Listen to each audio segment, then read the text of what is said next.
Hello, my little Macs and cheeses and ketchups and W's. M and C and K and W's. And the W, I think you should put at the end of every meal because it should stand for water. And I think you need to announce that if you're having a meal, what your drink is. A lot of people leave the drink out like, oh, what'd you have for breakfast? A slice of bread and water.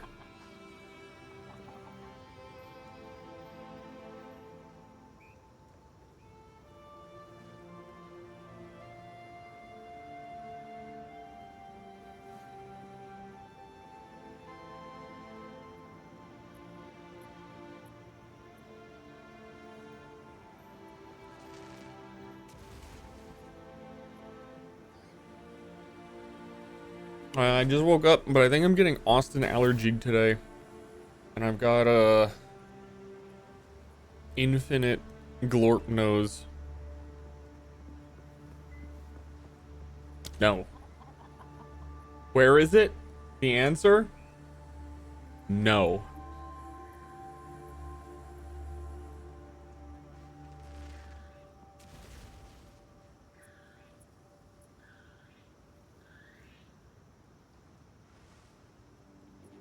When's burger class in Pee-wee? They said it was going to come out real soon. They said probably the next class would be the burger one. They said that if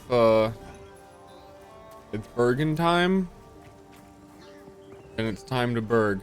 At the end of last stream, I said like, oh, for continuity's sake, I'll leave the end of Act 3 until next stream. But then I couldn't sleep until like 6 a.m. So it turns out we're in Act 1 Cruel again. But let me tell you, the ending of Act 3 is pretty cool. Pretty fun. Pretty neat. Real cool.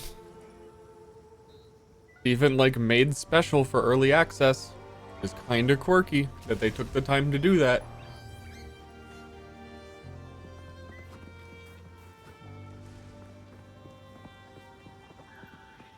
Crawl into any good holes lately? No, but I've got my chest out. Got the metal wolf gear on, but also if you want to see some collarbone.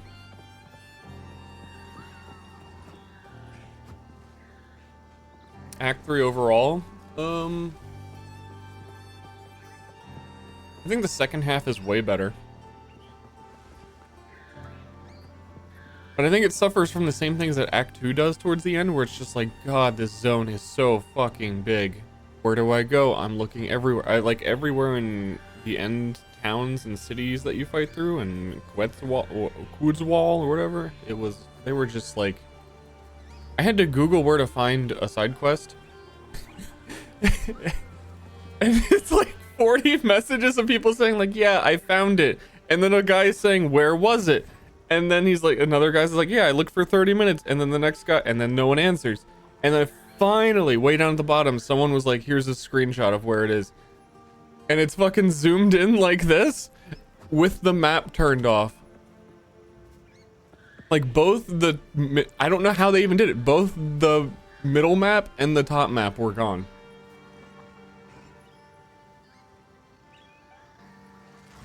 And it's a +2 skill point thing. It's like such a weird quest.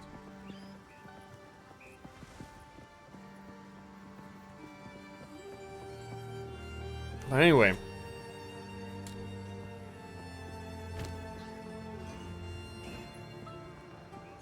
Log in, dude. Story and setting for someone who's unfamiliar with PoE. I think that the story will be better if you don't know anything about PoE, honestly, at this point. I think that I am having a hard time enjoying anything in the story because I already know everything. And I don't think that's gonna change until like we get Act 5 to 7. If there's more going on. But I feel like I kind of already get it. But it's one of those worlds that is very world building heavy. There's a lot to it. Like PoE has its own lore channel type. Dark Souls ass. Beat. What's the item next to the flask? There are automatically activating charms. Mine is cannot be stunned when you become stunned. Because I out there channel and snipe. That's a good summary from Ashley. From the intro to the game. Also, as I was pointing out last night, they made a whole intro opening cinematic that's supposed to play before Act 1 and it doesn't. And I don't... Like... I want to slam a desk. I just want to be in the office and be like, why isn't the cinematic that we paid for fucking however many monies it was? So many monies, doubloons. Why isn't it in the game? Well, then the game would have been 125 gigabytes instead of 124. How do you feel about PoE 1 players needing to mulch? I think that if you are on Reddit and you're reading anything about PoE and you're hearing other people molding, you need to get away. You need to dodge roll away from them.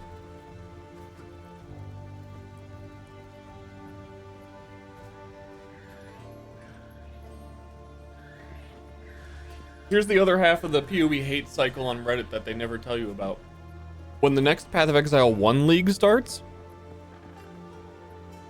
and we've like moved on from this early access, and it's like, oh, sometimes Path of Exile 1 League is out, the Reddit will be full of people saying, man, I don't know, this league kind of sucks. I really missed where we were at when Path of Exile 2 launched.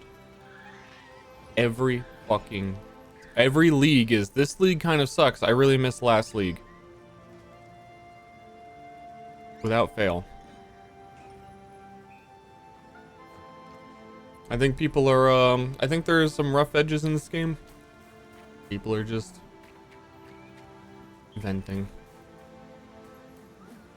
And it's fine. I don't agree with the complaints on Reddit. I don't agree with...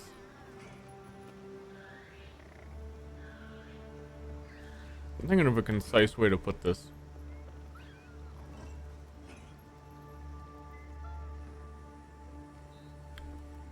I don't know. I would need to hear like the specific one, but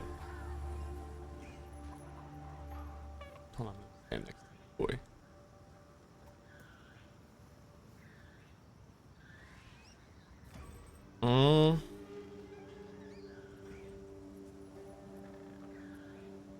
Yeah, I don't know. I would have to hear specific. There's some things I agree with, but I think it's just by nature of being thousands of upposted thing and everyone taking the most extremist take. Because so a lot of times you'll hear like a criticism that you agree with, but the methodology of like why they think it's bad and what they think it actually should be is like so fucking off. What's that, the saying of like players can identify the problem and they have no idea how to fix it? Like you'll read like, I don't think crafting is that great in PoE, and I'm like, I could generally agree with like currency drops are not where they should be. There should be like more essences during the campaign. That would help a lot. And maybe we could introduce like some form of alterations on items again, and maybe like have a limit of like 3 alterations per item if they don't want that to go too. But then the comments are just like fucking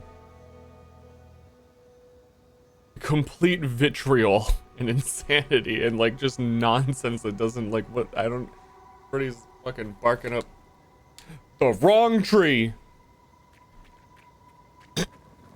It's Act 1 again. I'm in the wrong one. I'm in the actual Act 1. Oops. Torchlight elasticity. Yeah, I think that this game might need something like that. That is 100% the design that they're going down, of like trying to make items scarce by removing scouring orbs and finding the matter. But it is currently at the point where you find an item, you hit it with I always mix up their name, augmentation, transmutation. If it doesn't have the thing you want, you're done.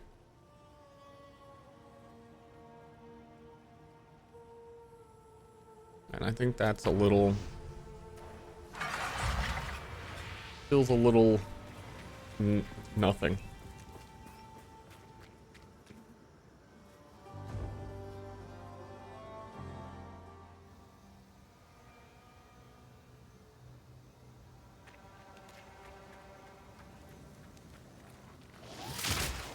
Yup. Actually, they said that, like, vendors were supposed to be a form of, like, oh, helping you through the campaign. Obviously, I haven't finished the campaign yet, but I don't see how this is going to change in endgame. The most powerful form of crafting is looking in the vendor. Because that's how you get the most rolls on an item base, to just scroll over the magics and be like, which one of these bows has physical damage? So I even have a chance of making it decent. None of them?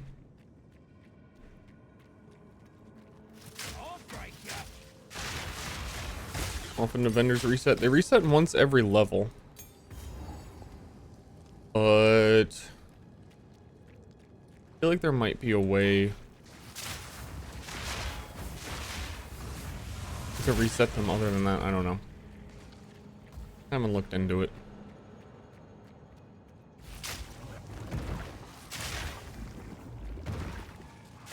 That, and I think the item base types are a little spaced out real weird. I think that might be specifically a bow problem.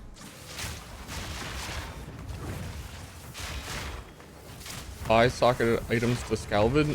I did that like once or twice.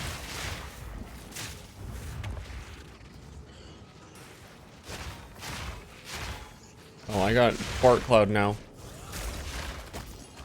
We farting. Plague bearer. My plague bearer just filled up, so you have to like apply poisons to enemies to get 100% in my top left, so you can fart. I filled it up with itself just there. I'm getting it like in one arrow.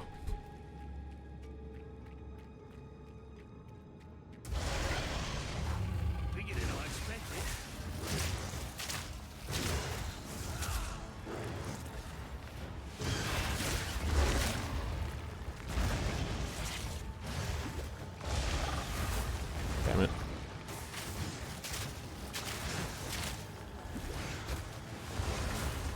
Fuck you, boss. I have one timing I can shoot you at.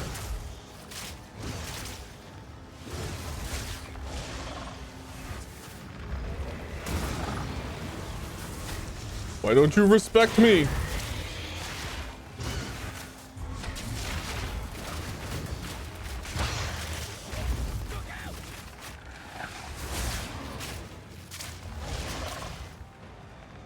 Am I enjoying the video game? Yes.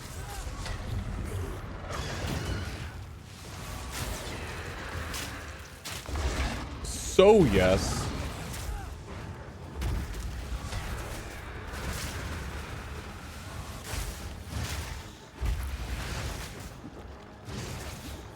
Okay, go underground.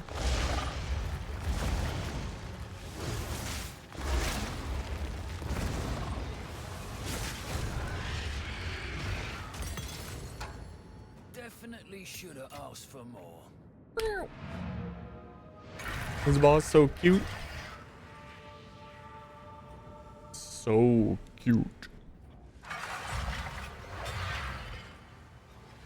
I think the drops were stealth buffed. Am I that random person? I think they were on like day one. I think they were really bad on day one. But if you're talking from like yesterday, I don't know. I don't think so.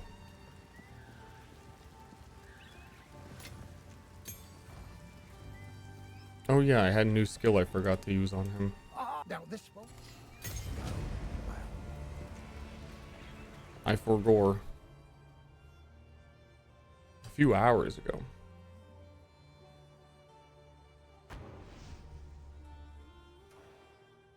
Just want more regals. I agree with that. I think they are, based on how the crafting is, they might actually be the most powerful thing, because it's easiest to find the like 1 to 2 mods you want on a magic. And then a lot of times I feel like for me, like if a bow has think, yeah, attack speed is a suffix and physical damage percent is a prefix. If it has those two on a magic item, the rest really doesn't even matter all that much. Like, I can get lucky and get flat physical, and I think within the current item system, that's all I care about.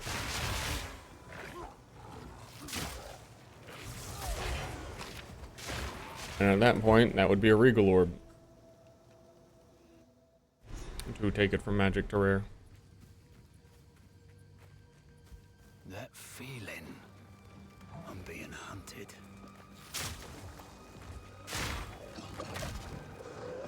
Wait a minute, they're hunting me?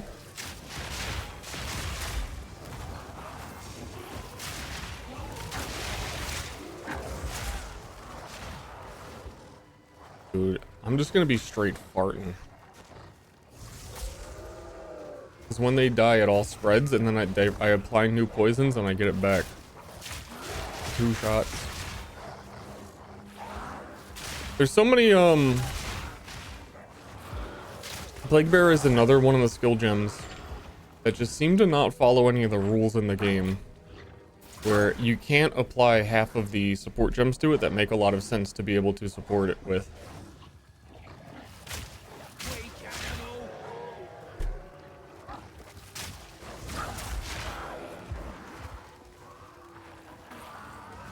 It's got like 6 support gems you can use, and they're all like the totally random aura stuff and AoE.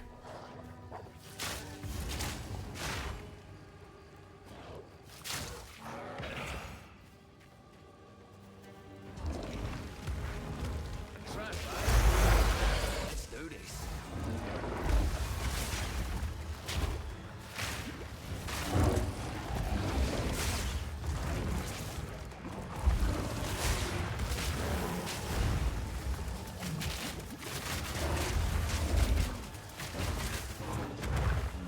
The Biden Blast?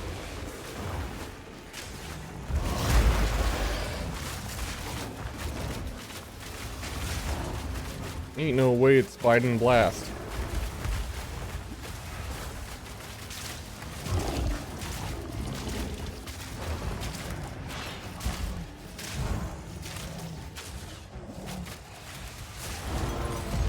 Biden Blast. You need more than an overgrown weed to take me down. I rate the game thus far like a 9 out of 10. Because I think they'll have stuff they're gonna fix.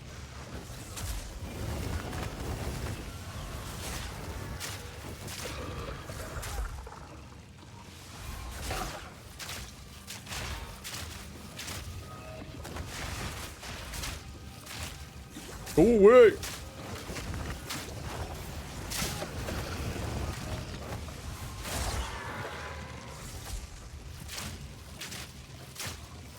I think I've yet to see Endgame though, and I think the campaign is fantastic. It might be the best ARPG. Well, no, it is the best ARPG campaign, easily. A good mercenary knows when to cut and run. But I do think Line in a field like this. Leaf Maze. Thank you. Fuck. Every day, I'm more confused why the sub alerts are not working. Once per day. Thank you. I was saying, I think PoE 1 is still the better game, and it would take them a lot to beat it. But they are very different games, so it's fine.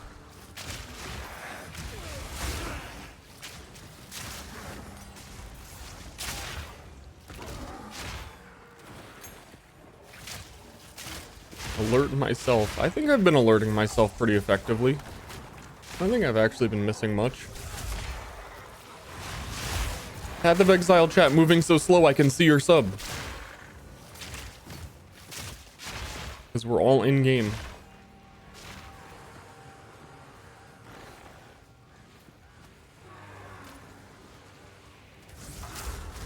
You know what's actually funny about a lot of the complaints? Crafting is too hard, items don't drop enough, bosses are too hard, the game's too hard. Path of Exile 1. You want an easier game with more drops,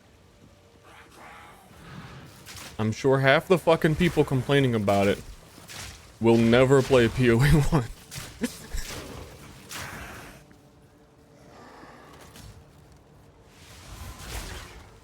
That sounds like a description of the difference.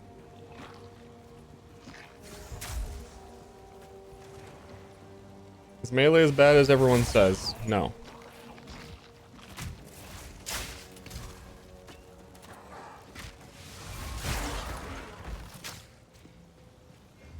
I feel like I've definitely missed 2 of the... Oh.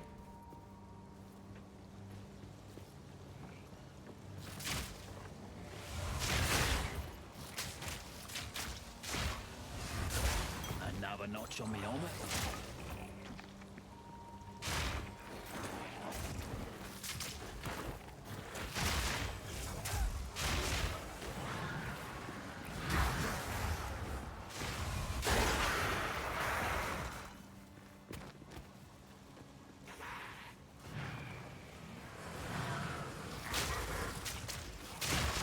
No, I think I'm saying it more from the perspective of people who are new time, like first time newcomer PoE 2 players that have avoided playing Path of Exile 1 for 10 years, or at least the last 3 where it's been way better, and then are making all of these suggestions to fix this game, and it's just like you should have played Path of Exile 1. It's like, oh dude, this game's so sick, it just needs to be like this other game I fucking refuse to play.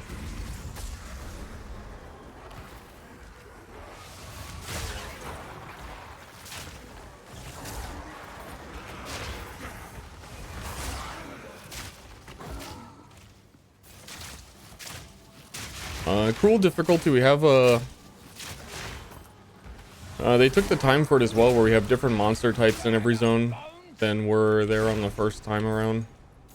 You can really tell the moment when you appear on the beach again.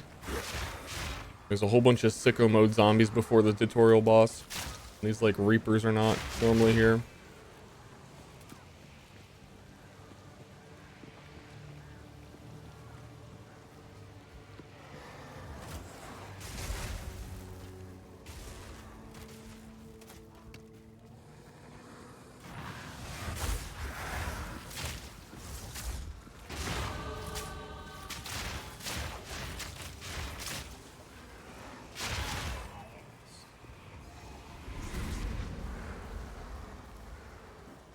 Oh, the monsters.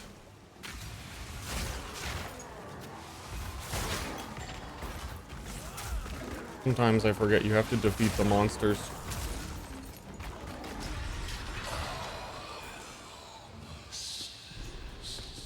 Well, that's creepy. Hello.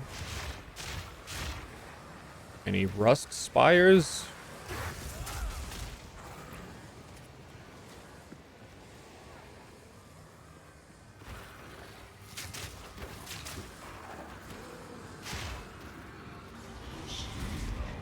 Azumite looks like something that crawled out of Silent Hill.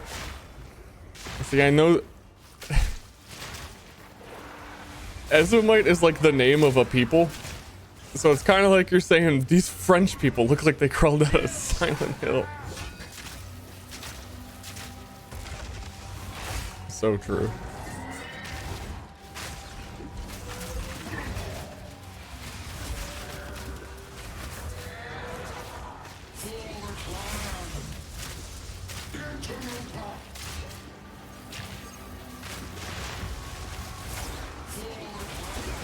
The goddamn French. I think I got really strong at the end of Act 3, and I actually beat a lot of the bosses, and I don't know what they do. I feel like on another playthrough, or if I see them in endgame, it might be a problem, because I just absolutely fucking rolled some of the Act 3 bosses. There's this whole dramatic one that summons and is shooting fire, and I do not know a single one of his attacks.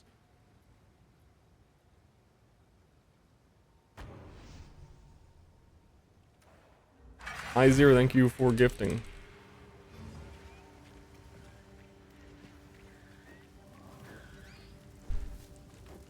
And I need to get the mount for this monitor.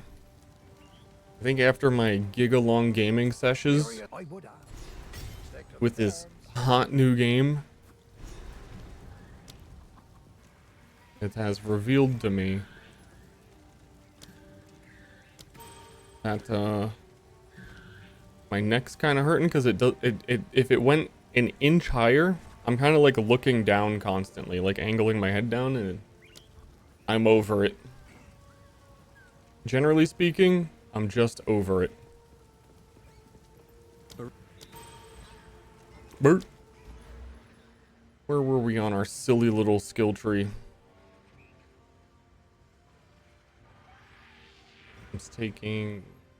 Did that. Where are we on this silly little skill tree? I got 2 places I want to go.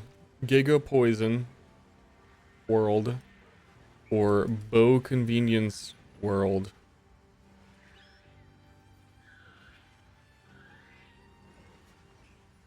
Honestly, I feel like I could just anoint eventually Arrows Pierce and then be done with it.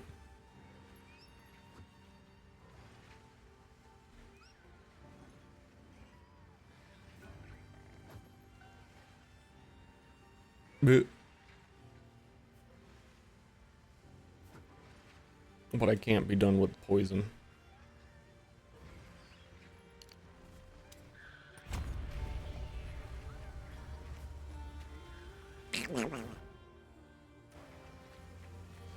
I travel to the Grellwood, going to the Grellwood.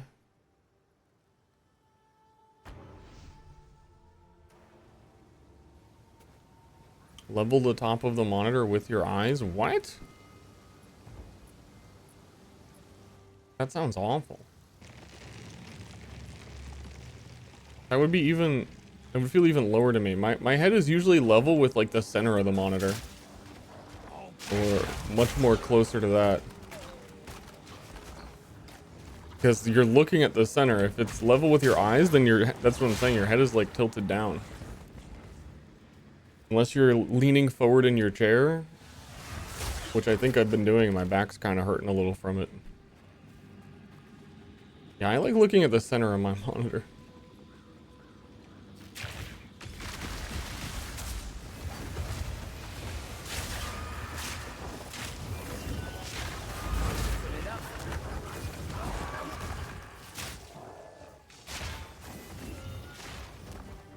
We blasting. I think Cruel's gonna go by. I'm gonna try and make it go by as quick as I can to see how much I like understand and remember from the campaign and how to go to each zone quick.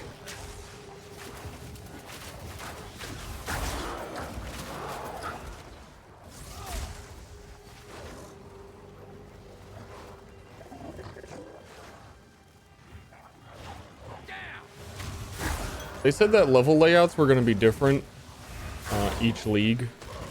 They've got some pretty weird systems in place for that. And I think that I'm seeing that the level generation might actually be different in Cruel in the same way. So a lot of the places where I'm like, oh, that's usually up here. I don't think it's usually there anymore.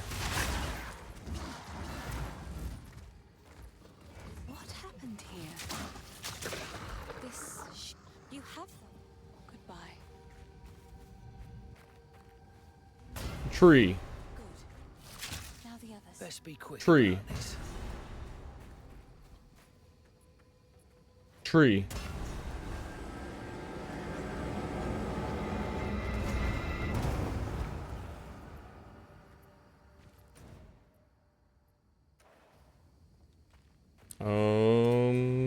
Speak to you?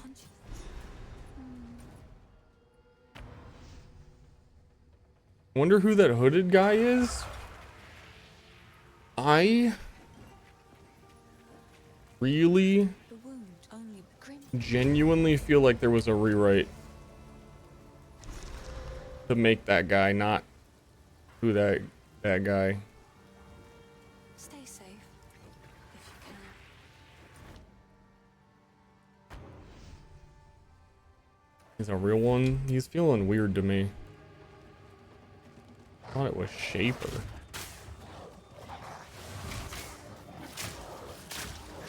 I rewatched the cinematic now that I've played through the game, like the opening cinematic. And it doesn't make any sense to me. I think too many coincidences happen in a row. I was like, wait a second. So, Count Ogum.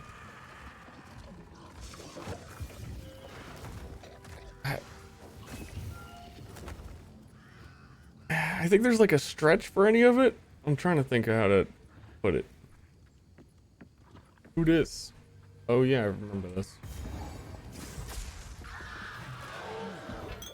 I think I heard a fable about this kind of thing.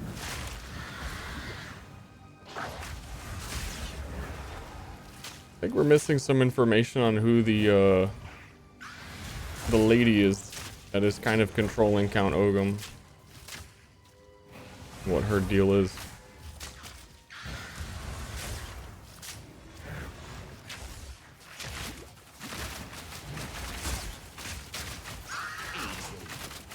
Kinda walked into that one, didn't I?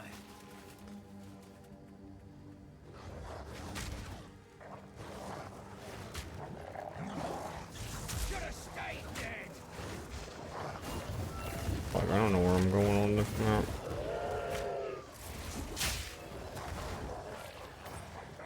The freaking Grellwood? Are you kidding me?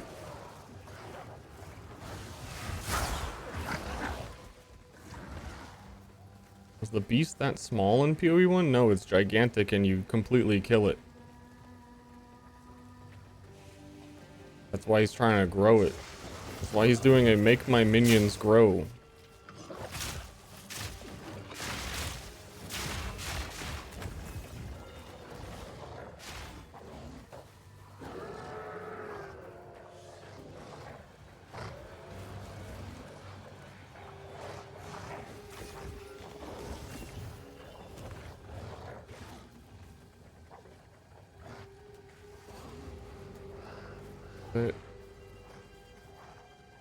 Bruh, any Grim Tanglers?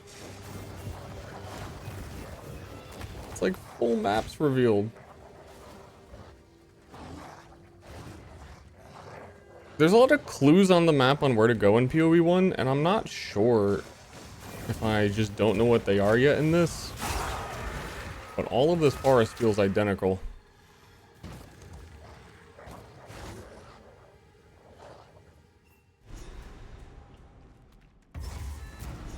No getting through here.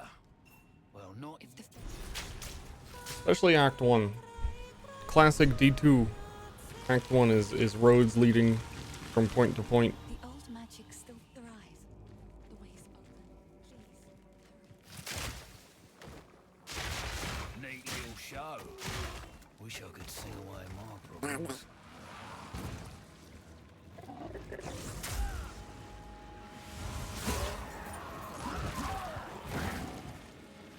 Okay. You allowed to start having essences? Pretty cool.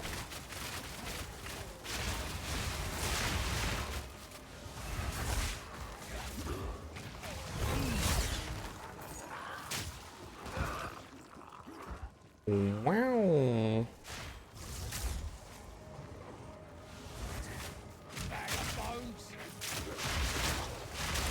Explore the whole map.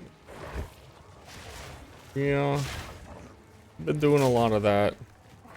So every time I go to a zone for like the second time, I feel like I have a way better sense of it and don't have to do that. Okay. Fucky wucky, someone explodey wody. On my bare chesty westy.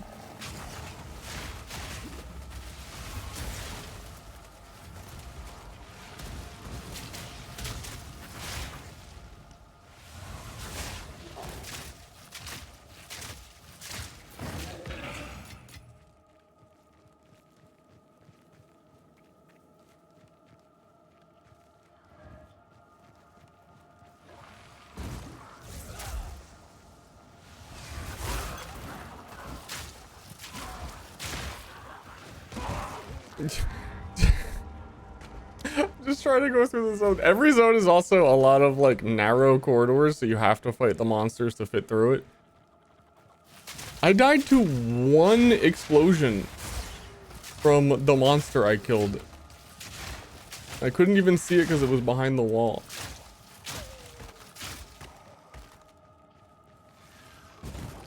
Who's exploding in here? But they explode right away. Dude, we got a boomer. That guy?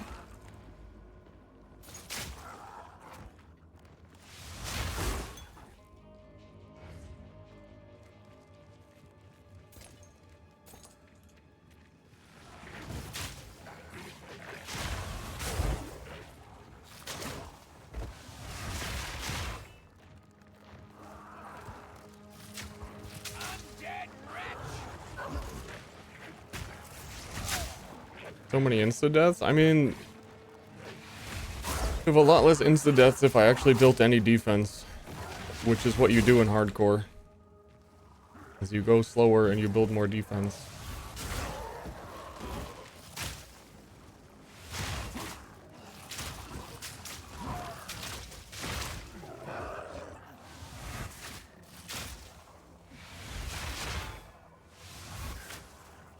Oops.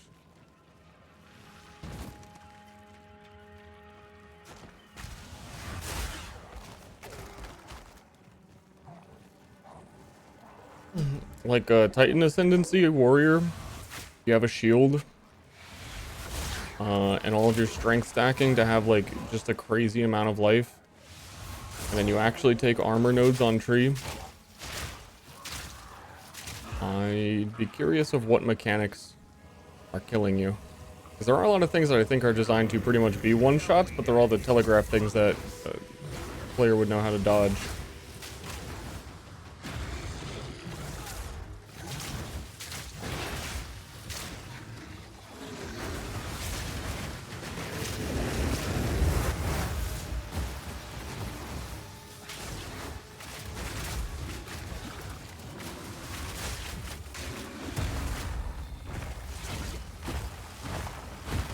Like, even me, I'm feeling pretty tanky, and I haven't done too much for it on most stuff.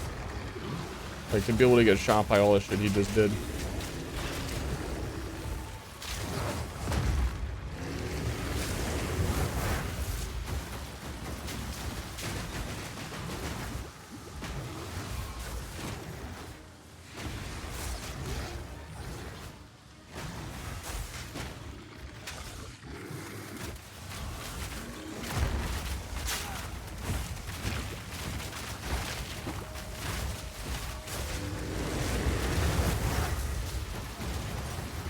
Please stay dead.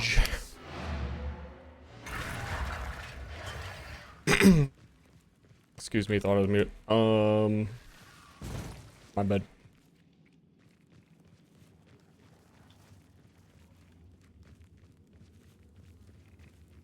But yeah, no, sure, I'm still sure Pinnacle boss is the tough part.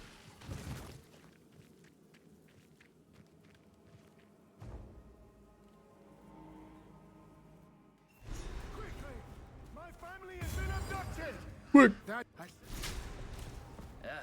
I've taken orders from stranger.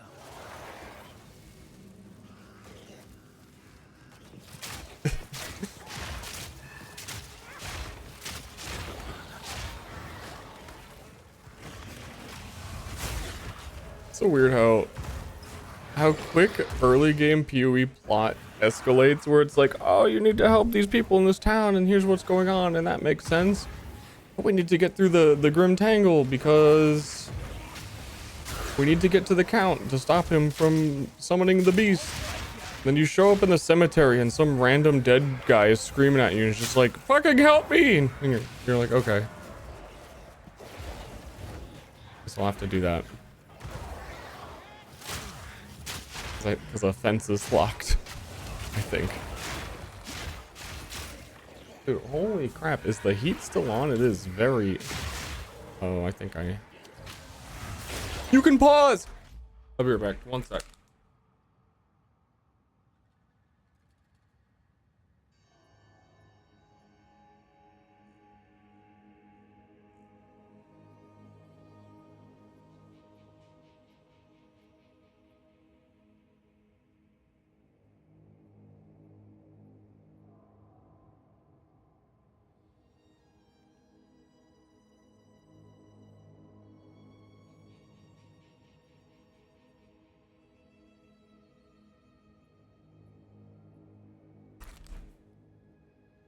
Ooh wee. The entire house will be super cold, and then this room, the computer.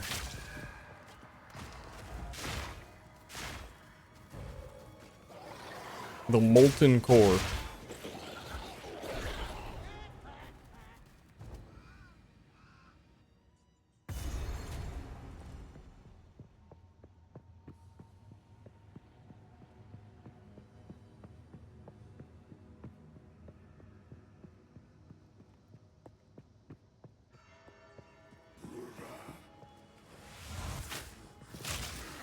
We do a little spinning. So we're gonna do some real spinning soon with the arrow spin skill. A couple levels. Probably not gonna be good for my build, but I'm curious how it feels. You kind of do like a short spin forward and shoot a bajillion arrows.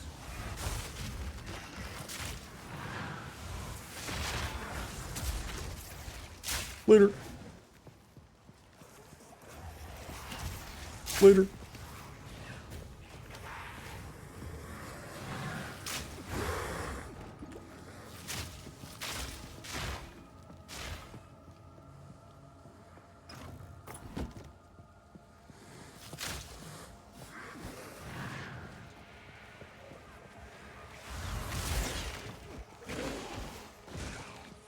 Get lost a surprising amount down here.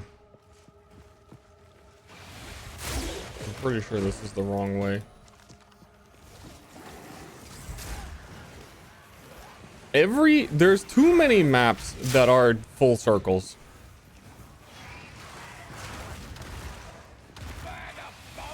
That's the problem. And there's some really big full circle maps in the later zones.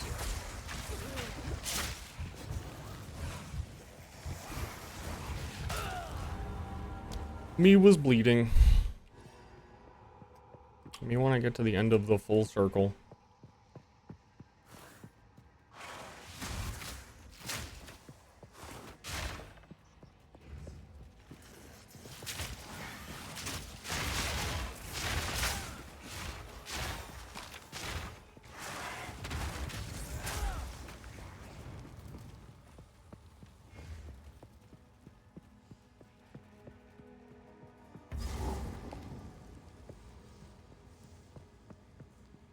I think this gives us a support gem.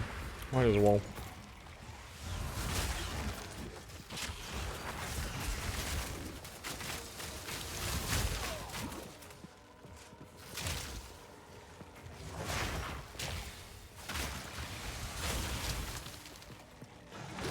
Woo!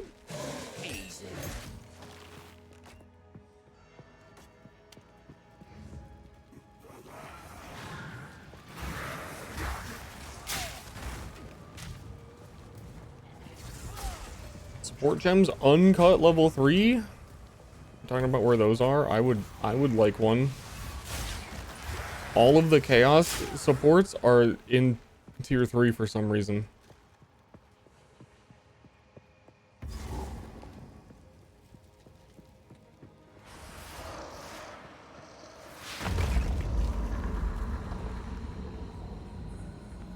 You will never leave this place.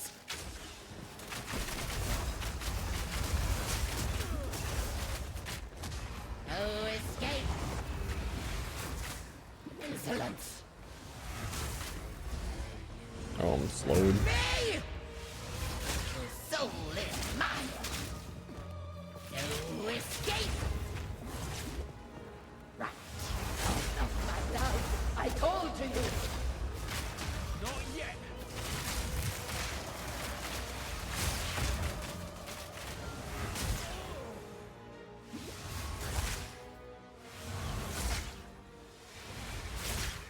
My love, I called to you. Dude, you're getting blasted. Don't you know this? Prison of bones. Hold still. Yeah, I guess you can just do that when you have enough. See, that's why they gatekeep you from having any skills, because all the mechanics are gonna become irrelevant. Draven, I need you.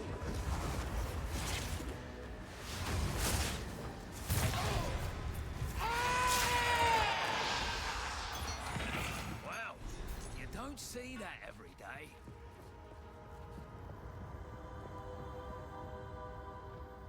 I assume 4 and beyond. This we're currently, this is technically Act 4.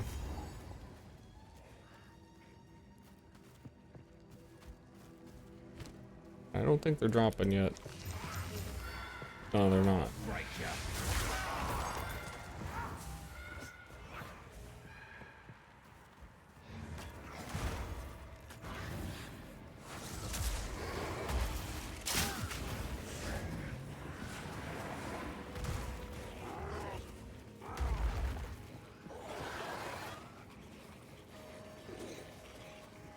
These guys are so hungry. Why are they only trying to eat me? There's so many other things to eat here.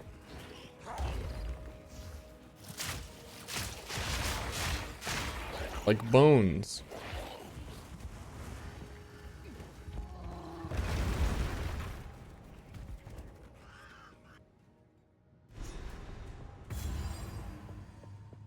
This place raises the hackles on the back of me neck. Ooh.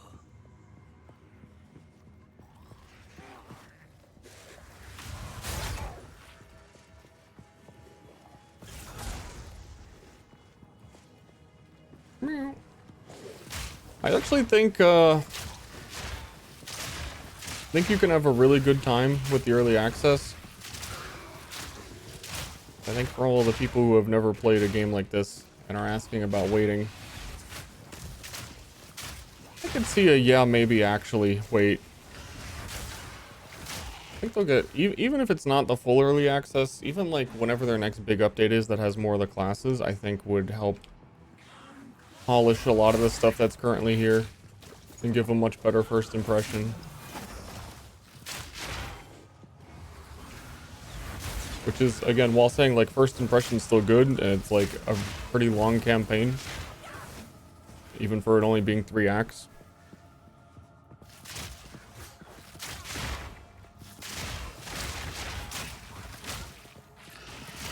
I just think it's gonna get very better muy quickly.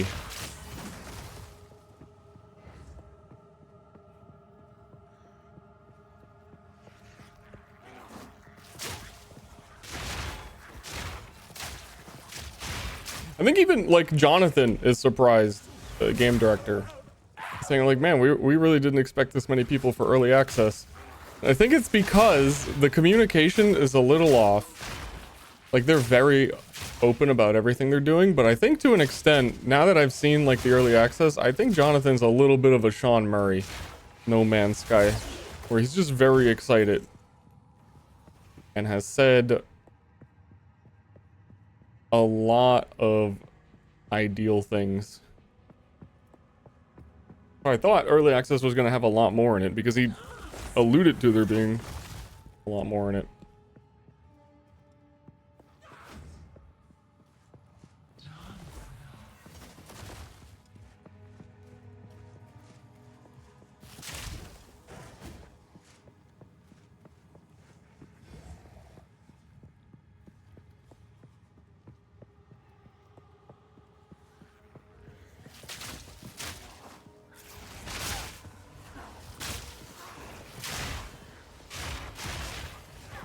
Rowan, no specters. I mean, the original thing they said, the main thing is they originally said early access would be the full game. They said don't think of it like an early access. It's more like a beta of the full game because it will have everything and it will have endgame.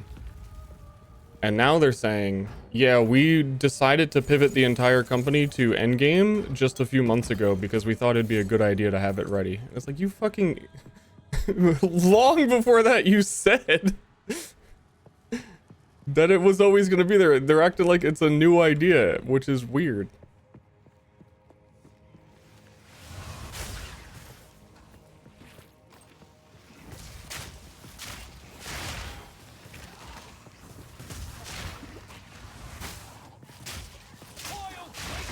I think they even said it would be the full campaign.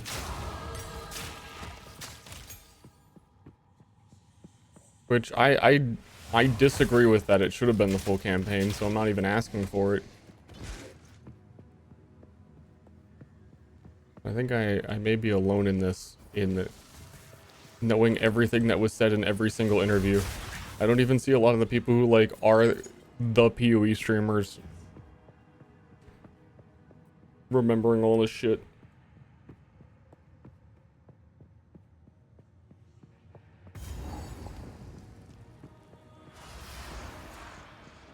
It's like early Overwatch, where I had the full in-brain data log of every like Jeff Kaplan dev update. Whoever would talk about it on stream, everyone's like, what are you talking about? He said that when?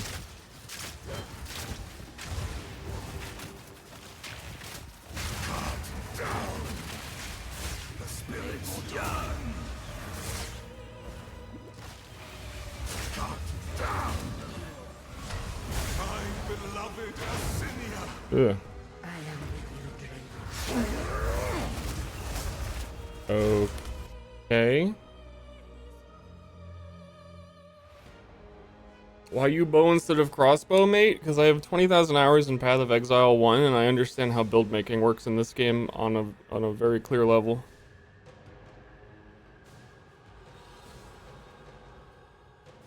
So I didn't pick the cookie cutter expected option.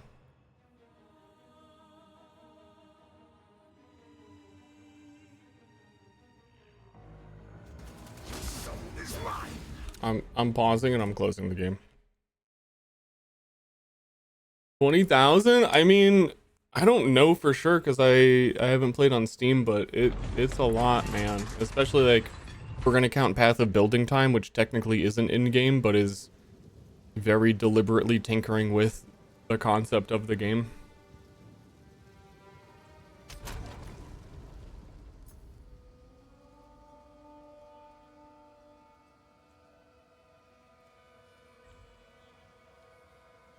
My build knowledge worked out in PoE 2. I'd say very well, except for the things that I thought would be good were bugged. My original... The current, like, big fucking thing that got nerfed, that everyone's been talking about, is, stacking gas clouds and detonating them with flame wall is the OP thing that is... Everyone is like, this shit needs to be nerfed, is completely unacceptable game balance. What did I try in League Start? I did the thing. I know what's gonna be fucking busted. I just did it in a weird way with minions, because I wanted to be extra. And funnily enough, minion gas cloud is the only one that didn't get nerfed because no one's been doing it.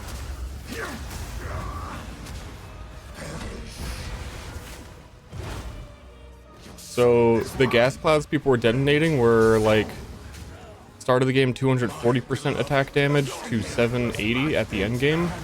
The minion gas cloud starts at 600. They nerfed them now, so they're down to like 300. So the minion gas cloud is still like double as powerful, but I don't know, until you see someone do it and it gets nerfed.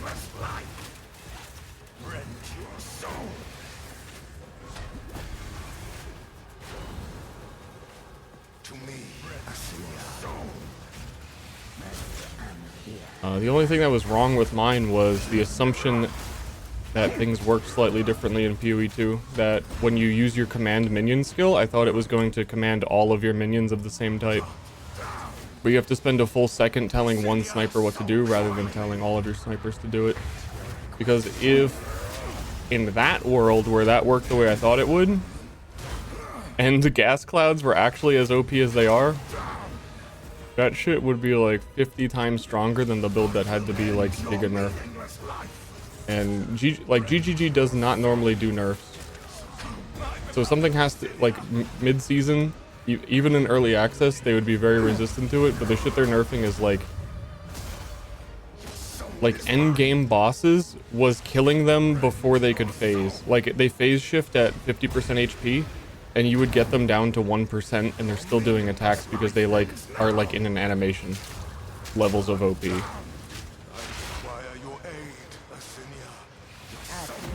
So TLDR, kind of a big deal. I kind of fucking get it.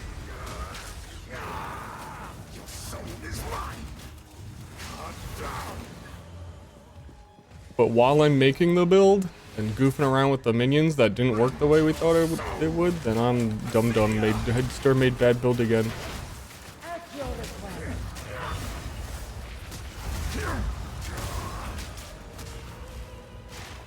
It's a good time.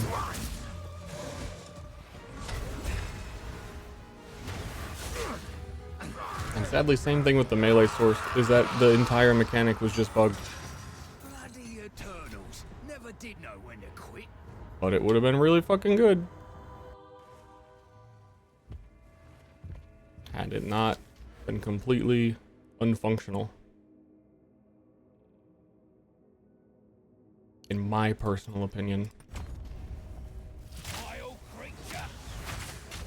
This character I think is kind of fair because I really like clunky skills, but as far as single target poison goes, I will like single poison. Maybe Pathfinder does scale a bit better with like 40 million poisons. Later, I'm not sure. But definitely gemling poison is, I think, the best you can do.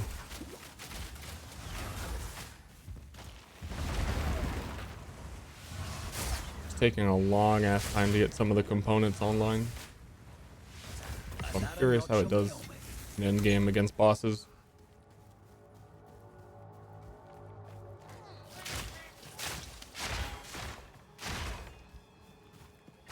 Adaptive capability? I'd stay 3. I'm gonna need a description of what you're talking about rather than just the name. Assuming that's one of the ascendancy nodes. But I don't know. Spellblade with melee and fire skills. It'll be a lot easier when Templar or Druid comes out. Specifically Templar. Because their entire part of the tree is based around that, but they're not in the game yet, so none of it exists. Especially at PoE1, the keyword Battle Mage applies your weapon attack damage to your spells, and has primarily been a Templar thing. I feel like they would, if they were gonna have it, I feel like they would have removed it and had it like more of a universal thing, but I haven't seen it. Currently, I think like Quarterstaff Monk, and I was doing it on Sorceress, feels kind of like a caster even though it's melee for a decent amount of the skills. I think you still have to do like build combo, I guess. You did it. I'm trying to think, what would I do Are you numbing there? for a melee caster? There's much to do. Yeah, I guess it's just Monk, because Monk can also get all the cast on crit stuff. But it depends on what degree you want to go. So Monk in his Ascendancy has a when you critically hit cast like a lightning bolt, fire bolt, or ice thing just built in. And then you can get cast on crit on all your abilities and have it cast whatever spell you want. He's got all the ways to make that better on his side of the tree. My family. This doesn't make any sense. They're dead. Those bastard Eternals. I must make them pay. I must make them suffer.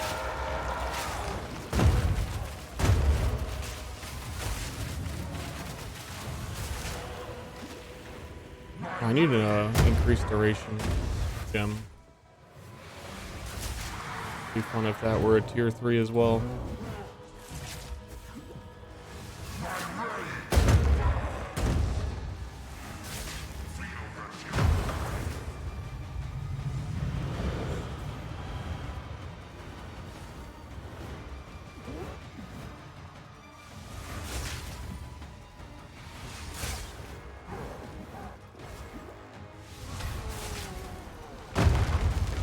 Oof.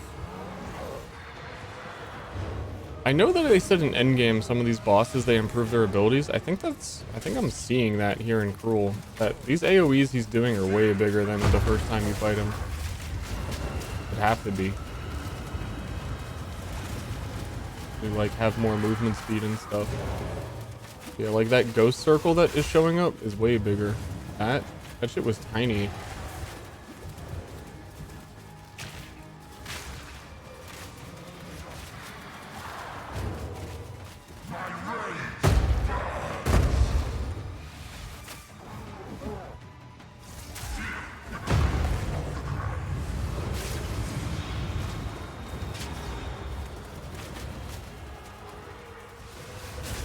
Guy is probably one of the more awkward bosses I've seen in the game for fighting with snipe.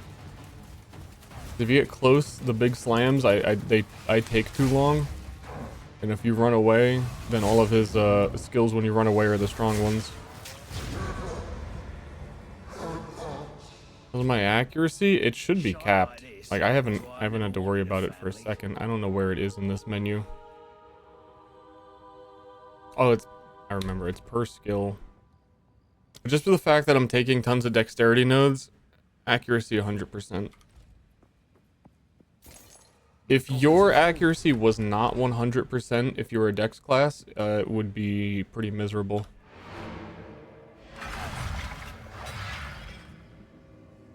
Because strength is life. Intelligence is mana. They're like actually usable, build-aroundable stats. And if you went dexterity and all you get for it is accuracy and you still did not have enough accuracy and had to take accuracy nodes, that'd be a bit of fucking nonsense. Pardon my French.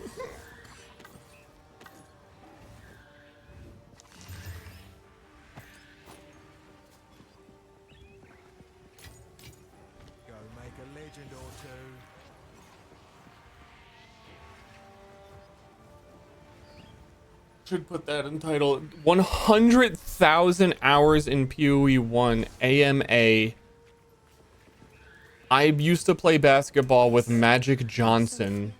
Also, by the way. That part's made up. Like, I get a whole bunch of basket heads up in the chat. And act like I know what I'm talking about for as long as I can.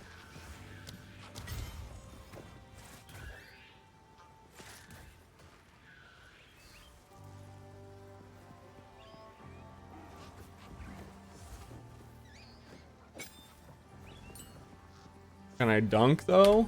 I'm pretty tall. I could maybe do a dunk. Probably not. There's a theoretical dunking.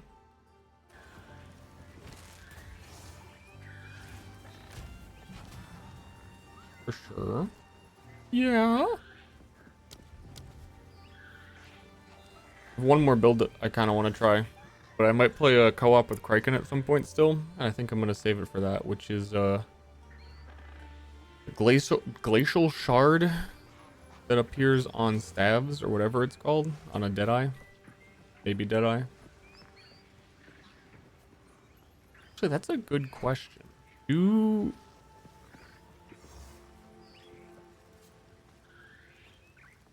innate skills on weapons wouldn't be able to have gem quality.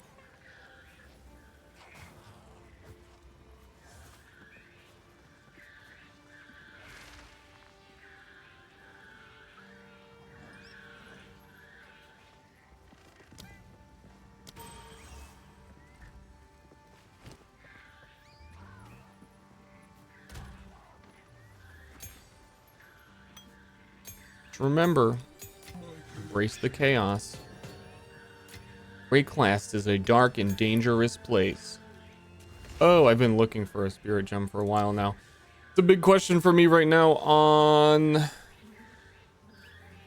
Dude, holy shit, that's why my Plague Bearer field... From level 6 to level 11 is stores 200, 300 poison up to 1200?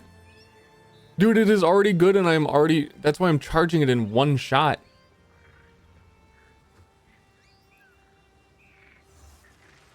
And gem quality on it gives me an additional stored percentage.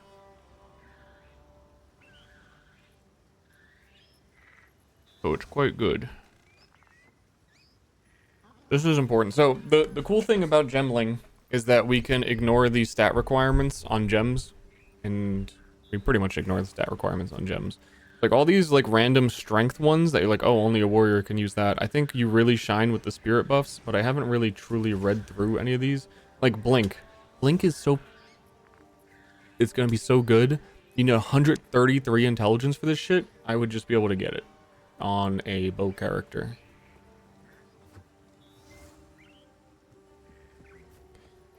Is pretty fun.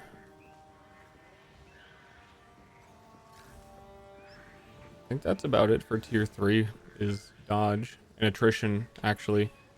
Culling strike against rare and unique enemies you've been near for a long time. So if I am doing like Giga boss hunt, this one you deal progressively more damage over time. Hopefully you kill them faster than that and your build doesn't need it, but...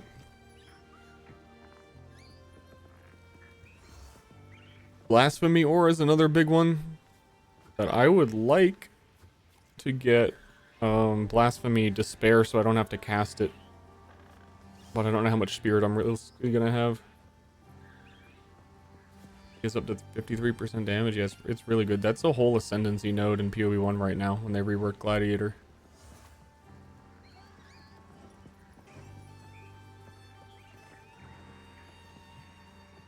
I think like currently I have to upgrade Plague Bearer. No questions asked. I think I need to get this later. We were talking about Wither. Withered is really strong.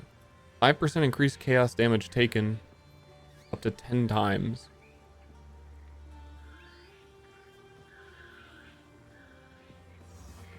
This is every 2 seconds. I don't think you're getting to 10. But damage taken is always better than you dealing increased damage because it's after the hit calculations. The Withered is big.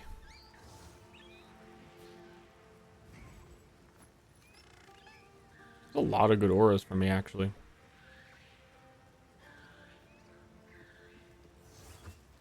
Quality tooltip says weapon quality gives the gem quality.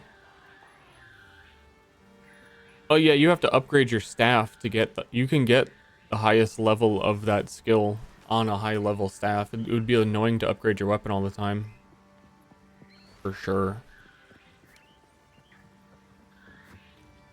But I would go intelligence and probably be using Eye of Winter as well.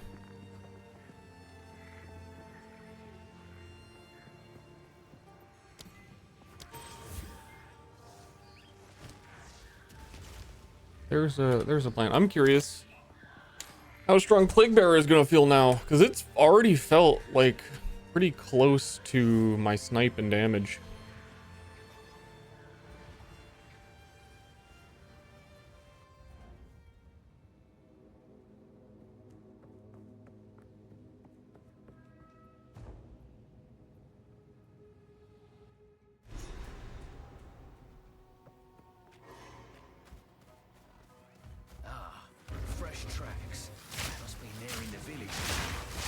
And it still charges really fast. That's definitely a I'm the mercenary and I called you an idiot moment.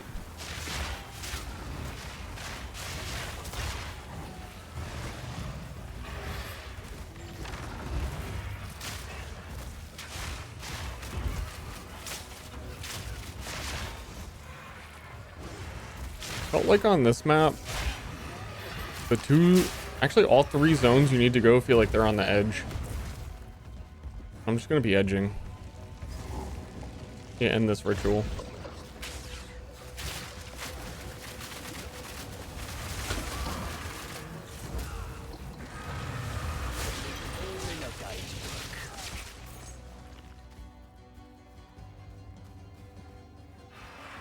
Literally being in the title? Yeah, there's a lot of that going on, of people not quite grasping the concept yet that you can play any skill on any class. And I'm a big burly man.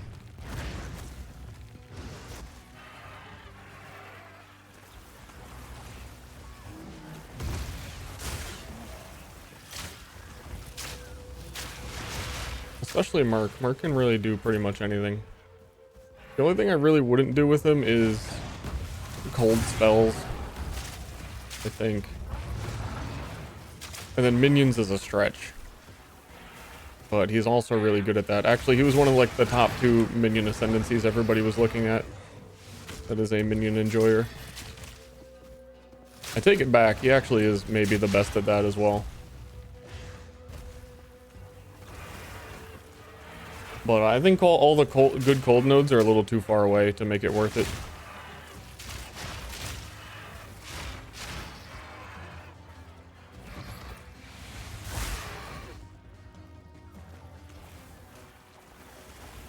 That's about it.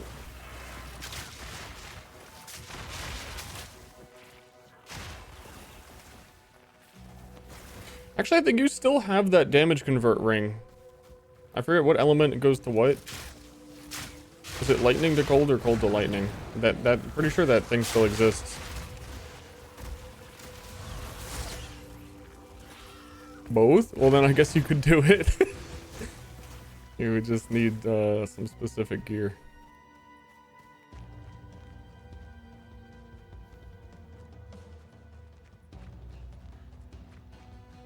How far away do you think we are from getting specters? No idea.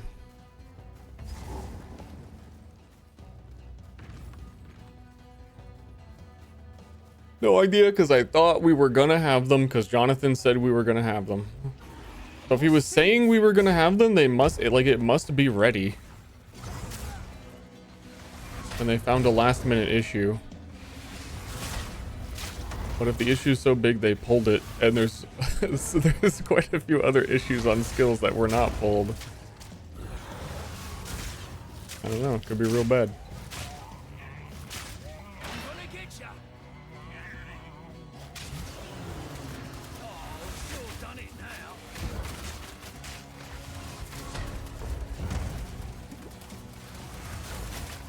Missing the snipes.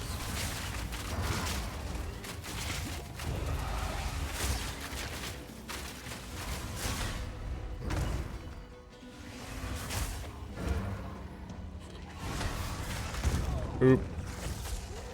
I didn't feel like dodging. Just wasn't in the mood.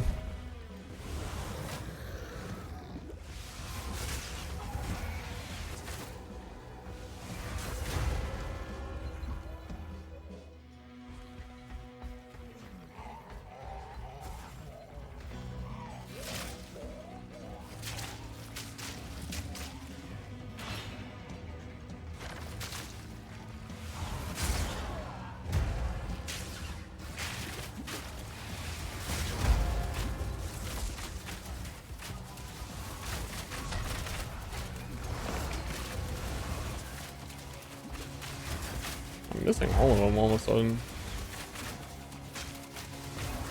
What the frick?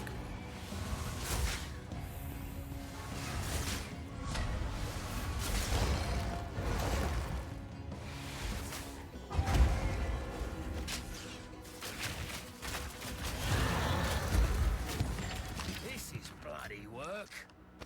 Still, I never did like birds. Spirit on the armor.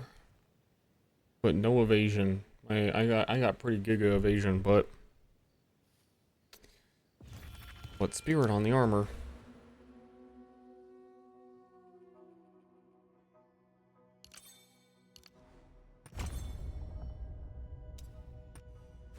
I need to, before I forget, because I will forget instantly, gonna grab a jewel to put in that jewel socket.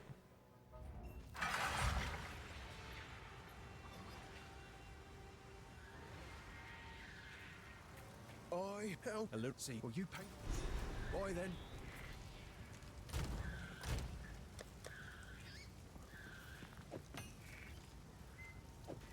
Useless, useless, useless. Yeah, I don't think I have one.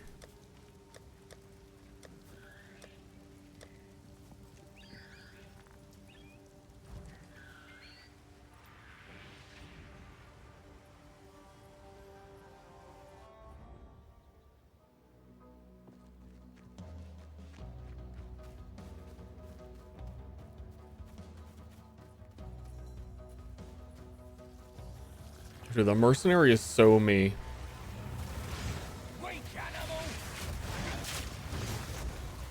Mercenary is generic every guy who has played PoE and has...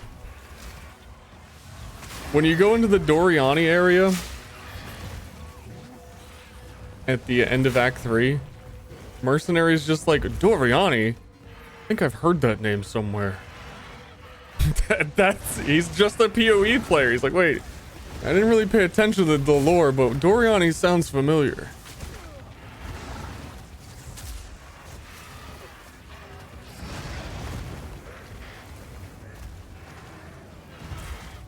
There's supposed to be... Oh, it's up top left.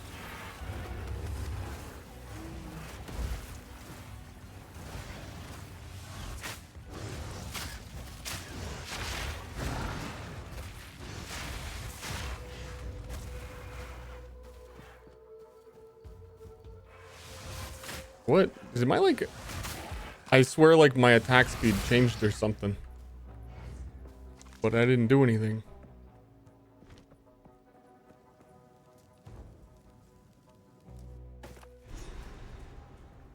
I better watch me step around here. Oh. Pro tip.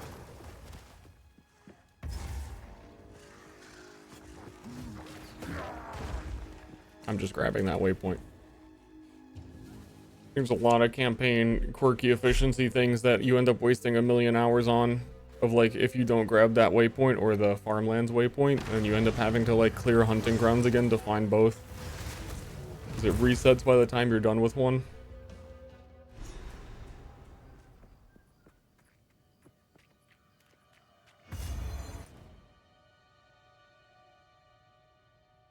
Plus 30 minutes.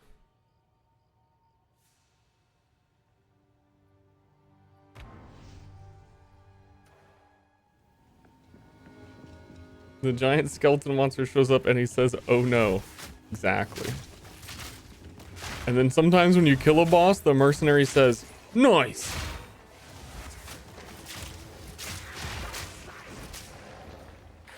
And then you're on Ranger and you kill the same boss and she's like, mountains were meant to be climbed.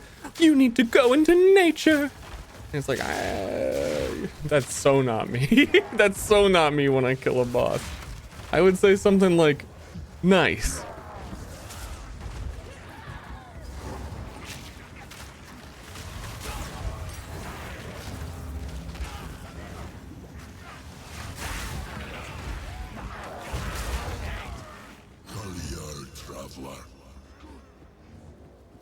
Who is that? Where is he?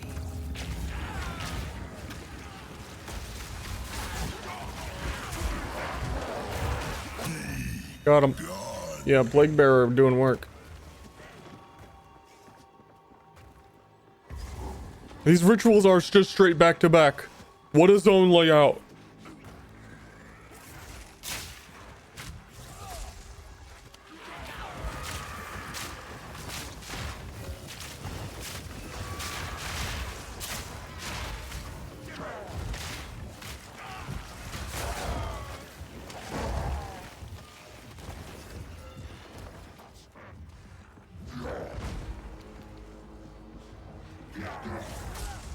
I don't think about it, but I think Plague Bearer can crit. 'Cause it actually does physical damage. I believe, which applies the poison. Rather than just applying poison.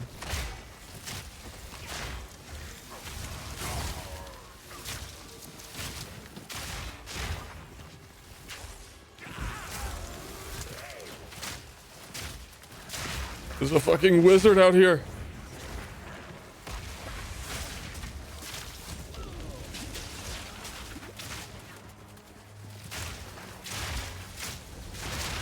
And a never-ending swarm of dudes. And he's on a perfect hill.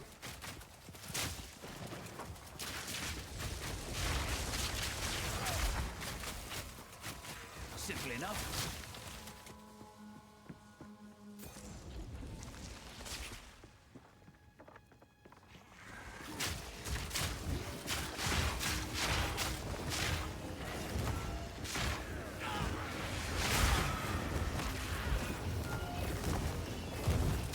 Florp.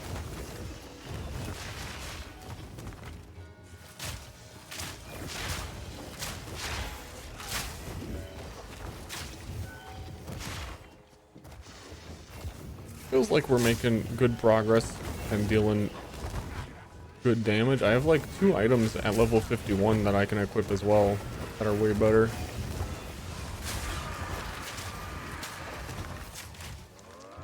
Giga move speed boots. We're gonna be zooming.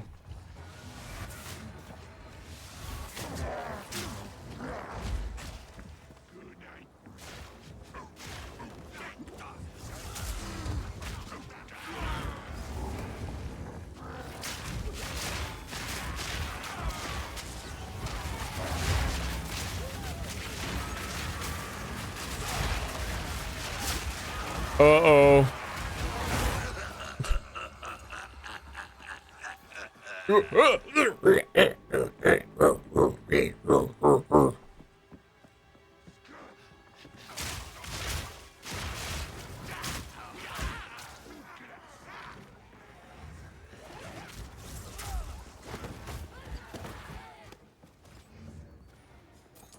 He's so real for that.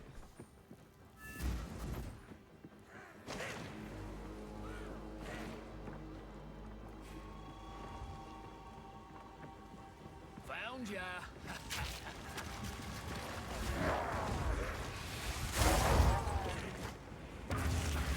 Okay.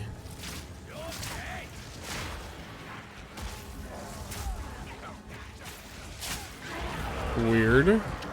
Okay, very weird things are occurring. We just close our eyes and pretend it didn't happen. I'm gonna hit this guy with the pro strat. He's not even gonna see it coming.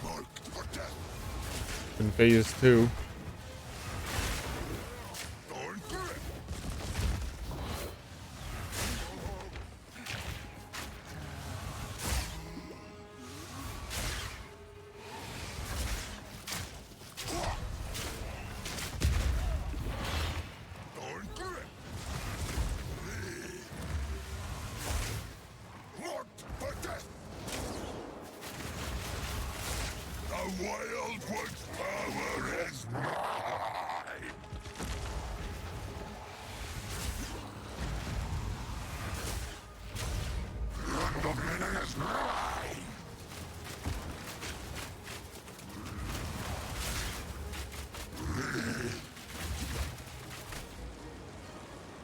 Keep moving or you will be imprisoned. Okay. That is what it does. That's the purple one.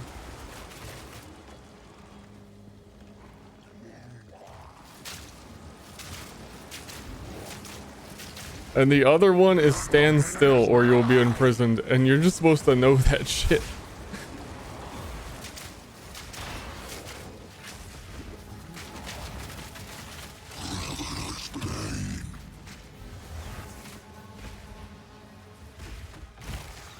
I'm not moving. I'm literally standing still in a snipe animation.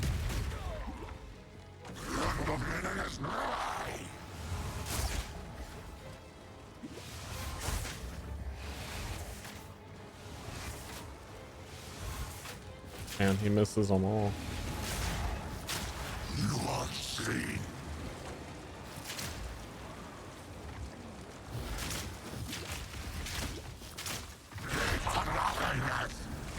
Well, I mean, that's just cheating.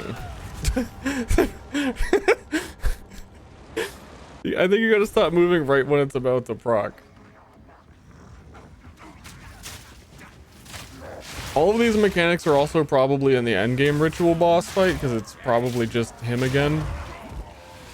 So I want to, like, fully understand.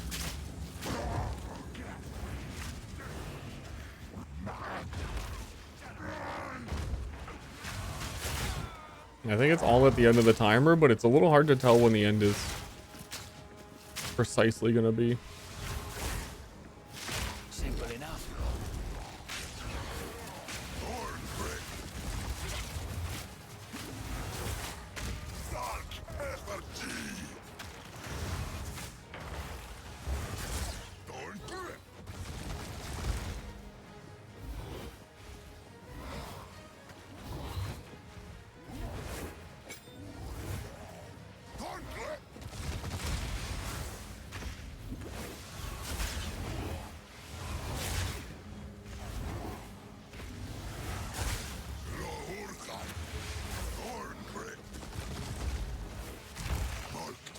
I think it's counting me holding down snipe as me moving, which is comedic because snipe is one of the only skills in the game you can't move while channeling or doing.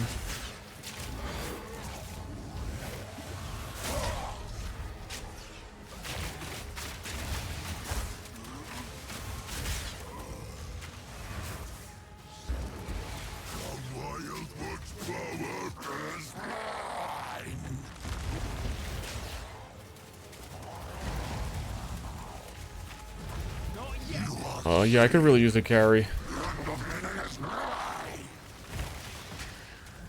I think I'm dead. I think what's happening is the cruel difficulty, like I was saying, changes some of the boss modifiers. And I think his curses in phase 2 have like way shorter timers as well. I don't know.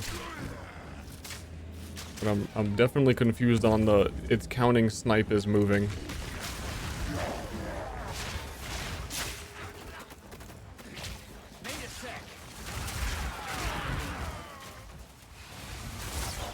Maybe because I stepped back like 1 foot.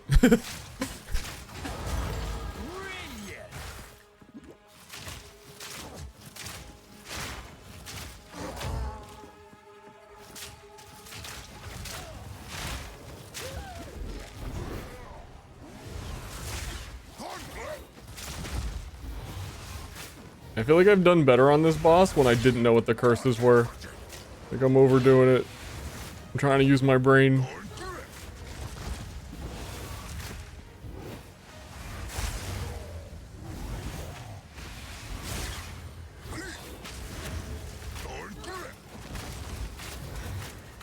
Yeah, like look how long that one lasted, a long ass time, and he changed his forms and it's very quick. Except for the time where I actually stood still in the stood still one and died for I don't know.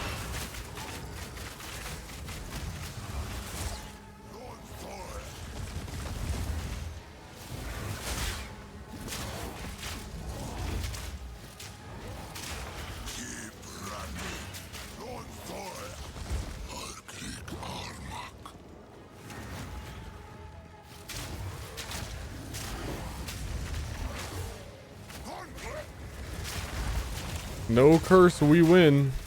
The Wildwood's power is mine.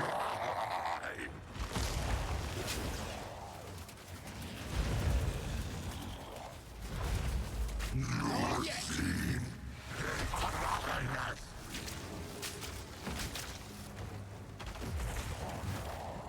Look a lot like I have to not move that long while he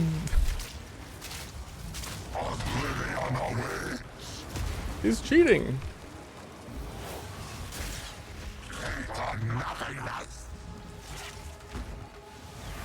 Your scene.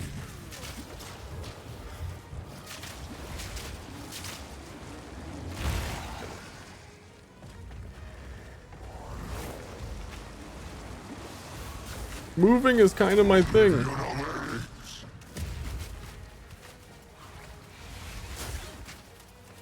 Or even is he? What?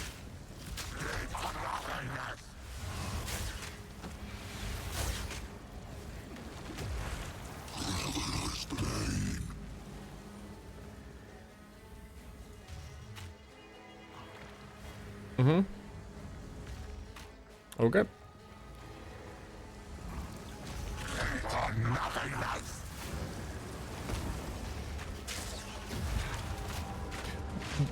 Those blow up. I've never seen one of those blow up. Have I just not noticed? I don't know why I'm having such a hard time with this. But maybe it's because I can't move. And I'm on a fucking, like, ranger.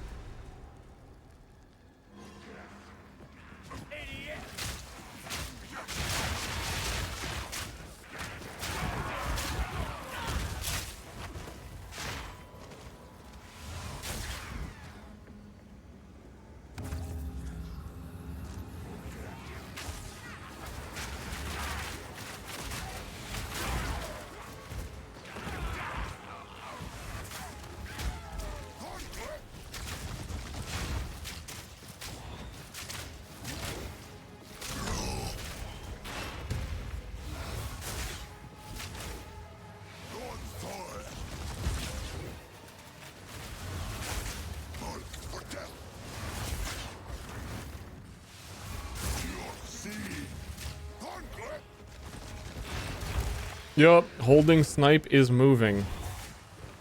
I think this is the perfect little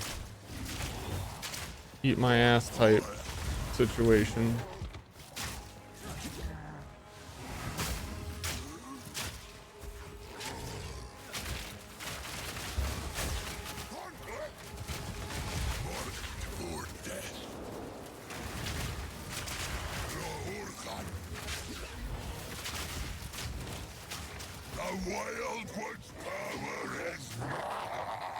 I'm curious how it interacts with rolling, because I feel like I've not been cursed by it when rolling. Like, normally before I would just run around and roll on both of them, and it was usually fine.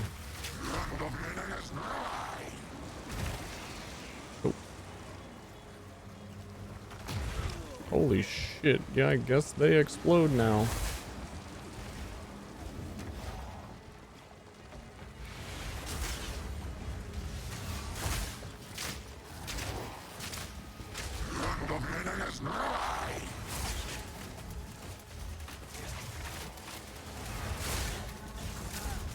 Yeah, they fly now?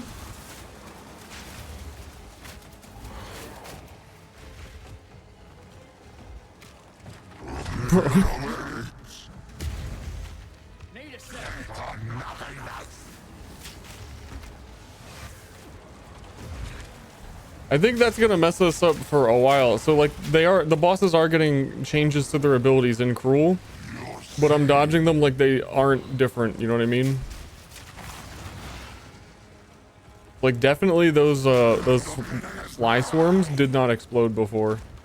So like now they're exploding and they're also leaving like pustules on the ground. Either that or I just didn't notice because I usually was rolling this boss. I'm pretty sure I would have noticed if it was that extreme. 'Cause I remember them being cast on me and just ticking away on me as like a damage over time when you would get cursed.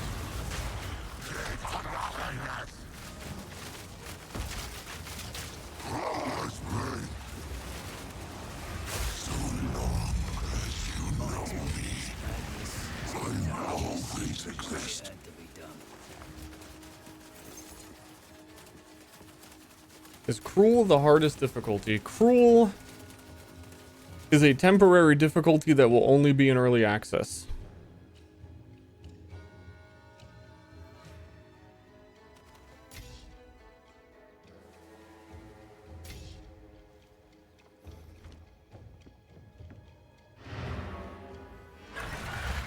The hardest difficulty is the nearly infinitely scaling endgame. Will it come out in free to play? At least a year.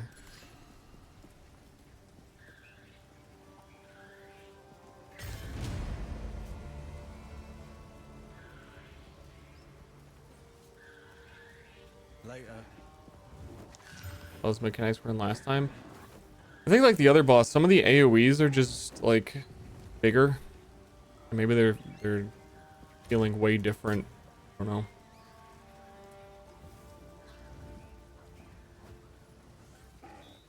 If I had more spirit, can I even use it?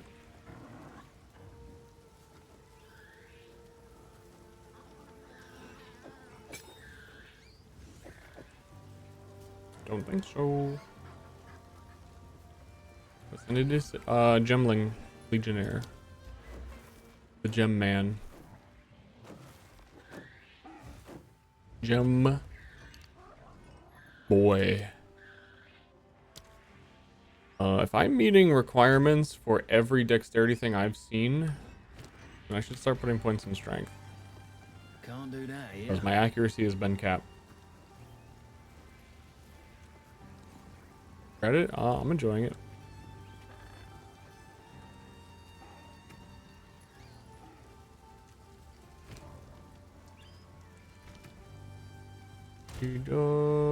Higher level gem cutter to see how high these stat requirements are getting. Good for a while.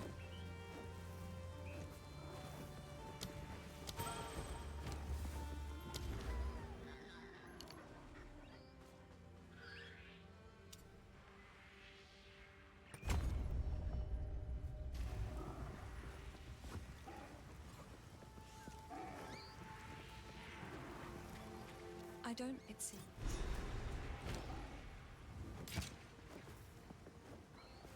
Goodbye.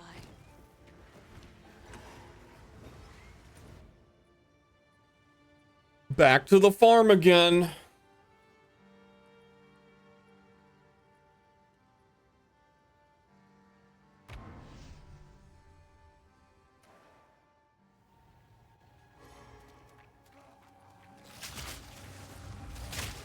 And this loot, this person's silly loot is worth 2 skill points.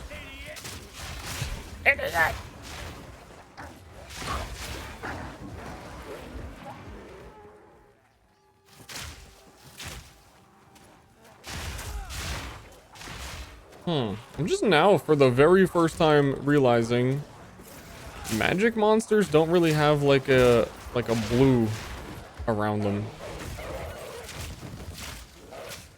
I started shooting those enemies and I was like, oh, they magic. Which is relevant if you're like sprinting around because they give more experience than other monsters. So like they're more worth stopping to fight if you're actually capable of killing areas quicker, like a PoE run, PoE 1 type situation. Una will be happy to see this. The fastest loot find in the world.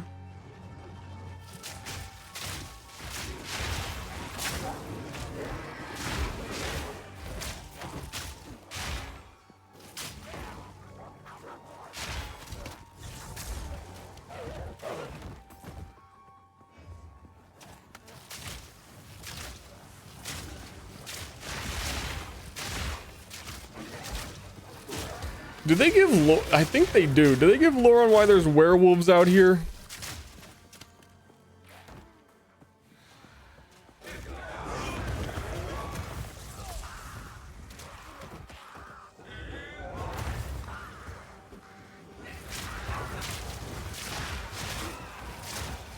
The account is a werewolf. Yeah, why?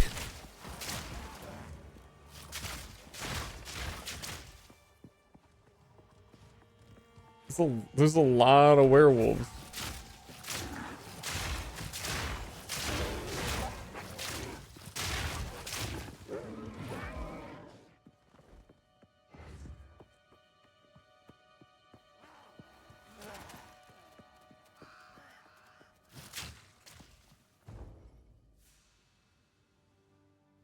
Tax benefits? Oh, I guess all of the people who are still alive aren't, like, are werewolves.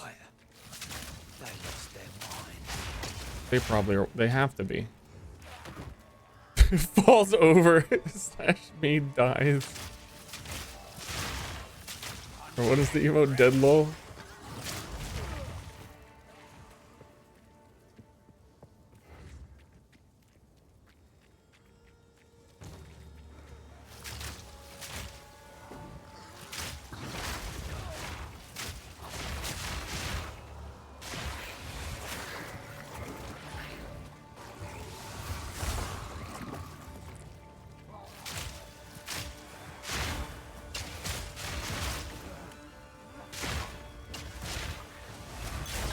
I think we're gonna have to ascend to the frost wall gimmicks. I think that is the natural conclusion of my character, especially when we're able to get the gem requirements thing. We can just get frost wall.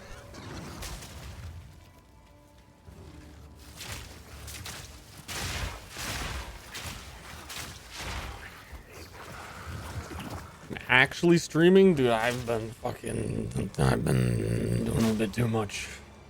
Been playing like 10 hours plus a day. Did I skip ultimatum? No?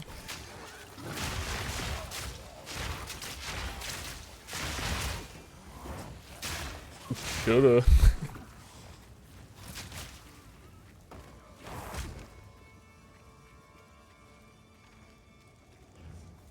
I think this is a tool, which we wouldn't need.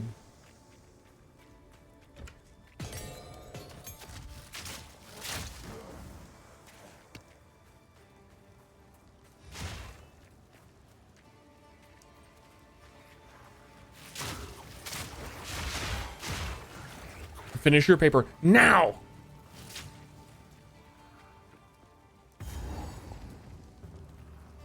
The bird duo bosses? Oh, did you see that I found out you can, if you inch into the arena, you only fight one at a time? Are you saying, should I fight them both and stop being a coward? This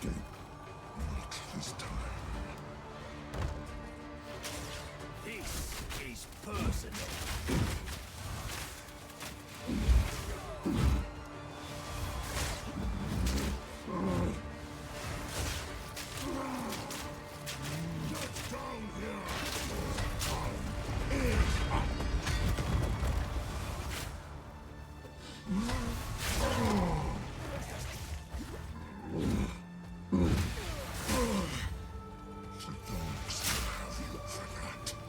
Oh.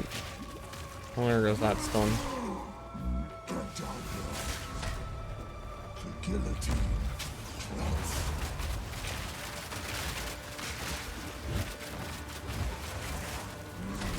I really feel like my attack speed very slightly went down and I'm missing every snipe by a very small amount.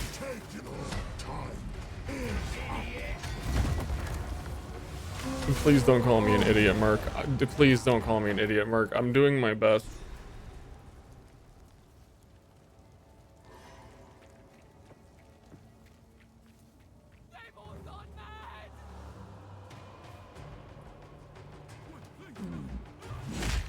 This plant thing is really weird. It like takes your poison damage and deals it as damage to them, so you basically get an additional poison for placing them. But it's very hard to like horizontal normal projectiles don't actually seem to hit it. So I like need my snipe to blow up on him. Oh, but I have Pearson. And you don't want Pierce.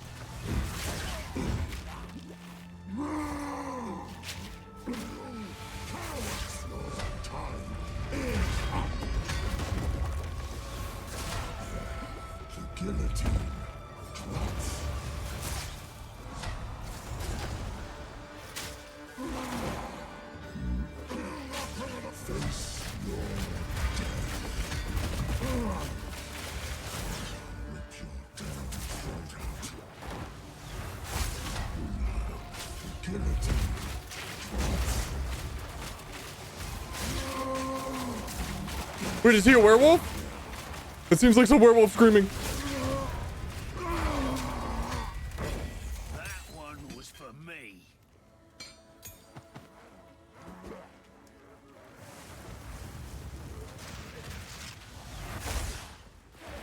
Werp. You're free now. Aww. PoE 1 would just let you instantly leave. And you get to watch her slam to the ground and just walk away. Come on. I'd reached the manor already. Bugger.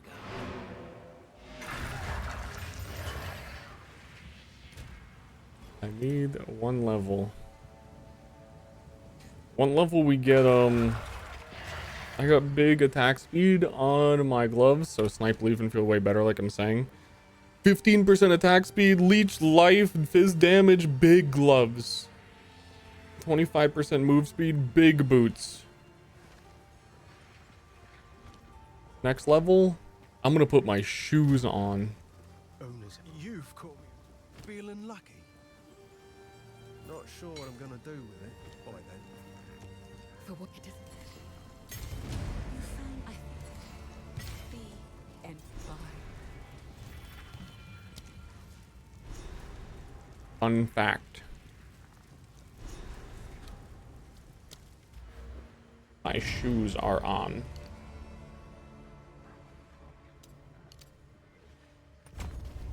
Soon. What's cruel in title mean? Fuck. It means I beat acts through 1 through 3 and you have to do it again in cruel before you get to endgame. New rule. Keep the shoes off. Stop that. Right now. Sniff. Sorry, Mephisto, I have to put them on. It's the only way I get move speed. If I could move faster by not wearing shoes, which does make sense, I would do it.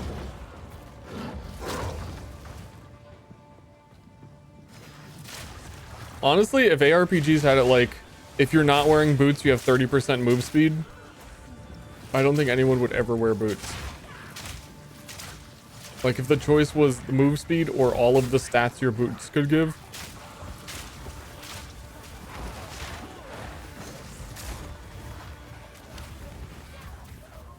I don't know, I think my boots would be off all campaign. Probably a decent chunk of endgame.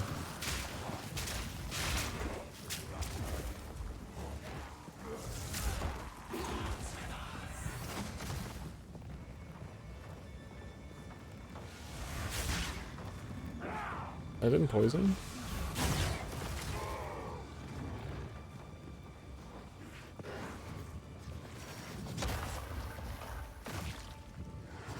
I'm gonna fart.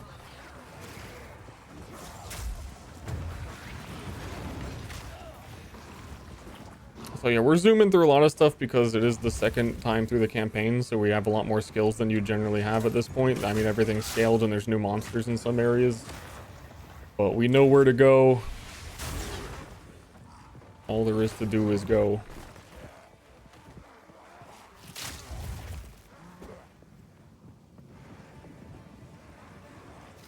Should be uncut gem man hanging up here.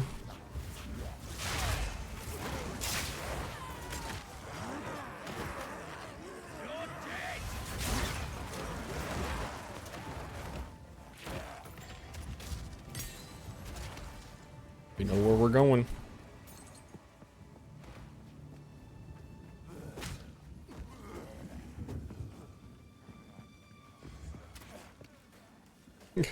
That'd be a cool item. Glass shards in feet. The picture of your boot slot is just your feet with bloody glass shards in them.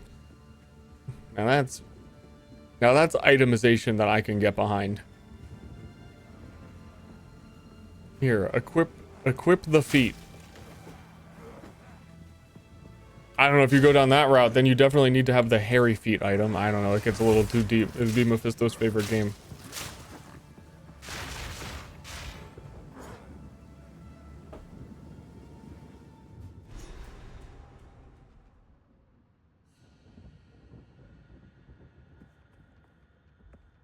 This place is right fancy.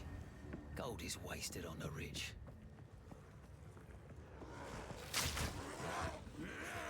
I've had the Dreadnought music that plays in Act 2 stuck in my head for like the last 2 days. For how long you spend on the Dreadnought. And it's quite the jammer.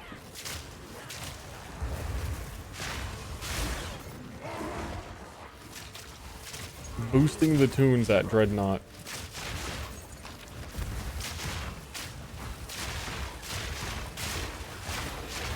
Uh-oh.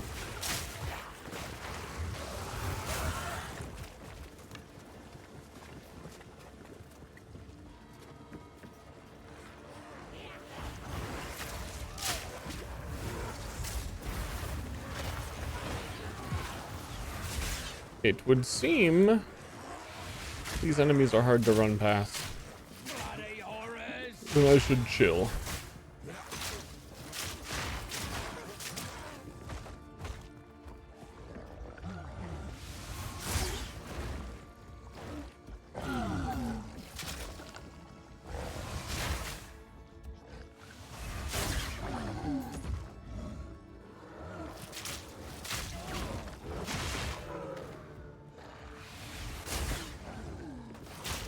Curious if they were to spend the time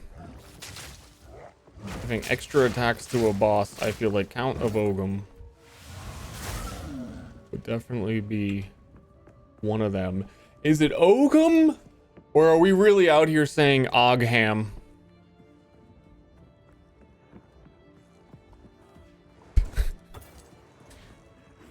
I'm pretty sure in the original dialect it's Ogham.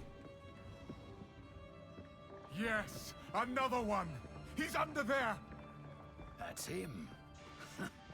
Soon. Very soon.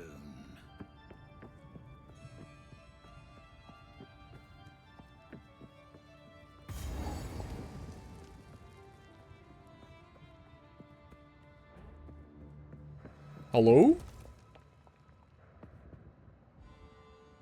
First ones. Hear All I our did was touch it. laments. Sanity recedes ever further into the dark. Shadows hover above us, in the corners, watching, waiting. What sickness has come among us that so unsettles our minds? It seems poised to strike. Nowhere is safe.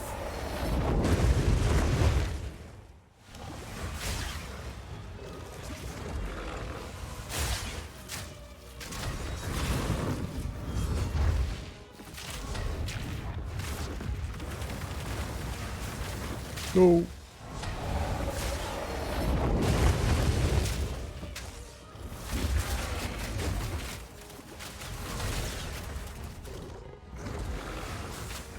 Absorb the orb.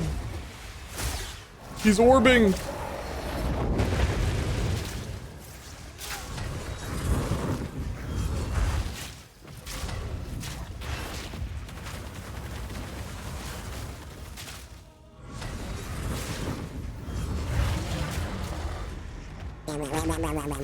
Always did say religion is dangerous.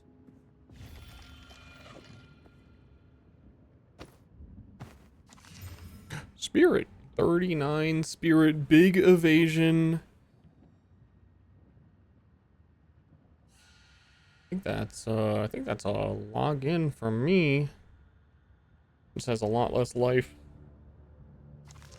And at this point, I don't really have anything to spend spirit on.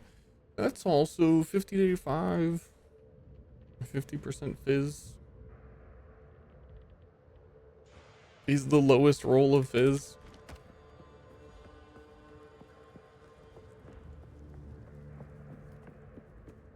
How addicted am I? I bathed last night. On day one, I showed off my, I told the story about my gamer reindeer shirt.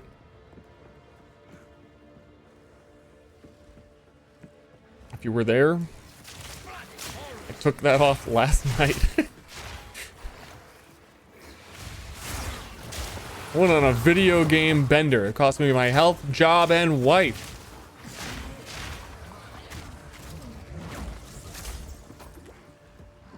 Peeled it off. It was all sticky.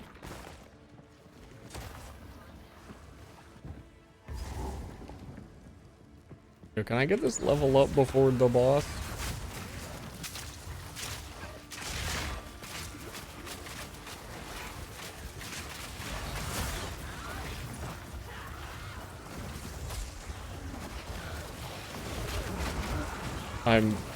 Oh, I think these guys pin you. That would make sense with their big spikes. That'd be a cool Spectre. Spectre? Spectre 1? I'm hearing a lot that minions are not good. Though I don't know if that's just everyone complains about everything on Reddit and stuff. But I haven't heard that minion players are happy with the power level of their minions. But I'm also hearing that nobody is happy about anything. So I really question it. Mostly there's just minions die a lot, which seems like it makes sense. Heard the opposite. Every time there's a new Torchlight Infinite League, I'm a Torchlight Infinite enjoyer, another action RPG. Not a lot of people play it. I get rank 1 boss clears like every league for like the last 5 leagues. And before a new season starts, I read their Discord to like see what people are saying, if there's something I'm missing, and like, you know, just getting really excited for the season. And a lot of the stuff that I read from people, I'm like, oh yeah, they're saying that like, oh, this character is like not looking too strong and this and that. I'm like, okay. And then I remember halfway through, like, they're all fucking idiots. And then I look at it myself and I'm like, that's not even remotely close to the truth. We could just... So we have people who've played PoE 1 for like actually 10 years. You go on the Reddit and read people's like reviews of minions aren't that strong, and you don't know if it's like a dude who's like has never played before, and also only other game they play is Tetris.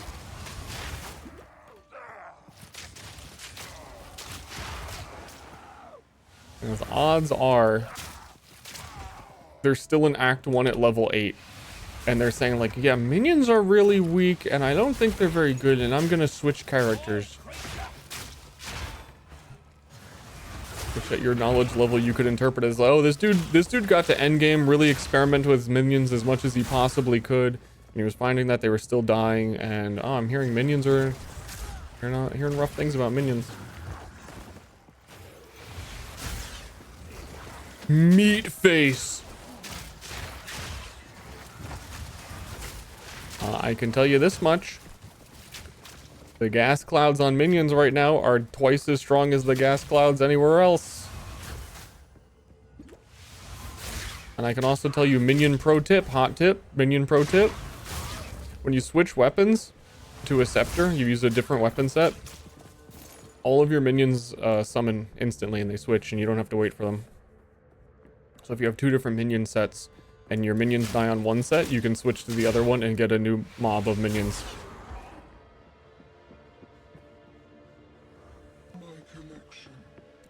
They seem to have like the rule set for FPS games where like guns reload while you're not switched onto them. So like if all of your shit dies and you switch scepters, then you'll have a new group of minions. And then once they die, you can switch back to the other one.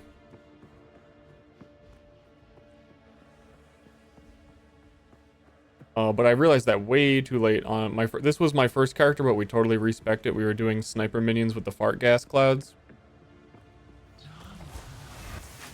And my sniper minions kept dying a lot, and I was like constantly trying to like macro them and tell them where to move, and they would still just get like super focused and die. But I could have just weapon swapped to like summon them. I just assumed the logic of it to me was like, well, obviously if I switch weapons, I'm gonna have to wait for them to respawn.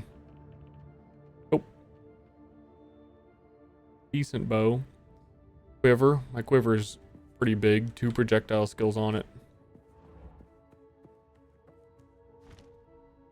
Thanks, Ray Jenkins, for the subs.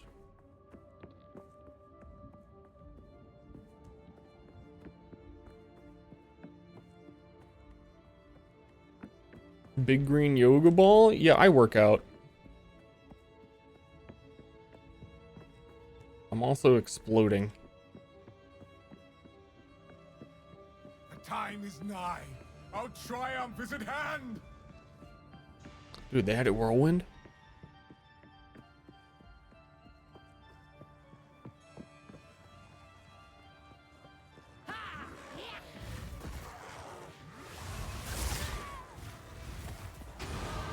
Ding. Dong.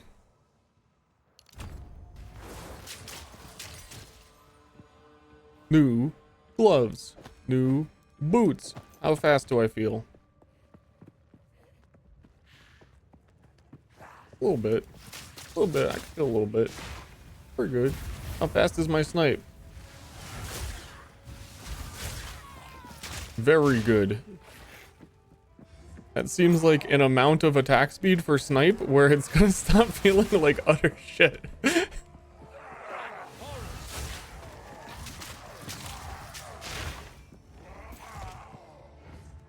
I really need to take some more of the attack speed on tree. It makes the timing of it just feel easier as well.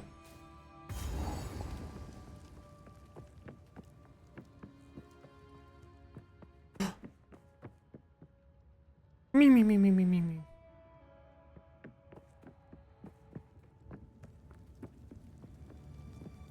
Blood mage kind of ass.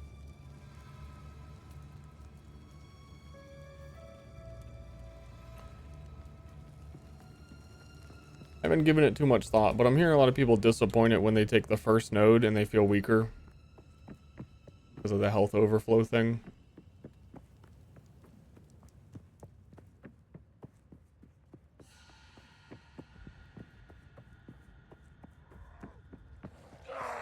I think you would need some specific bleed jewels. Because there's not enough bleed on the tree. Up on the top where source is. It's like there is not physical damage, there is not bleed multiplier. So unless there's like bleed multiplier jewels, it probably won't scale very well. Other than the fact that you can do tri-elemental stuff, but I don't even think... Ailment, like a lot, the biggest change in PoE 2 from 1, in like a mechanical game balance sense.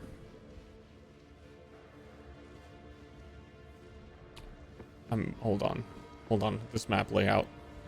I came from the checkpoint.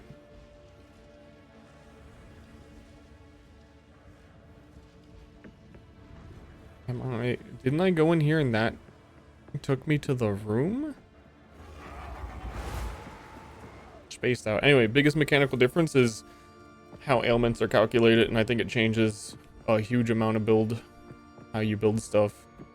That is still like a little hard to wrap my tiny little baby boy head around. Yeah, both of these were just... This is not a dead end room. Fuck.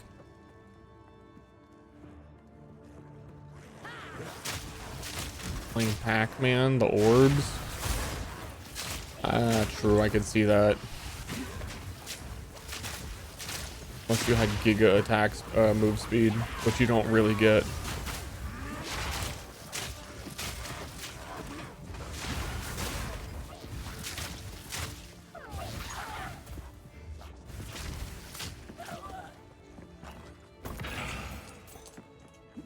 Okay, I was gonna say about minions as well when we were talking about that, and I never got to the point. As I think minions need specters. I think they expected specters to be in, and you need them. Okay, so if minions were not good, on PoE 1 there's a lot of specters you can summon that like do aura buffs that all of your minions benefit from. So even if you just have one of them, they're like feeling pretty mandatory. Like there's the one monkey that screams and gives everybody buffs. So like missing out on that kind of additional multiplier of like finding a good specter, even if you were doing all skeletons, feels like you'd be missing a big component.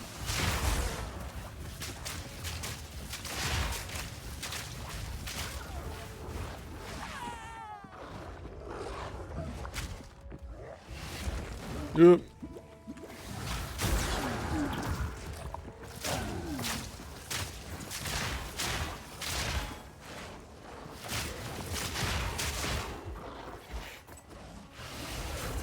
Despawn when they get off screen. I had kind of noticed that even with my skeletal snipers, that it felt like if I walked too far away from them, I thought they were dying.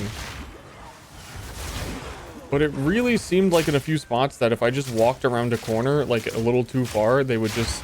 I'd have to wait for them to respawn. Yes, more. Don't stop. The beast hungers. Nasty. Okay. Gaming time for gamers. I love this boss.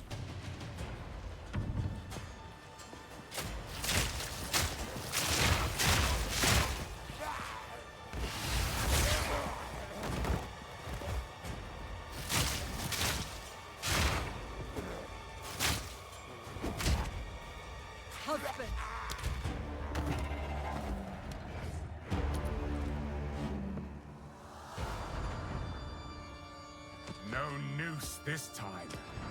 I'll remove your head myself. You could bloody well try. It is mine. First one's higher. Great Wolf, have you? Rise.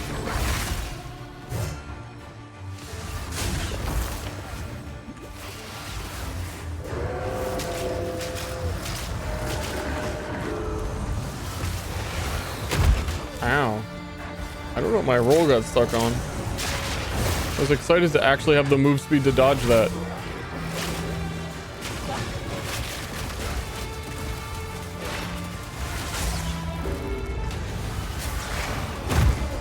Nope. To me, Oriana! Open the cage! Release the beast! Give me what you promised! I think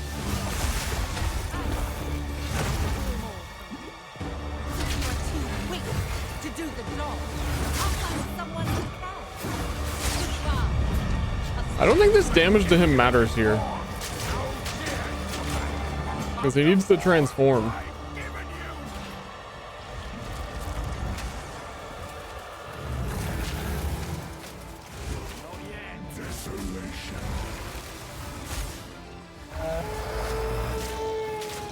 Your pulse quickens. The eternal impure. With bloodlust empowered. Our Ezreal endured. But soon all the void. In unending war. Death waited at the door. Then hour by hour, men fell as summer sun. I smell the blood, and I am ravenous. Requiem on high.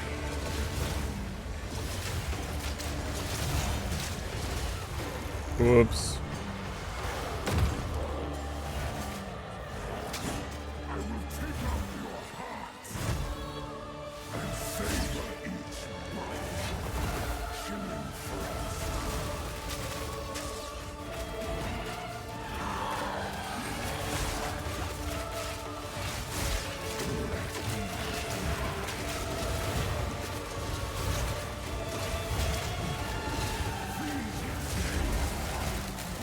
I will take out your hearts. He didn't get his third phase. Hooked him up. Allow me to clear your mind, if only for a moment. Is this Pathfinder? The answer in the title may surprise you. Dr. Lucas, thank you for the gift subs. Oriana Gamer.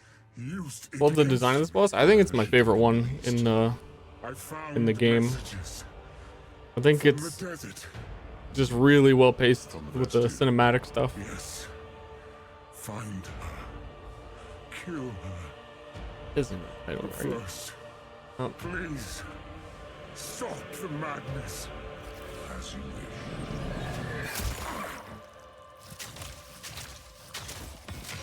We must make haste. Let us return to Clearfell to make our preparations.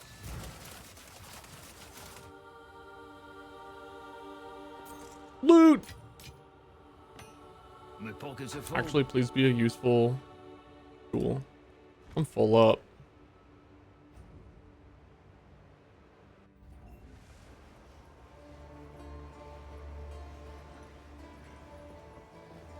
This will count. We can stick to the. You've been good.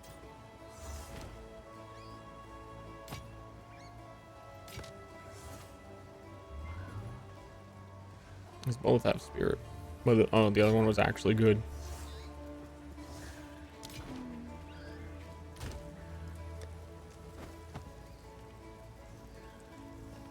I think I'm gonna wear that, but I gotta find Yes. a use for the spirit. Wait, you probably could just... There is a use. Uh-huh. Who's selling... It is good to see you.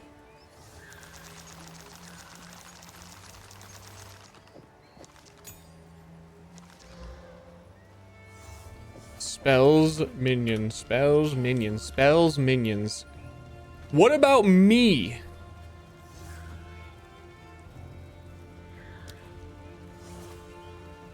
Put on vitality. Regen life. Might as well. 1% is pretty good. I assumed I was playing a PS5. What I've learned today from this stream is that the description of my build is unclear, and also people don't know what cruel means. So my title I'm going to change to Amazing game! Exclamation points. Because also what I've learned is no one thinks I like the game and come in and ask if I like it after my fucking like Raid Shadow Legends ass hype video before launch. I think that's a way better title.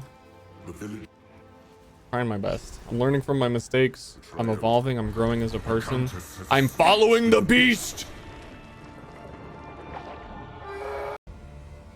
Well, sir, we have arrived. The Bastille awaits. Good luck to you. Make haste. Resistance penalty 40%, dude. Eh.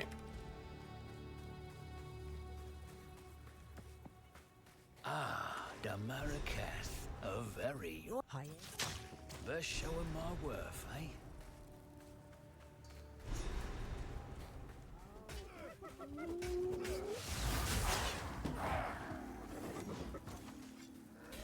Hey streamer, I have 16 legs and I'm a mutant spidernoid human. Not only am I a spidernoid, but I'm double spidernoid. I'm both on my mom's side. That's why it's 16 instead of 8. Would I like Path of Exile? Is there spidernoid representation? Yes.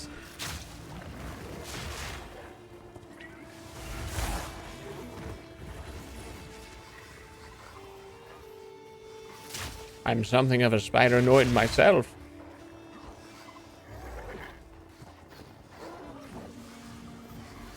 The reason for Gemling Merc over Pathfinder. Pathfinder is the worst ascendancy in the game and it offers no value, is number one.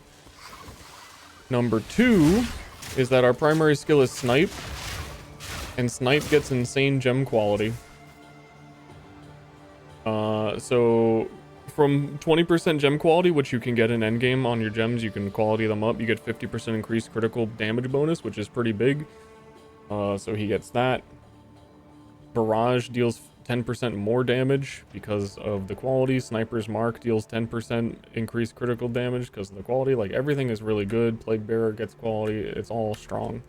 Also, because the best thing you can do for poisoning is apply something like a Despair Curse, but Despair costs 80 intelligence. You're never going to get 80 intelligence on a Ranger. But Gemling Merc can skip the requirements for stuff like that. I can also get Withered stacks, which you can't really get unless you have like 100 intelligence, which increases the chaos damage taken. My game crashed. Fun fact.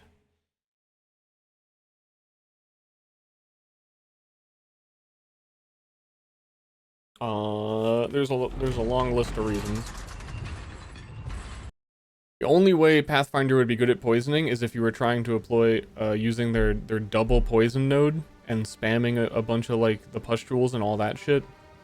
But I'm just applying one big poison, so I don't need it. And it does nothing for me. Because in this game, with all of the you get +1 additional poisons you can apply, they all have pretty massive downsides to them. Like, even the Pathfinder Ascendancy one is, what is it, like 35% less duration of poisons is pretty brutal. Unless you're constantly applying 1,000 of them. Has my game crashed often? I'd say, like, it's gotten a little worse. Once every couple hours, but it does pause you where you were. When I was doing the ultimatum trial, that shit that shit does not pause you where you are. That kicked me out. And it happened like 2 or 3 times.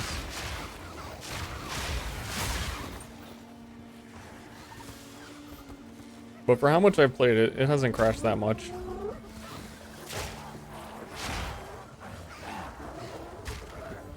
Certainly any amount of crashing is probably too much. But I think the pause feature makes me not care at all.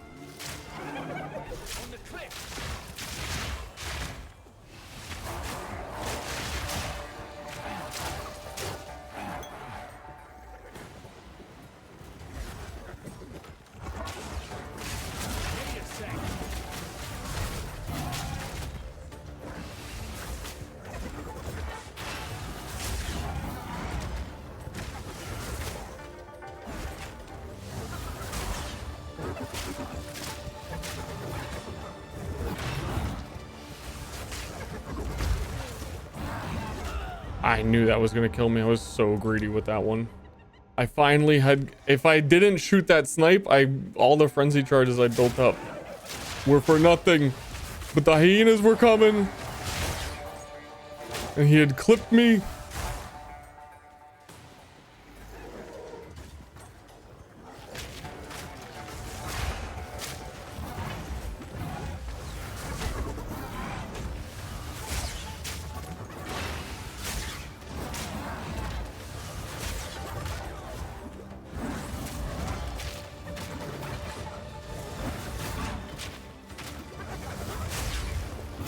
Literally the same situation.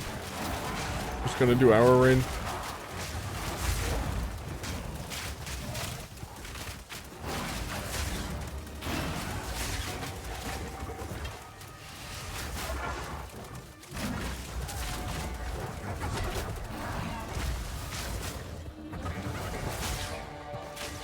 Like, usually you're the one getting pelted by the spears from the cliffs. How does it feel?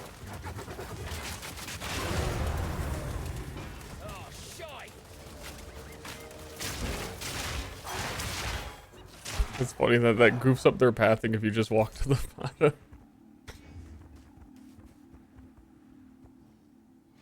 Got him.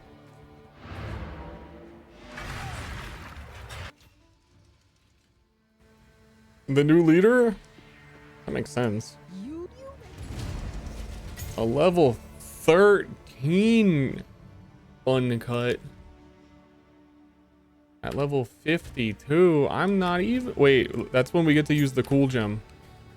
Or at least experiment and see. We're probably not going to use it, but it might be really, really good for mapping.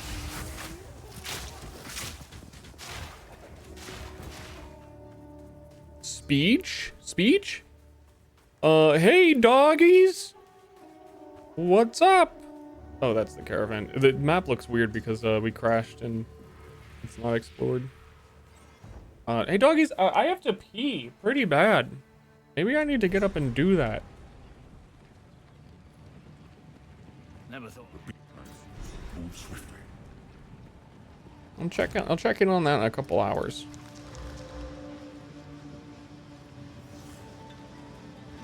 Oof.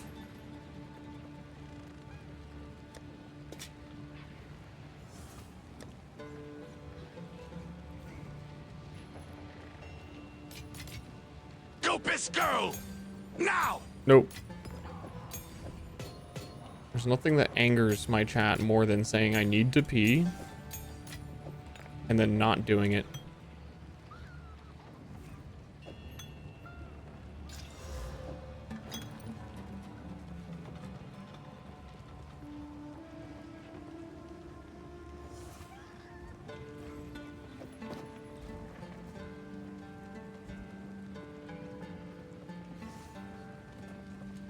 I am Remy. Like, I was gonna let you watch. What?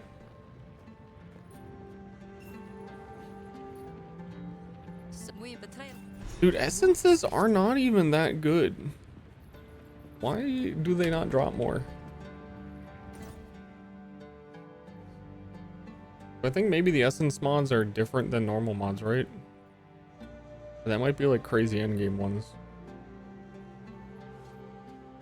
Yeah, like this is give a normal item one attack modifier. Like why are they feel so rare if it's just gonna be that?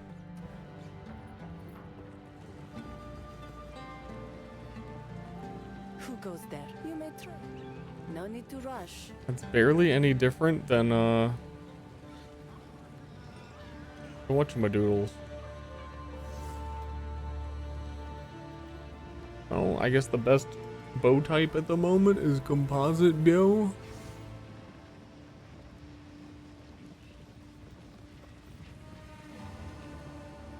War nights.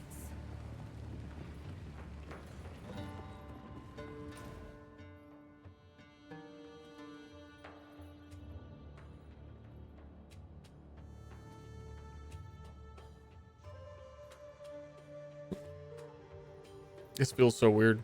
So I had actually been told, and I'm seeing it now in Cruel because you can see it change. that this map layout is also generated, like randomly generated, and that's why the map screen sometimes when you open it has a loading screen because it's checking with the server where things are. And there's like, in theory, that sounds like, ooh, but I think in practice, all it does is confuse you. Because it doesn't have any purpose.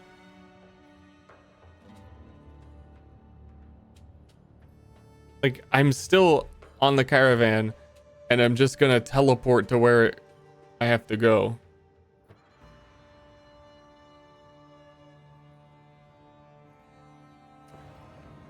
It's just in a different spot. But you read the game on Reddit. Are any of those complaints valid? Quite a few of them. I think they're over-exaggerated. But there's valid complaints.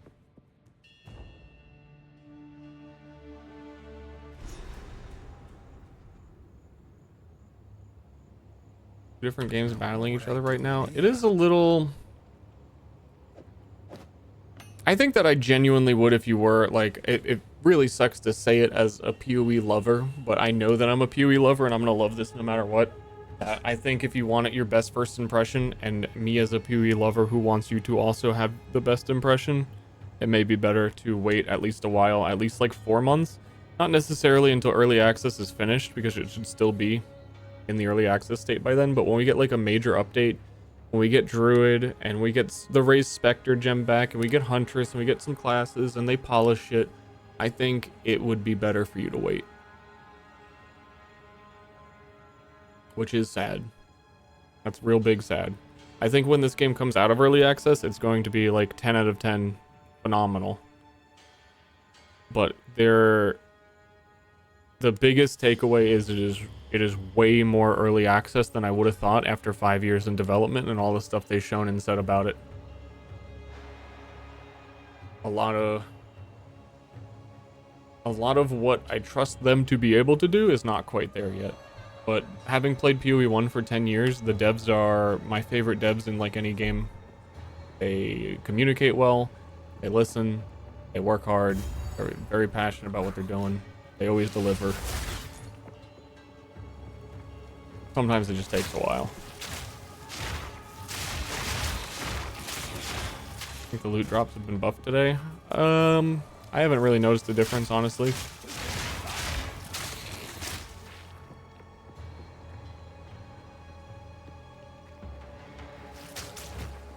What's up, boyfriend? I guess. Well, if I had a boyfriend, I'd want it to be like grinding gear game.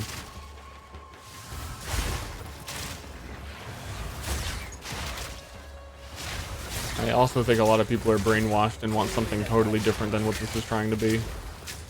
Coming from like Diablo 4, there's a lot of weird complaints that we pointed out of like people asking for every gear should be a 1 space slot in the inventory. I think is like just hits at such a weird.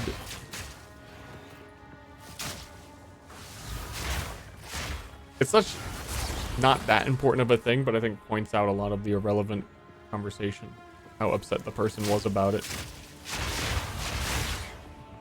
Thinking about it, they're probably playing on controller, because inventory fucking sucks on controller.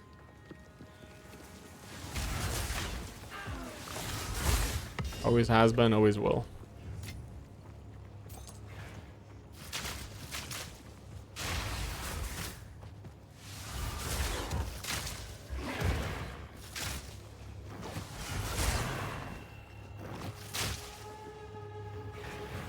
The game right now is really like if Diablo 2 had an actual legitimate proper sequel that paid homage to Diablo 2 in like every way it could. With all of the extra Path of Exile building, character building spice.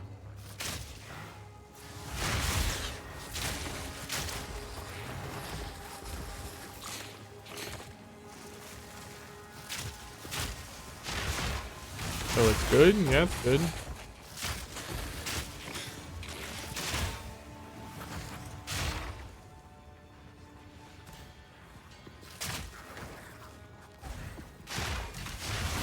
Farm uncut gems. You just drop them. I don't know. I don't think there's any level of like they drop specifically from anywhere more often. That's one down. I think what you can do, what I like to do, if wait, when did you say you switched? Mid-campaign? If you're in Act 2, the very first one, the Vistiri, well, my map's gonna look different. The very first boss you fight, the guy up on the cliff that I just did a second ago. When I was really stuck and just needed some extra stuff, I just ran back to him a couple of times and fought him. And also, a lot of the times you'll run past, there's a rare chest along the way in like a special camp leading up to him. And because he's a boss, he's not that hard of a boss. He drops boss loot.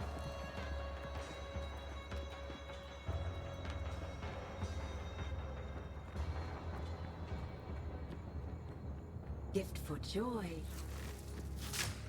Yeah, sometimes I've gone really long periods of time without dropping like a support gem. This character getting support gem level 2 took like most of Act 3. And then my character before this, the moment I entered Act 3, I immediately got one. And it could feel a little shitty.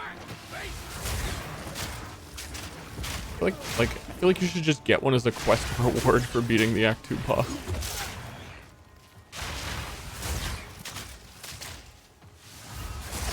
Stingy with buff gems? Yeah, I beat Acts like 2 and 3. And just now most of Act 1 in Cruel. Before I ever saw another spirit buff gem. And honestly, that one may have even just been a quest reward. Because you get a quest reward one in Act 1.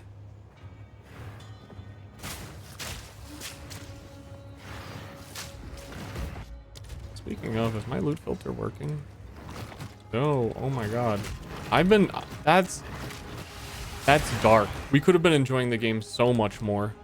What is wrong with me?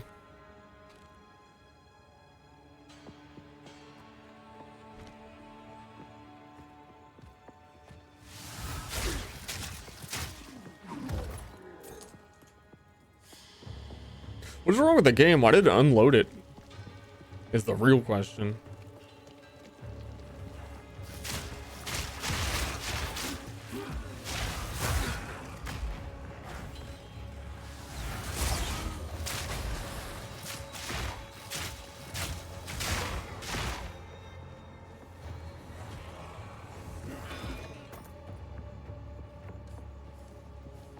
I think I'm about to do a full full lap.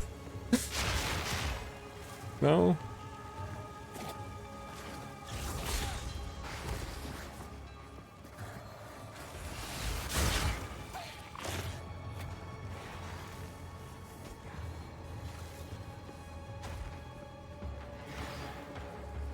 This area, I don't remember it being this big. Oh no, I'm doing a full lap. Oh no. Why? No, no, no, no, no, no.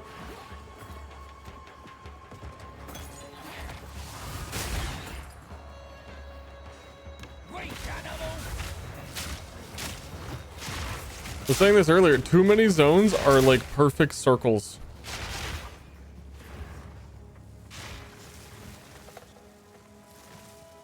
And it just ends up leading you back to the start and wasting the maximum amount of time. If you miss one wrong turn.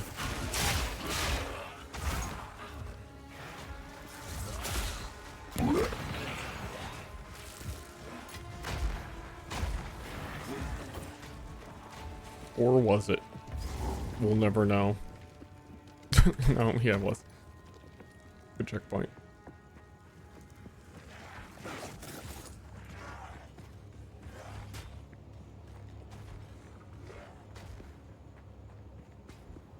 Gem seller at endgame. The part that I had found weird is sometimes you want a lower quality gem or a lower skill set gem because you can't meet the attribute requirements for the max level one. but you can't downgrade your cut gems. You have to like go to Act 1 to get a level 1 gem.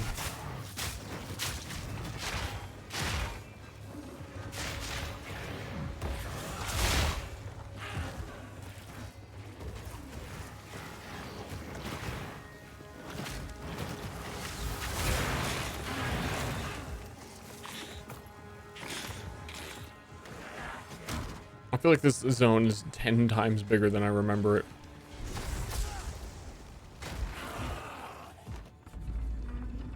Light radius lets you see exits better? Ugh. Actually, I think that might even technically be the case in PoE 1 as well, that your map reveal radius is slightly bigger. I remember hearing that somewhere. That might have been about PoE 2.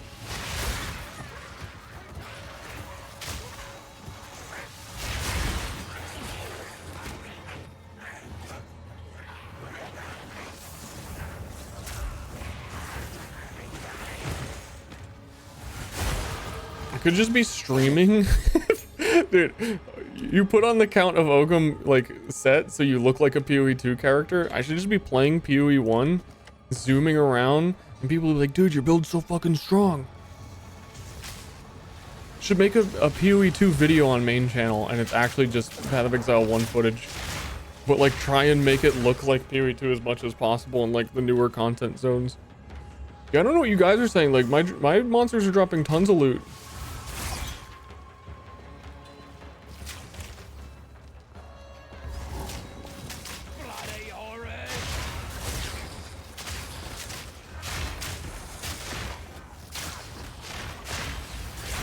Just gonna slow attack speed, lightning shot ranger.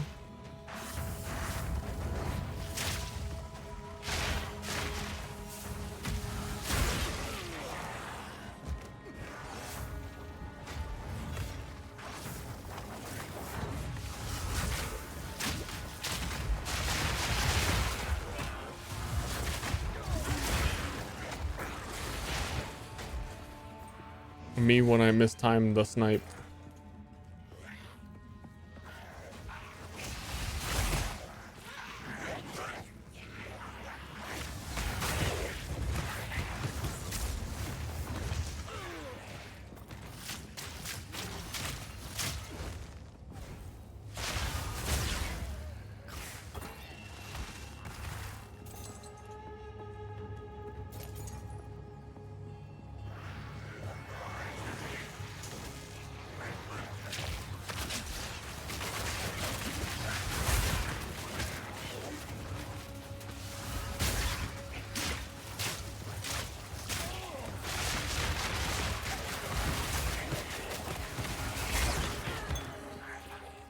The armor breaking from poison support goes kind of crazy in terms of you're all the like cracks on these enemies. Like, oh, you broke their armor. It sounds so weird because like otherwise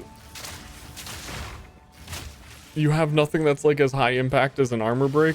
Like if you're doing it on warrior and you're doing bone shatter and stuff, it's like, oh yeah, big crack sound. I hit him with the mace. And then when you're poisoning things with a bow and they're just randomly crackling is a little weird.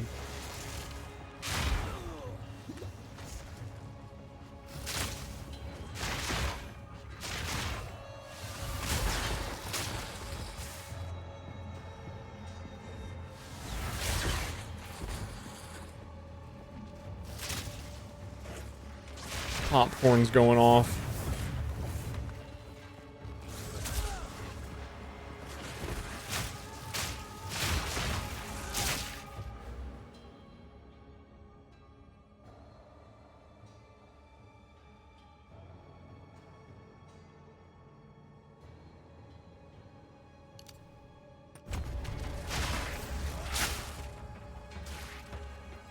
I thought that node was different.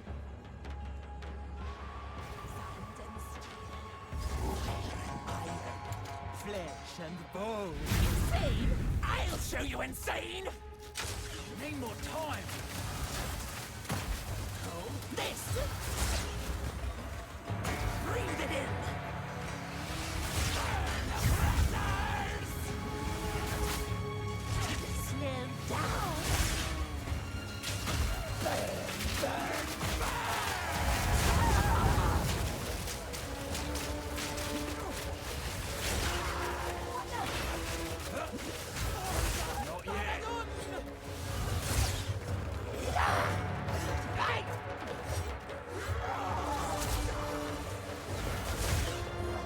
That's such a scary attack.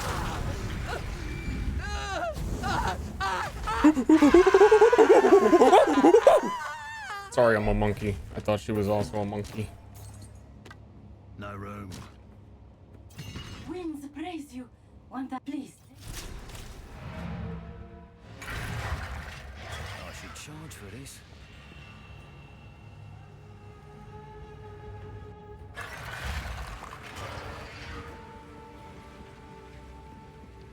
Look at passives for a second. I thought there was another plus. Oh, that is the +1. Reduce poison duration, +1 poison. And then this is the duration one to make up for the fact that you're losing duration.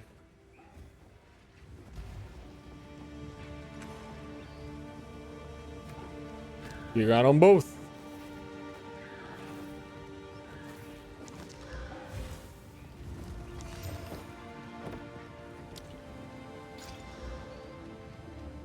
I hear you. Take your time. All right.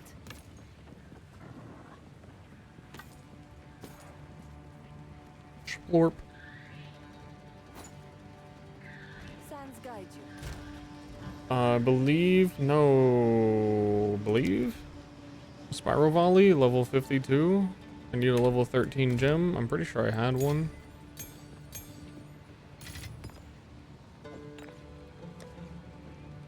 No, I didn't. I got scammed. I might not get one until the end of this act then. Oh shit, we get our next ascendancy point in a second. Oh shit.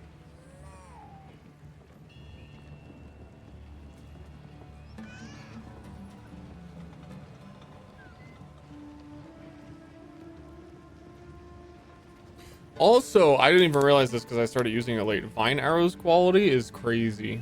Poisoning the plant causes it to deal additional chaos damage equal to 100% of the poison damage.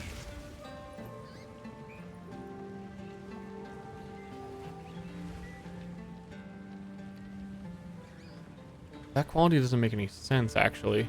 It's 100 to 110. It's like the fact that I have any quality at all, put it to 100.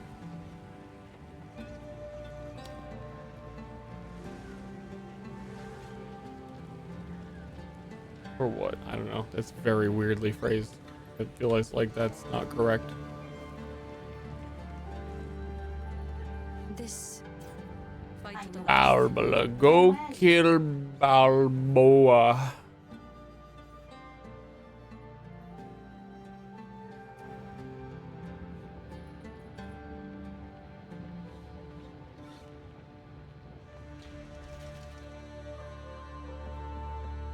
I'm blind.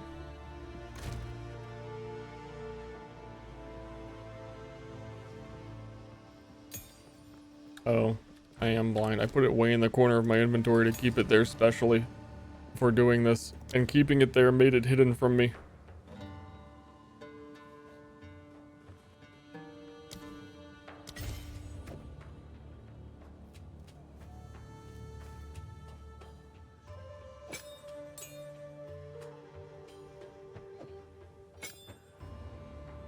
I'm gonna try this instead of Rain of Arrows.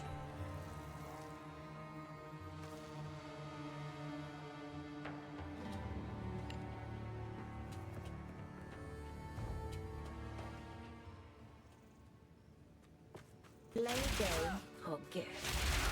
It's a few arrows. Something's up. the Halani fight tonight.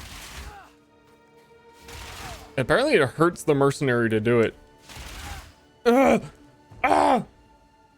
Gift for joy. John Penis. Thanks for subbing.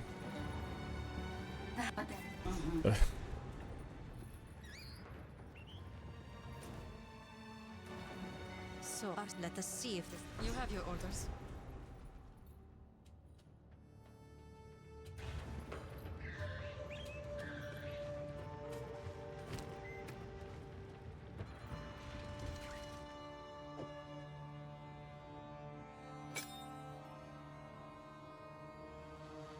You know what? I don't think firing that fast would hurt me. I think that I'm built different.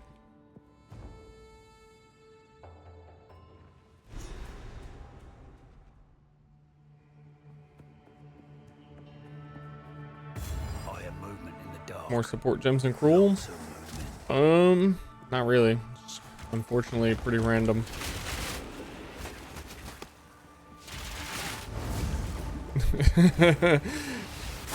Okay, this skill is weird. It shoots more arrows if I have frenzy charges. So I'm getting the frenzy charges.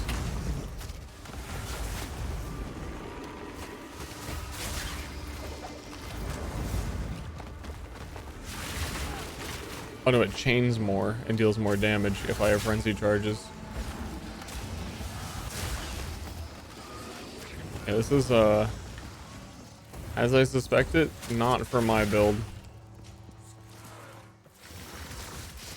But also it's weird because it feels like there's almost like a gap in the front and you should aim away to get the arrows to shoot what you want it to shoot as quick as possible.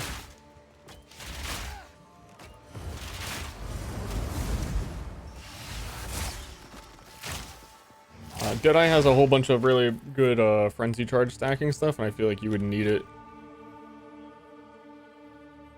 to even help with that. And also the only way I apply poison is by critting, and all of my damage is poison. But I only crit when I do a full snipe because of the helmet. Critical hits poison the enemy. I have like no poison chance.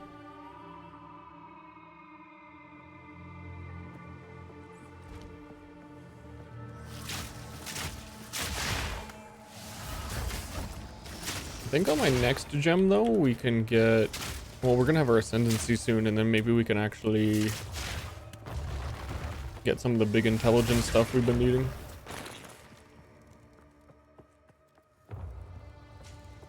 Actually, what are my auras? Herald of Plague, and didn't I have another one?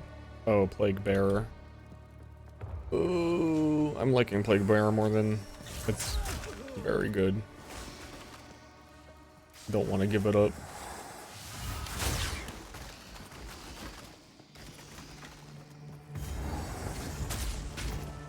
Like, why shoot arrows in a big circle when I could just, every time I snipe, I get one Plague Bearer? Boop. Yeah, just get the uncut gems. It's easy.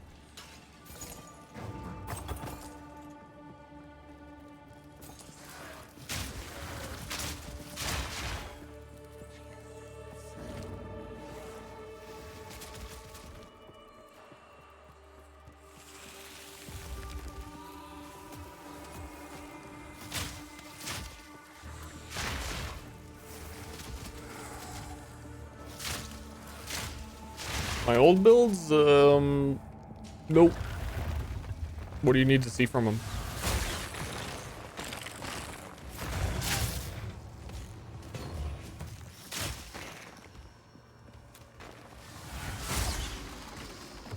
They're pretty loose, like, most of them are just a drawing and then, like, a picture of the skill I'm gonna use.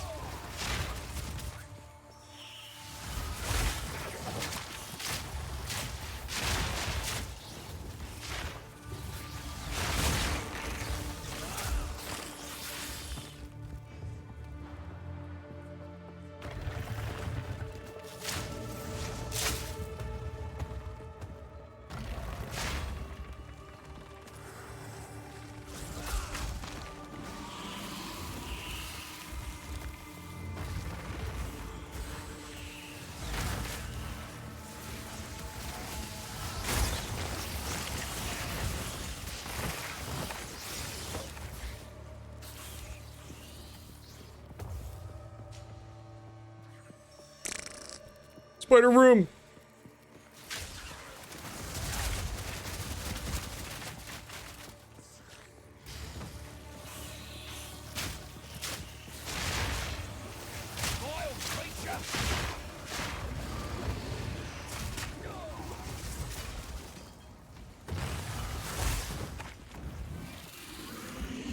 Yes, yes, yes.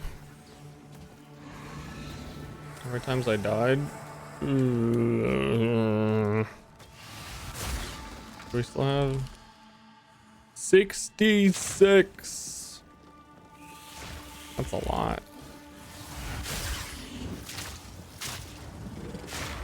I was gonna say it doesn't feel like that much, but a lot of them are probably from before I respec this character into being what it is. because it was my first character.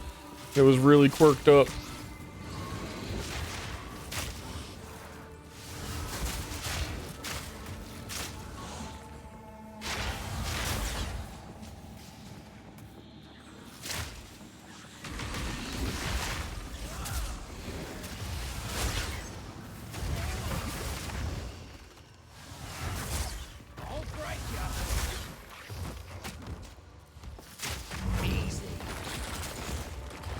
But right now I'm also probably dying a few times because I'm just trying to zoom through cruel.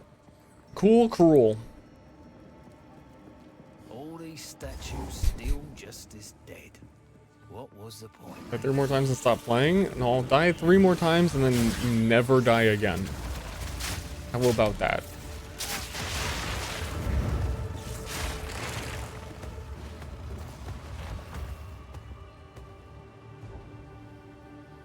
I missed Balbola. I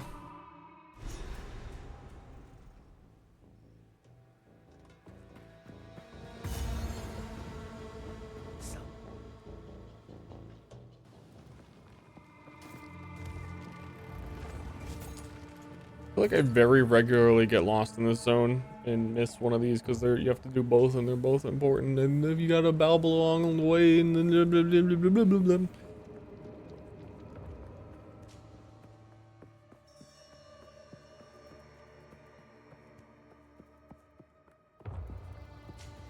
But yeah, not having WASD in PoE 1 is going to be real stinky.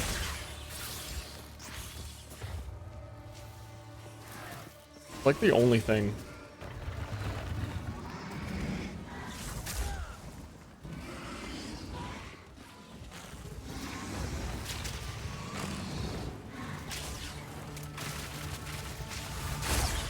Like the only thing.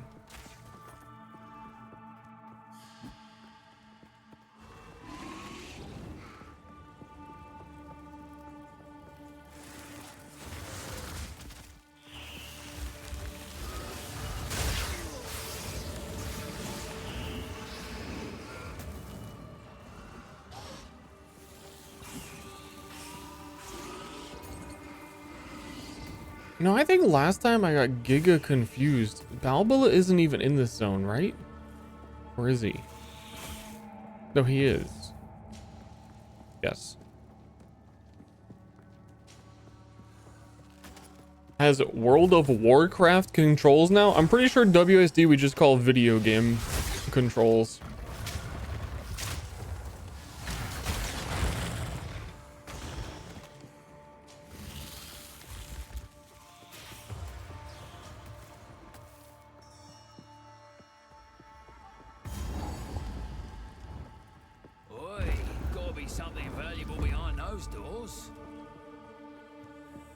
Pizza Tower. Yeah, it's got Pizza Tower controls. It really do though.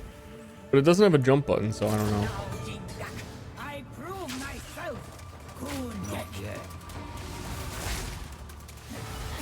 Today I learned if you cast Sniper's Mark and there's no target, it still goes on cooldown.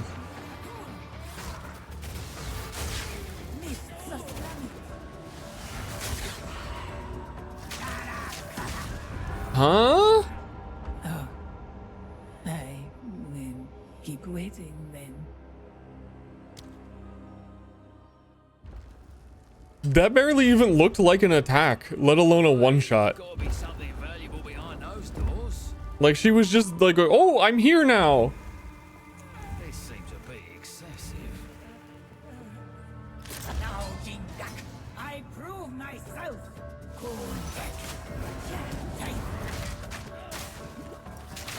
Take me. This is one of the hard bosses for me in general on this build. They move so much when you're trying to snipe them. And teleport to me and stun me and have to re-aim.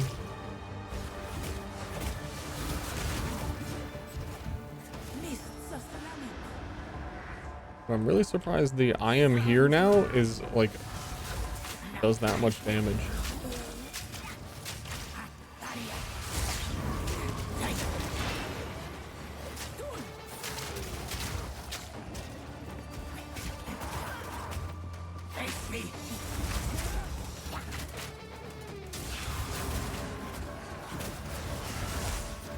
Miss. Maria.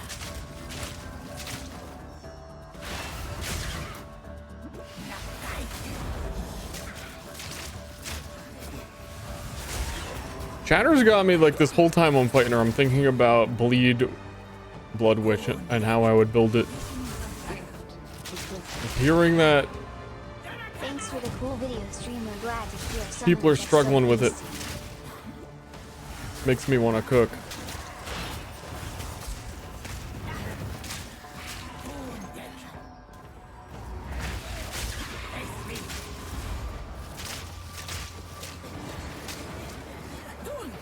But how the frick would you aggravate the bleeding in the first place?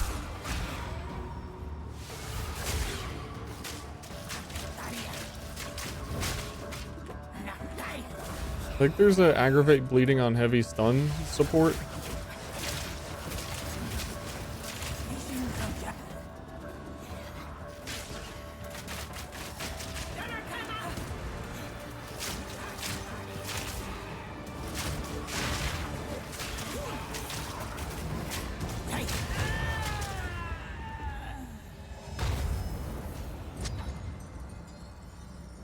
Yes, coin.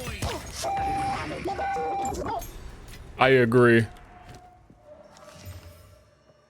45 spirit on the chest armor. I thought my other one was good. There's 39. But it's got Giga Evasion.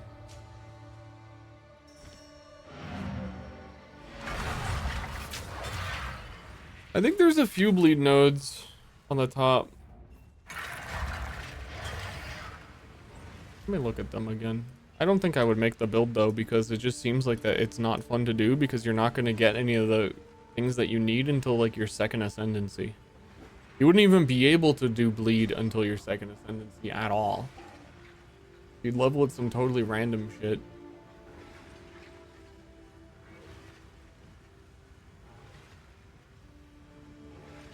Break armor, inflict bleeding on hit. Yeah, these are kind of nothing. Break armor with spells would help you do the aggravate bleeding thing I'm talking about. A little bit of magnitude.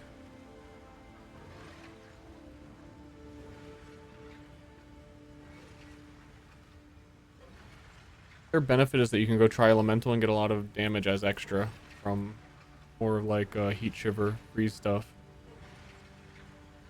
I have to pee real bad. I will BRB. Finally caught up to me.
Wham. Wham, wham.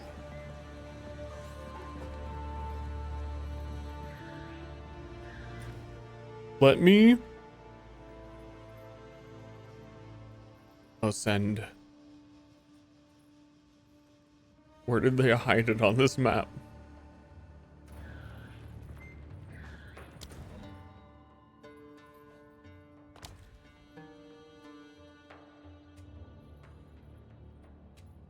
Or is it this whole like trial this segment thing is I got super confused on it last time. If you are traveling through Traitor's Pass, the trait I will tell. Longer she what jinga. Like, why is it telling me travel to the Trader's Passage? I just killed Balbola. I talked to her and she says kill Balbola.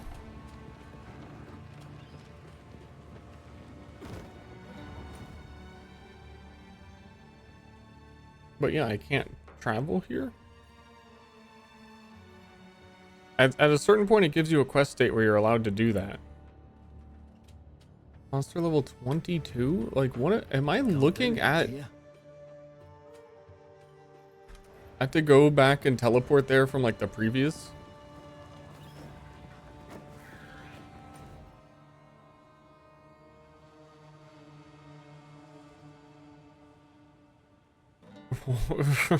Yeah. Yeah, I guess.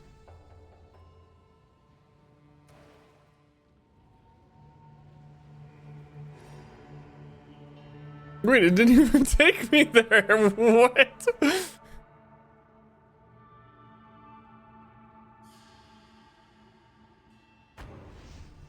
I guess I clicked that one. That's very confusing. I'm concerned that this won't even give me my trial. Because it feels like I'm here doing this wrong. This also might suck because it's 2 floors. This better be worth it.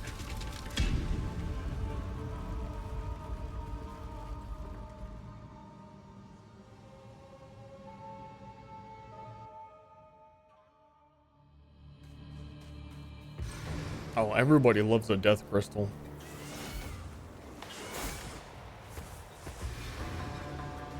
Hardest content in the game.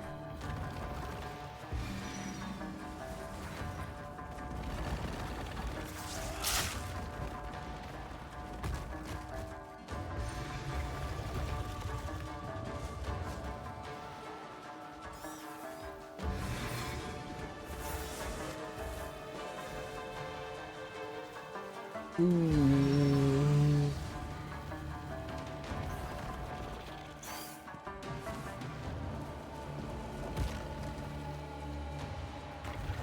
Wow.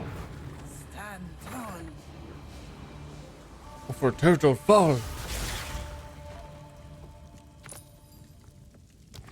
A golden key. Affliction, affliction, affliction, affliction.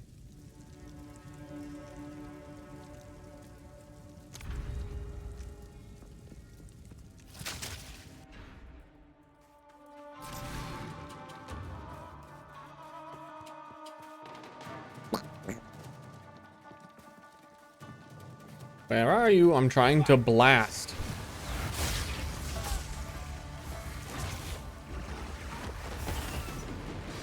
I can't let anyone hit me now, and I am a standstill to channel snipe.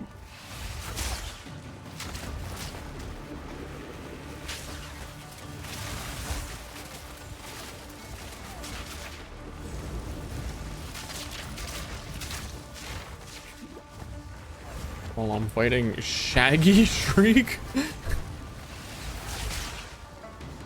Dude, Scooby-Doo got weird.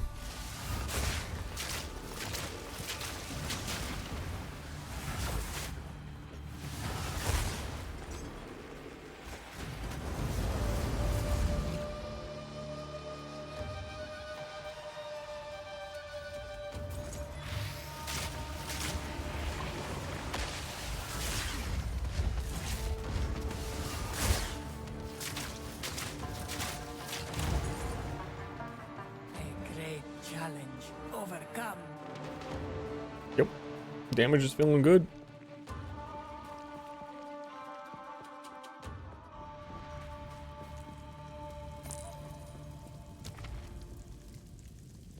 Dun, dun, doo, doo, doo, doo. Less sacred water found. It doesn't matter.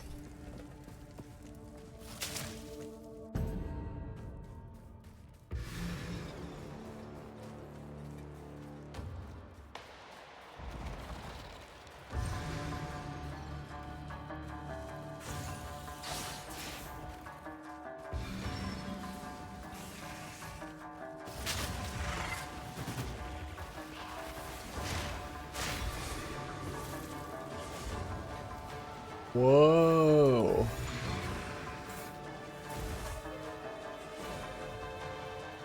This trial's going hard. This character's so stinky because he has to fart.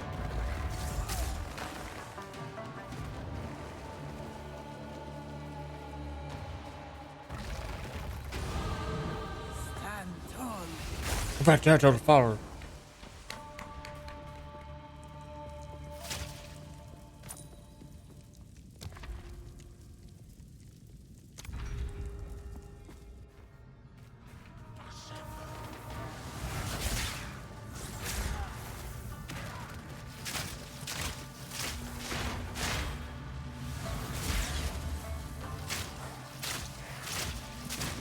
I'll tell you, it's a lot easier second time around. You know all the mechanics, and you deal enough damage.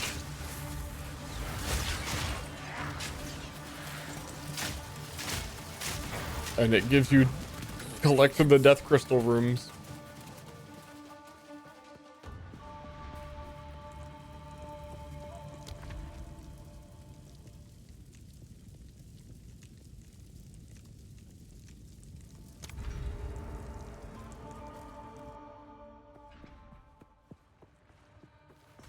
I'm a survivor. Woohoo! I'm about to fart. I'm about to freaking fart.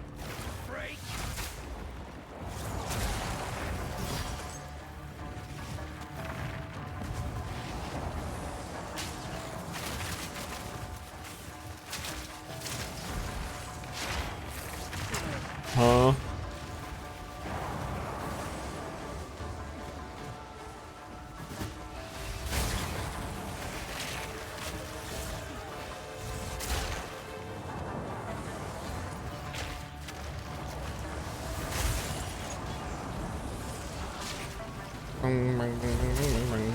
It speeds up the timer if you kill rares, but it also just like does not spawn the rares for like forever. All in a day's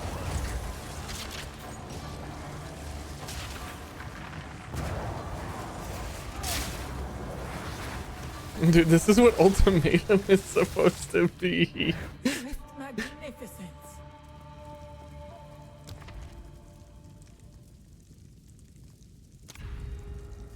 Take this.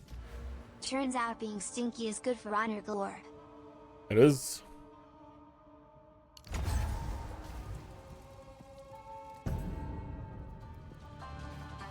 Oh no. See, now we lose. Now it's a find the exit angle. Buckle in.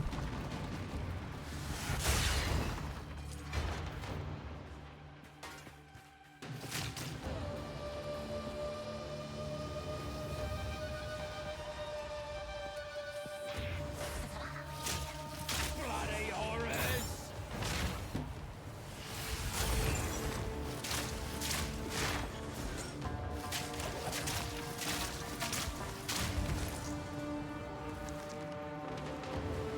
I am properly buckled.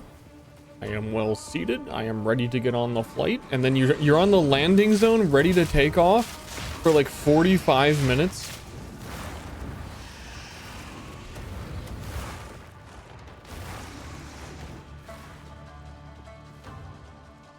I'm ready.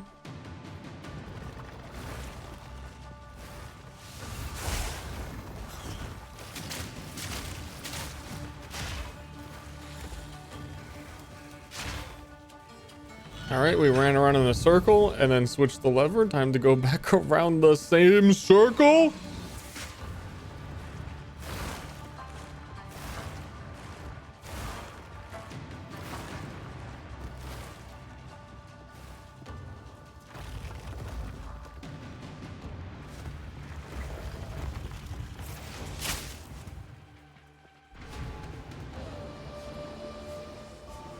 Woohoo! Relish your mortality.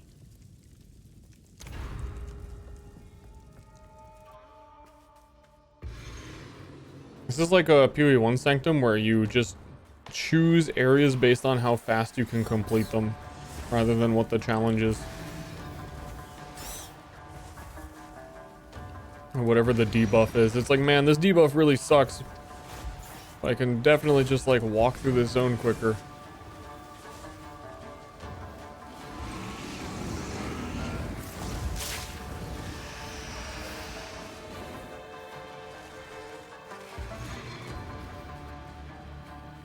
Oh, Chaos is kicking my ass. Yeah, it's pretty fucked up. It's I think it will be the hardest thing you do in the campaign.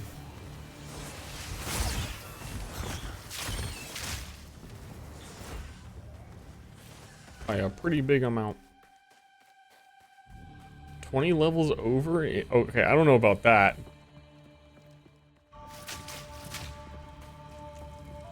Rest a while. I shall aid you. Use that well.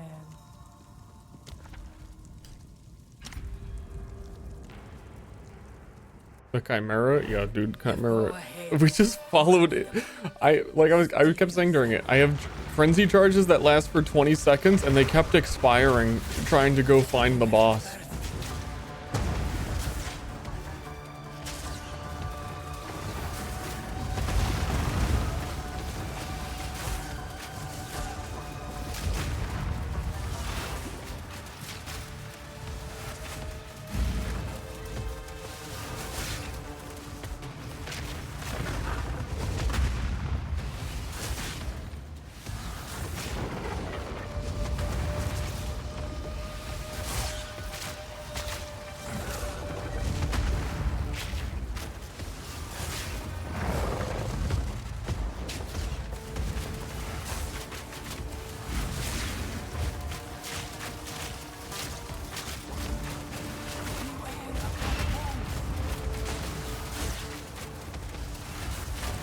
Actually kind of crazy. There is like 2 skills in the game that use frenzy charges. There's 3. And I think there's only one that generates them, which is Sniper's Mark.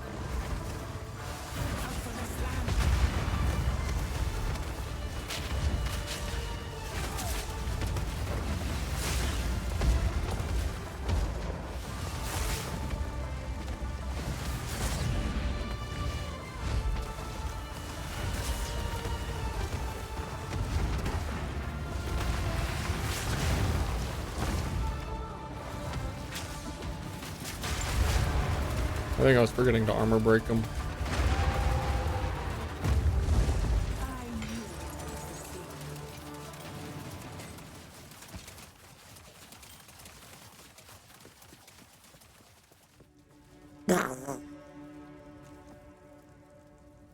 I shall aid you. Blah, blah. I don't know if there's any reason. Oh no, fuck. These tell you what's in them beforehand. There's helmet stash, mystery stash. I don't need a helmet. What is this? This could fetch a Black Sun Crest! It's the same as PV1 and I already knew it was a stank ass roll. Because it goes up to 15% stat stacking. Light radius? Oh, light radius pog? It's reduced, man. I can't see shit when I'm wearing that helmet. Not sharp enough for that. Oh no, I put it on as a joke and now I can't fit my helmet on.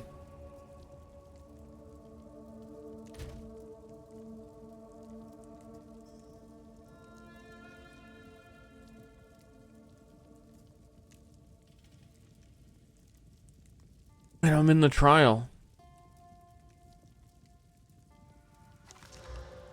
So I don't think I can talk to a respec guy. I can't just leave.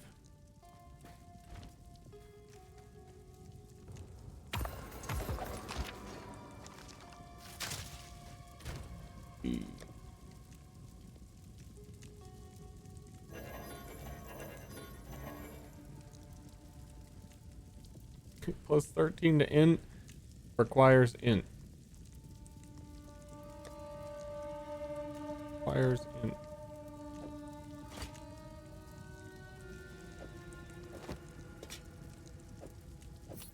Got him.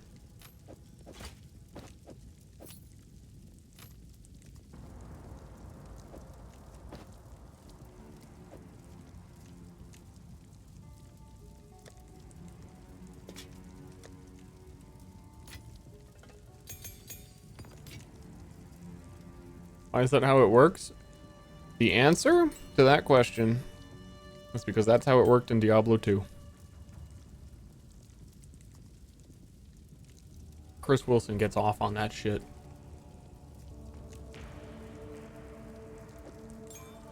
As do I. It's not just him.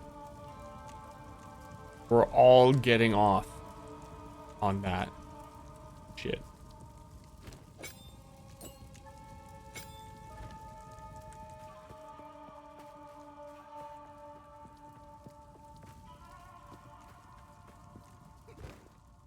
Store is floor 2, right? Yeah.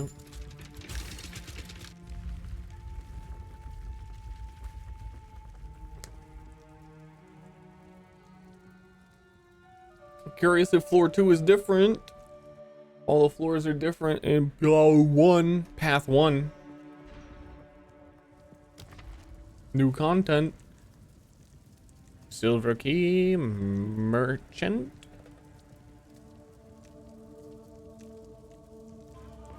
Contains the terracotta sentinels. Oh. I know who that is.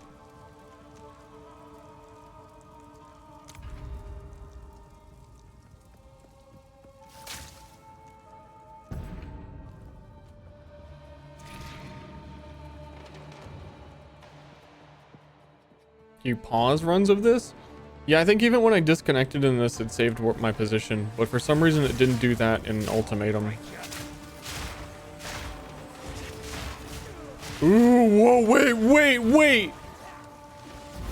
Why did one hit remove all of my honor? How did one hit remove 1,000 honor?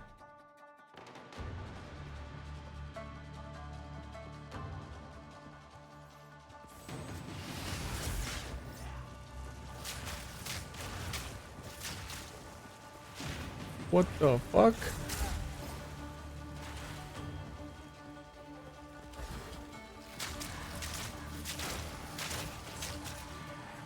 It's like, let's never get hit ever again. It looked like it crit me and ignited me, but like... I don't even think PoE1 Sanctum, like ignite would count.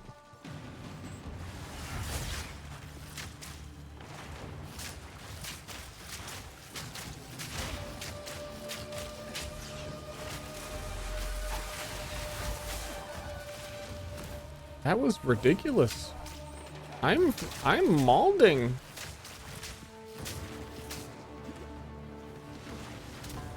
I'm very upset about it. Thought I was just gonna have a chill time and finish this.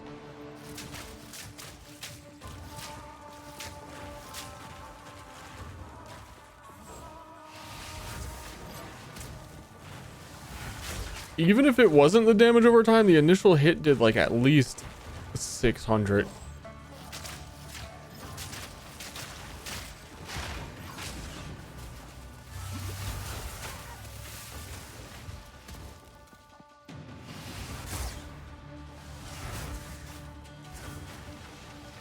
This is awesome.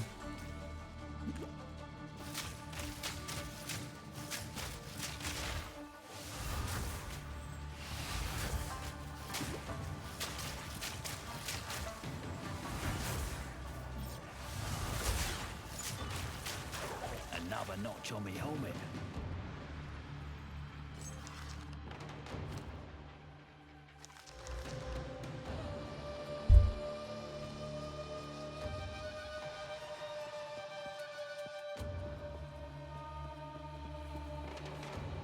I think I have...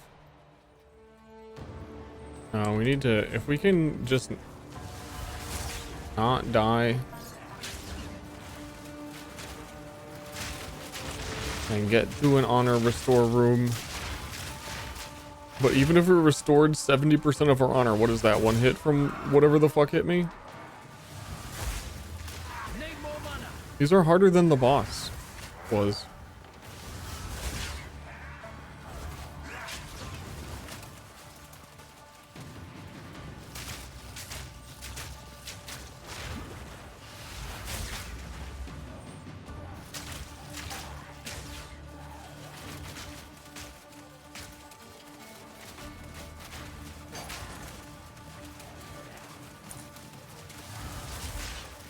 I think I'm just wasting my time. There's no way we get out of here.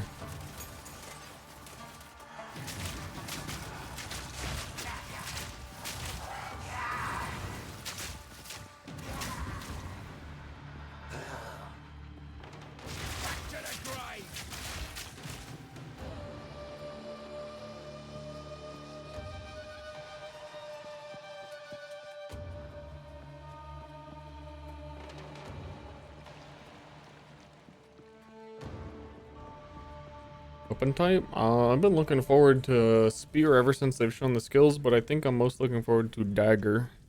Because I don't know what it is, what they're going to do with it, and I think daggers are cool. And Shadow Man would go and zip zip zoop with daggers. Sounds like with the melee animations could be real good.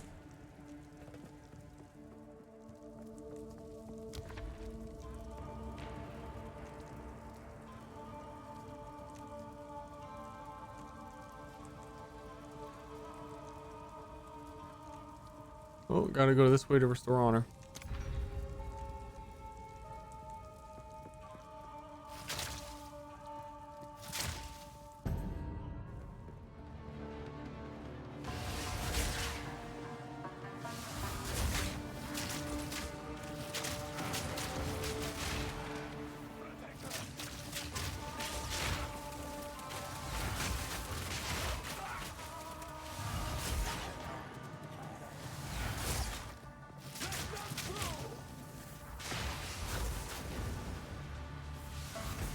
Out of mana.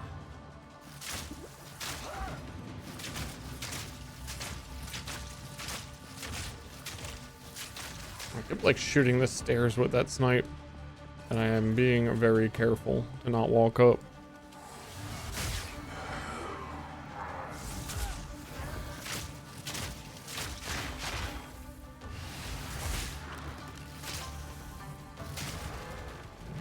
Good riddance.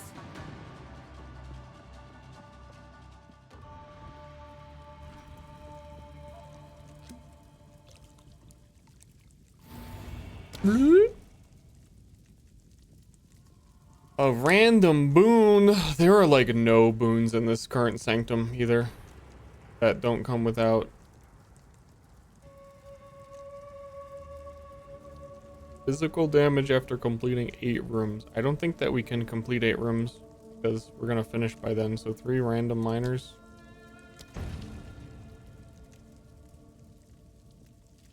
Restore 91 honor when you venerate 9. When your minions deal more damage, more sacred water. Those are all, that one, the dagger one, very helpful. The next one we heal. If we make it through here, I think we're totally fine. And this is a crystals one.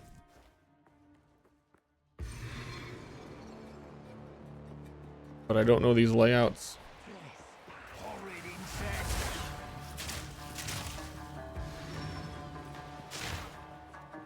And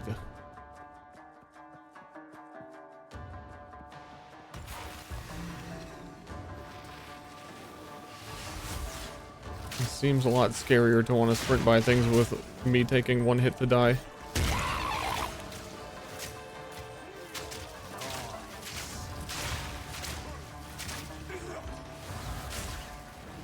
And these fucking flame lob shitheads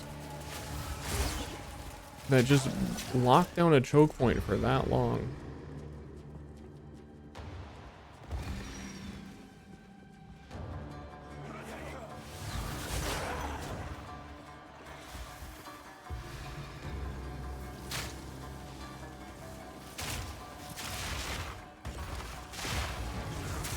Stand tall. For Turtlefall.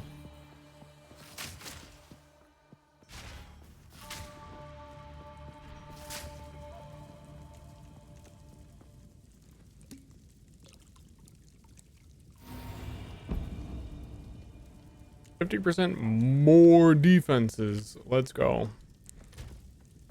Should put us at Giga Evade too, so we can dodge most of the stuff.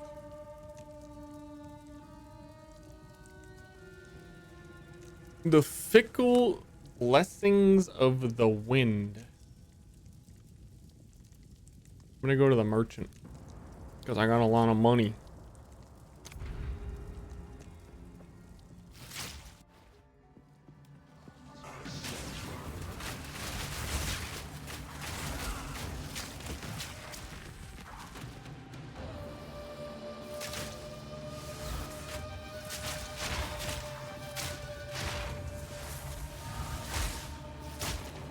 We love money.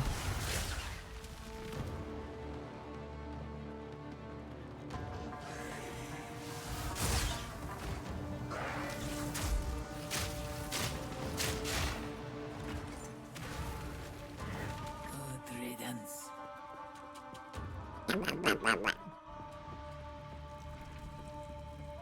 Let's plan. What do you got for me? Monsters have reduced action speed is the best. We could just afford it, or we restore some honor. I'm honestly still scared of getting one tapped after that one shot. Like, that is the only thing that has pretty much hit me this whole entire run, and it was like 90% of the bar. Which has to be a fluke, but I'm not testing. Yeah. And we're almost at boss, so I wanna do action speed.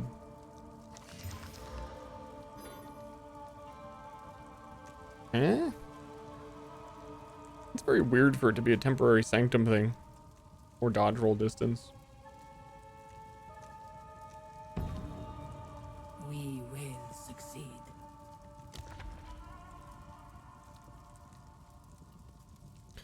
Take damage on room completion. We are going to have.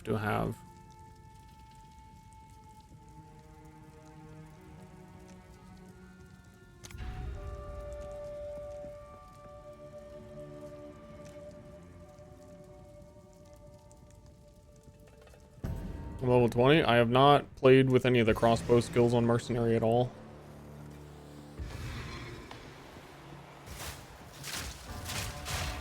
But scattershot grenades seem like they do a lot.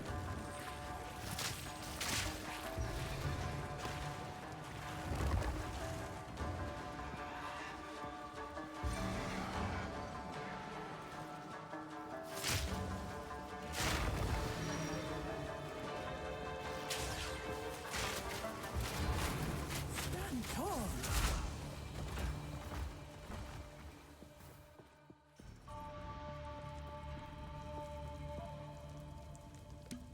Random boon! Dude, we're actually juiced.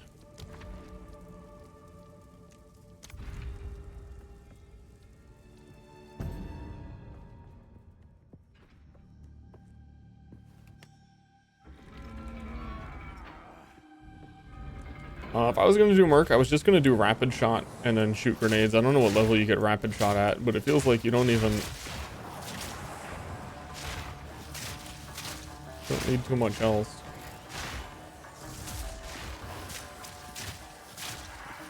There's too many variables that even if I had played, it's too hard to help to like need to know what your weapon is, what your passive tree looks like, etc.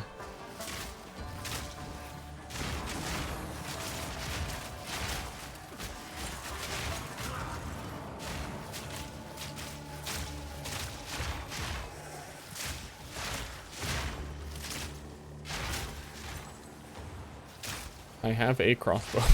Yeah, that doesn't help. Like what modifiers are on it, like how good it is, how you could upgrade it. Because if you're doing any weapon-based character, I think even spellcasters now, like everything you could be doing could be fine. Like I watched a little bit of Germa and Holly last night fight the Act 1 boss, and they goofed it. And then afterwards, I was like, oh, Holly, let me see like what weapon you're using. It actually had 0 beneficial modifiers to what she was doing. So I don't know. There's a lot of variables.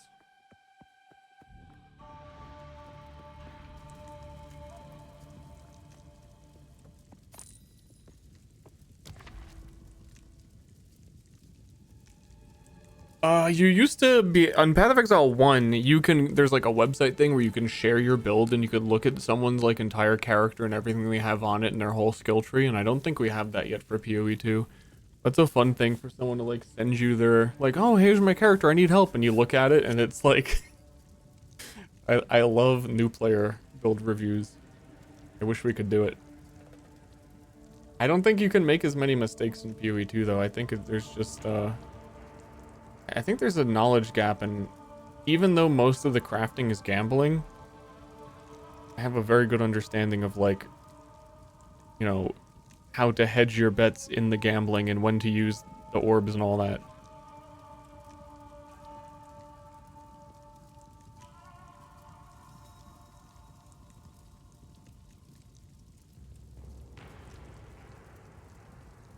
What is Chalice Trial? Is that the duration?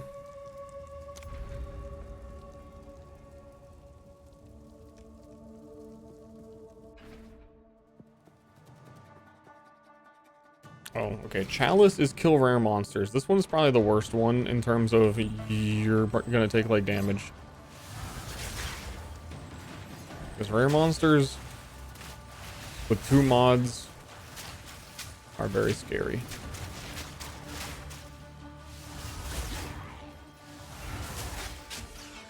Simple enough.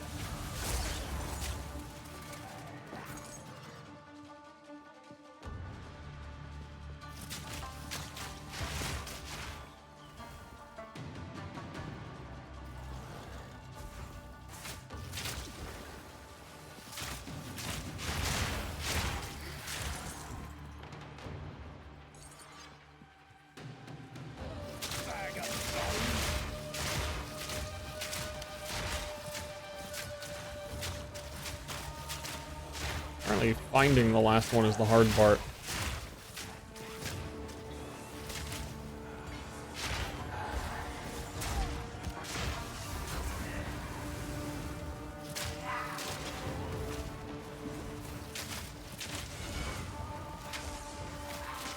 Do not like being in that room. Is multi-proj her? Oh, she has 3 mods. Enrages, chaos resistant.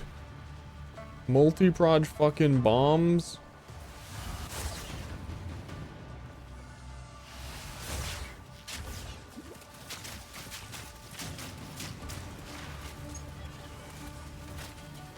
Dude, I can't get an ang.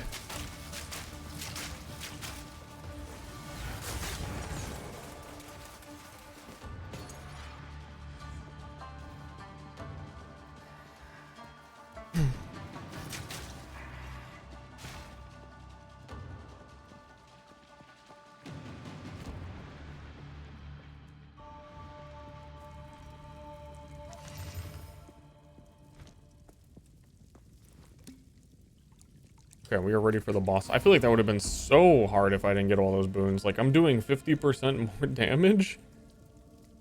Or, yeah. And they have reduced action speed. Honestly, it feels like I didn't even have them. Boss time. I haven't seen this one yet.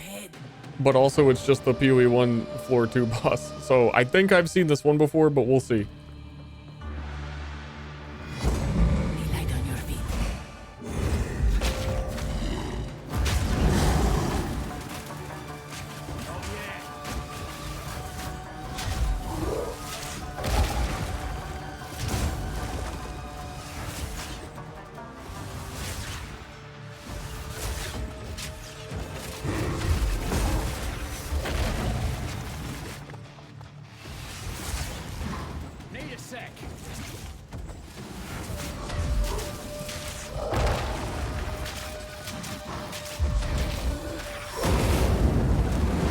Okay.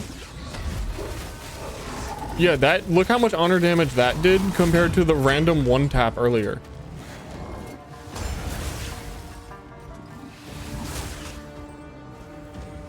That's like a full ass boss slam attack. I didn't even notice the honor really go down. It did 400? I guess I had more than I thought, but the other one did. The other one did like 900.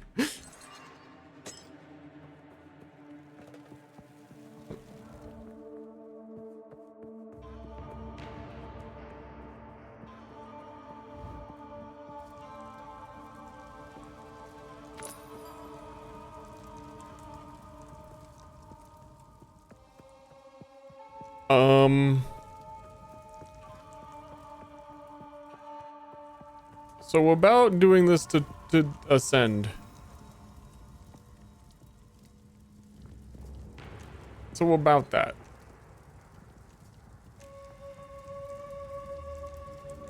Rest a while. Use that well.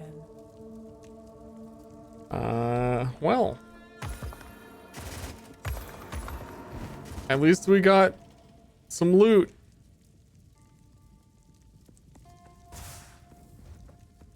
Yeah, I don't think this was the official quest, but Balboa didn't drop an official quest token, so...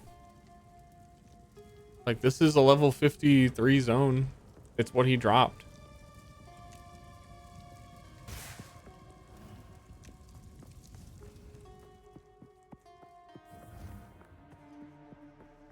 Nothing like... an altar I'm missing.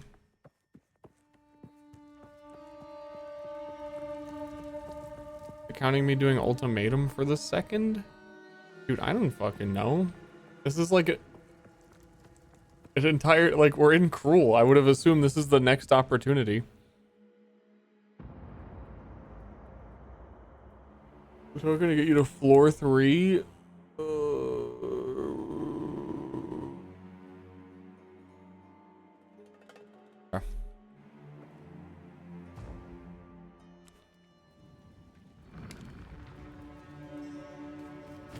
Well, as they say, what a huge waste of time. I think I've heard them say that.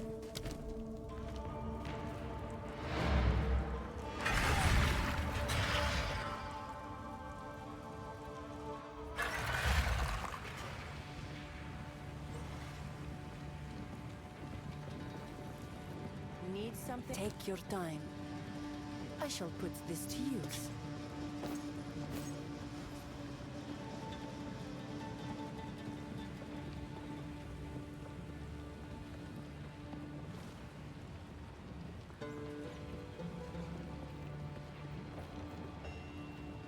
Goodbye.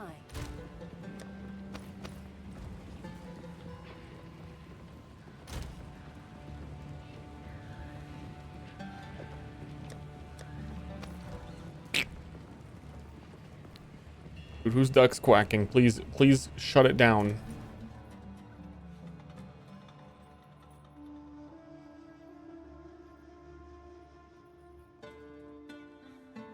Boom, boom, boom, boom. So you don't... I'm thinking about what you don't need to do because you've already done it. You already have those statues, it looks like. The relic pieces. This map being randomized is too wild. Wait, am I an act? Am I?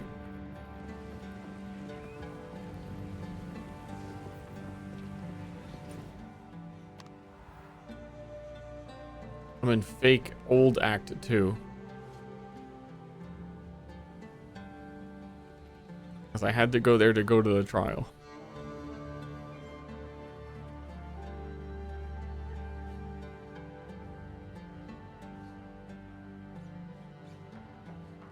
I'm so confused. This is telling me the quest right here. To search the Trader's Passage to find... That's the Balboa quest, right?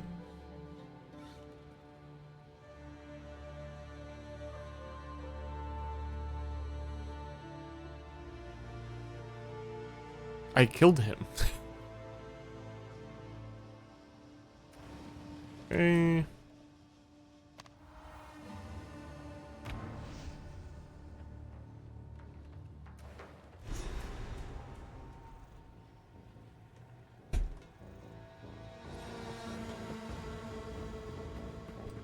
Play game for gift.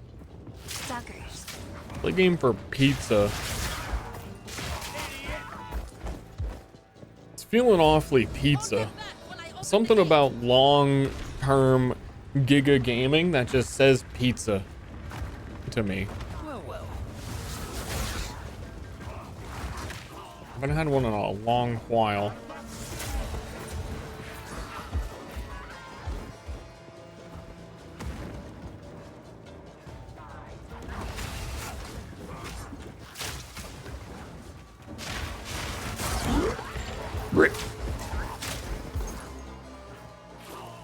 Oh, I still have the music up.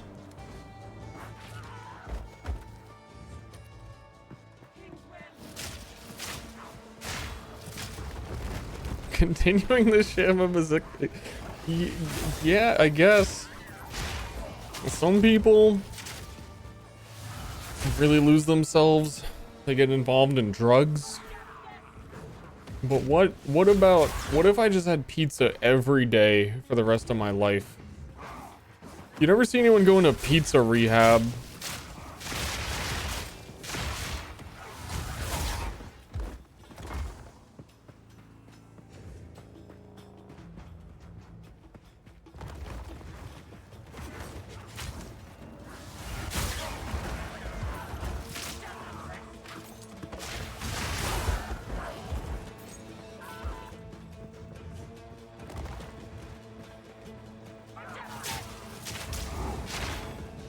This is also one of the hardest bosses, and it's a rare.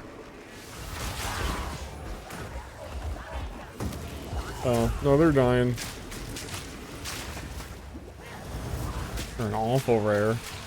Lightning everywhere, and they follow you chaos orbs.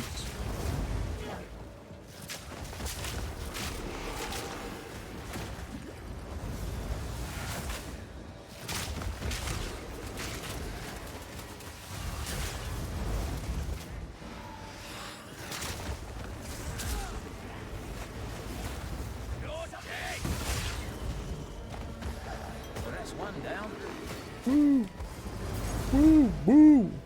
Dude, she's impaling everybody.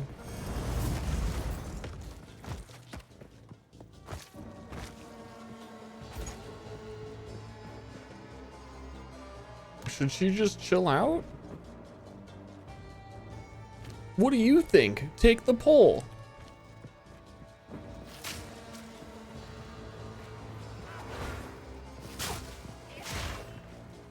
The hardest boss is 2 random chicken? No, we found the tech for it. You can get 1 chicken to jump down at a time. Gate mechanism. Where's the person who's supposed to be following me to open the gate for my Black Ops, like, Call of Duty quest?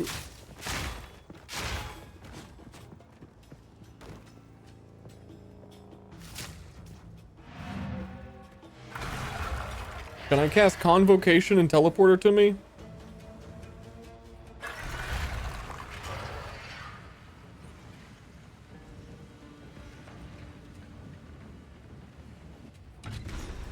Am I building how it works post anywhere? No, I should probably... Well, well. Still works. I was gonna do a video, I should probably do that. But I want to get it to endgame. And, like, verify that things are making sense.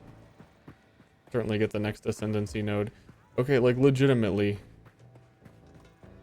I just feel like the last 3 things I've attempted to do were all fucked up and bugged.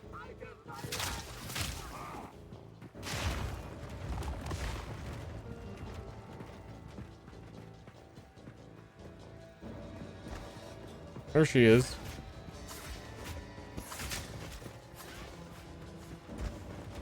Apparently she teleports to you.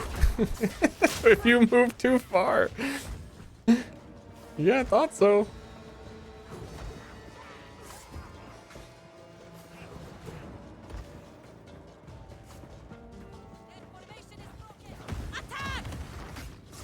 She was just a little scared. She saw me fart and everyone died around me and she says, I don't want to be near that guy. We can allow the caravan through all 3 gates. My warriors will swarm them under.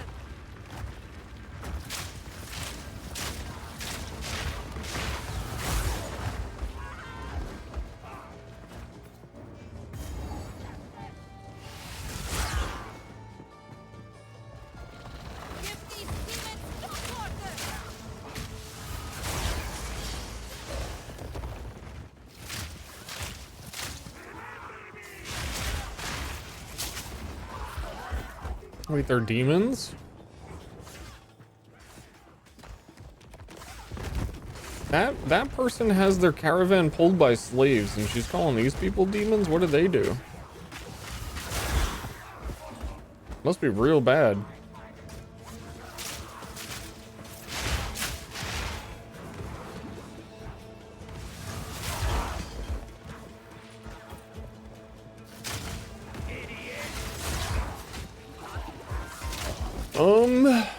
You know what I'm kind of thinking?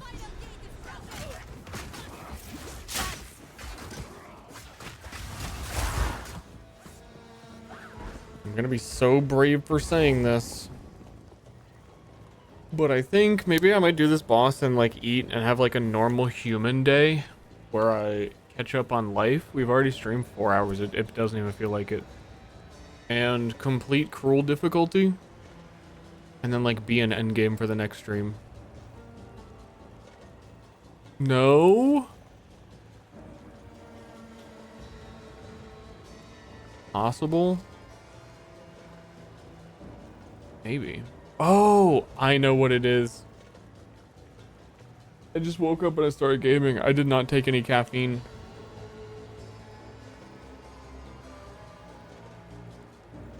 It's caffeine time.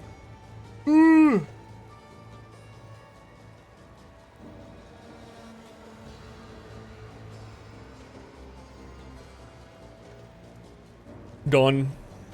Noxious Sigma, wrath of a king. Is this possible?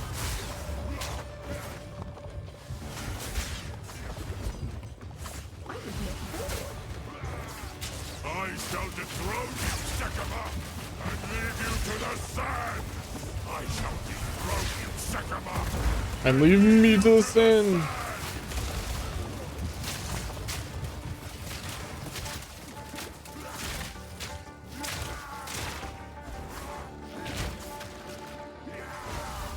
I shall dethrone you, Sigma. You are unworthy.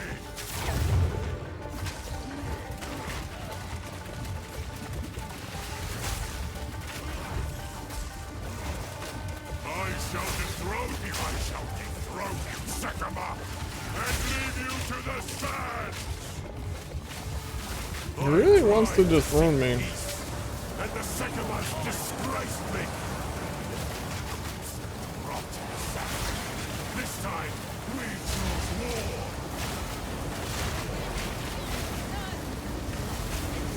I really wants to leave me to the sand. Wait a minute. We shall finish this, but not today. Help! We gotta stop it. I can't just leave, can Quickly! he? He conjures the very sands against us. This is no natural sandstorm. We must have the sorcery with I sorcery. agree.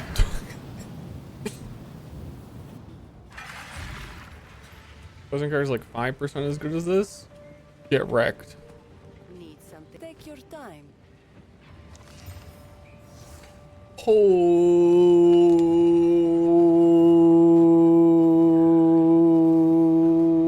Okay. Be lightning.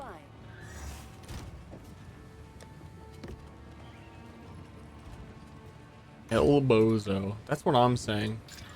Also, I think Cruel's a little bit... your build's already set up by the time you get to Cruel. It's not as hard. That's a Giga Cold Bow.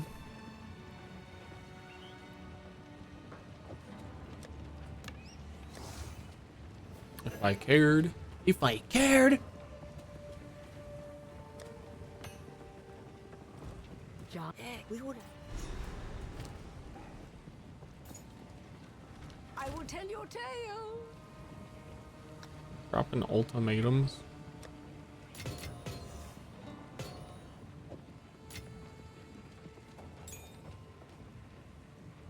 And we're gonna keep going.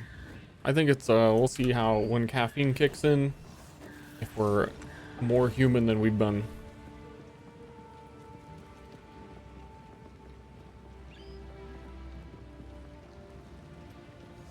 Game's kind of hard on co-op. Yeah, that too. Co-op is hard. It's also pretty normal for PoE 1 that after about Act 3 and you start to like finally get all of the skill gems and everything your character set up, That, like, for example, we're level 50. It takes way longer currently.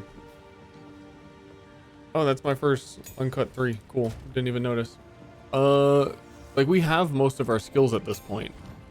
I think once we hit on this character, Reign of Hours was kind of helpful, but you don't get until after Act 2, like a little bit into Act 3. That's where we kind of were able to actually even have all of our abilities. And then once you have all of that and your ascendancy, things get a bit easier. But they definitely, they gate you from a lot of really strong stuff. Way too early.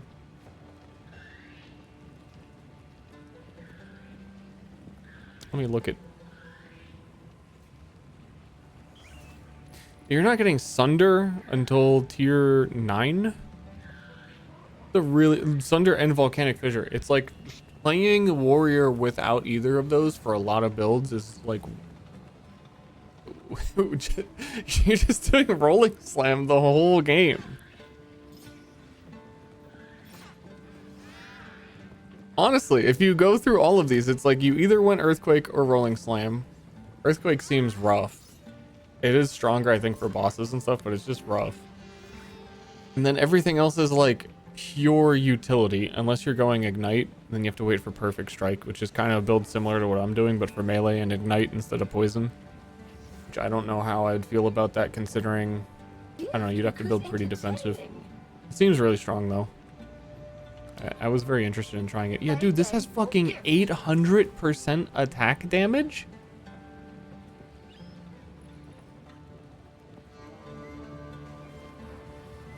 Hold on, I'm stuck. I'm paused. I'm paused. What? Yeah, so Perfect Strike. Otherwise, you're just waiting till like Sunder. An Ancestral Warrior Totem, which it's weird. It feels like the D3 character design. Wishing we had access to those Star Punch. Where in D3, like your last ability you get is your ultimate. And it's like, oh, use this ability every 60 seconds to win a fight. And here we are with Hammer of the Gods, like literally Diablo 3 design. As your final, get this at level 52. Flicker Strike. Everybody has like their Giga move later. A Soul Offering.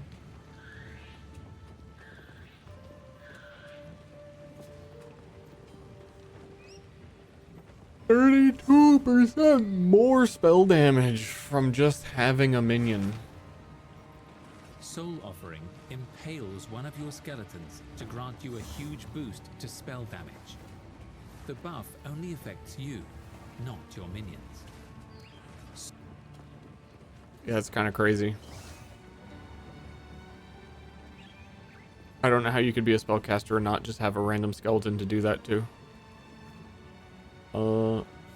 Thanks, Akatsura. Seems hard to make work. I think you just hit them. It also has guaranteed ignite on it.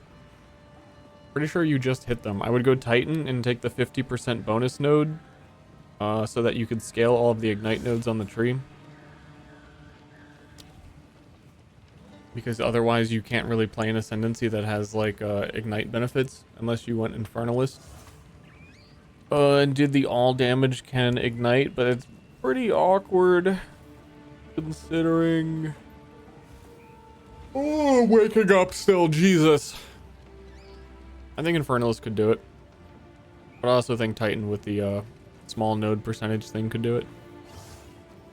You just, there's a lot of really good fire stuff. It was one of the things I was thinking of doing in the early game, but didn't do it because I thought it'd be too strong, which when I don't play a build, I think that's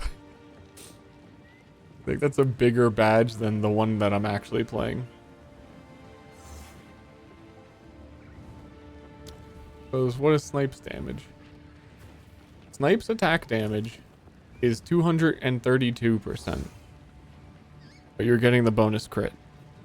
Guaranteed crit.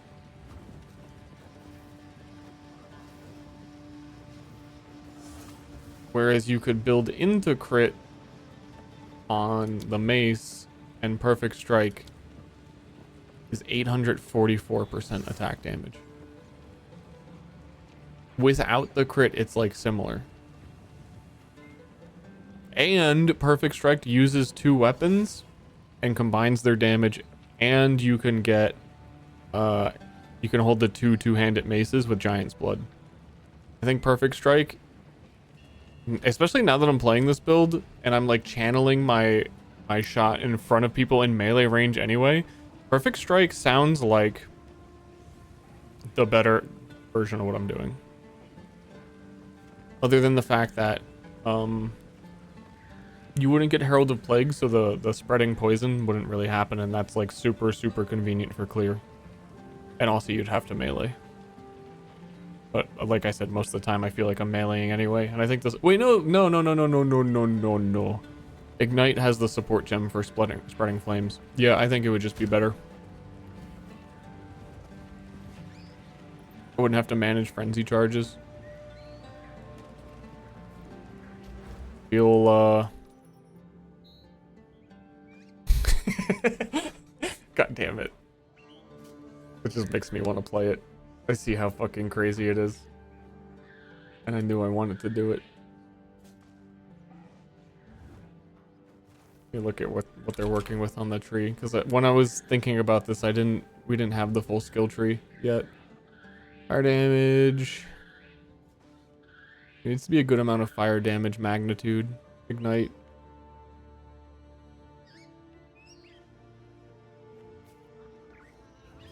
Is as extra fire. Chance to ignite sucks. These all suck.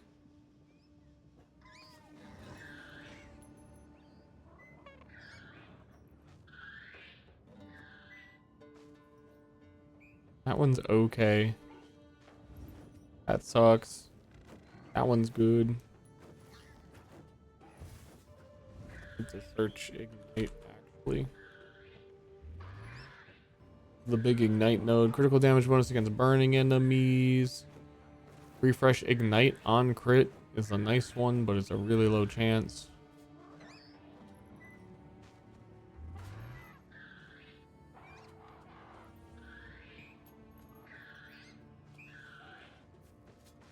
Yeah, the ignite nodes are not as good as the poison ones. But if you had the 50% magnified Titan thing, then they start to look a little better. That is your big ascendancy point. That basically takes 2 ascendancy nodes. No, they're really not good enough. I feel like that is validating it. It's really just strength stacking Giant's Blood, which I think anybody who's holding the two-handed maces probably has a strong build.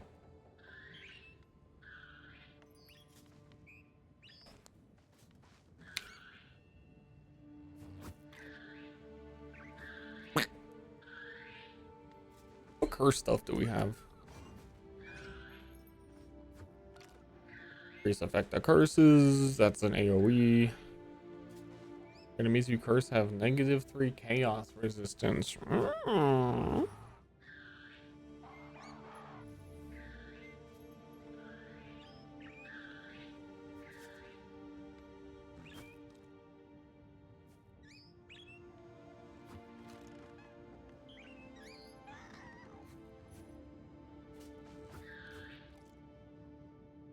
Dude, Hex Blast is probably so smooth as well. But there's so many things in this that seem like they'd be really good and strong, and it just feels like it would take so long to even try it. Warrior crossbow builds are possible. Oh yeah, it sounds good with crushing impacts. I think the way this game is set up is that if your class choice is within one spot over of where you want to get most of your nodes. So like I'm a mercenary and I immediately yoink over and go to poison ranger stuff. It's viable. So like if you're warrior and you want to come to crossbow, it 100% works. If you're doing anything that is an additional like 1 over like Templar Witch would be, then you need to have like some really sick tech up your sleeve and really think about it. So Bean Bupper, thanks for gifting. Appreciate it. Big 5. Love that. You did it.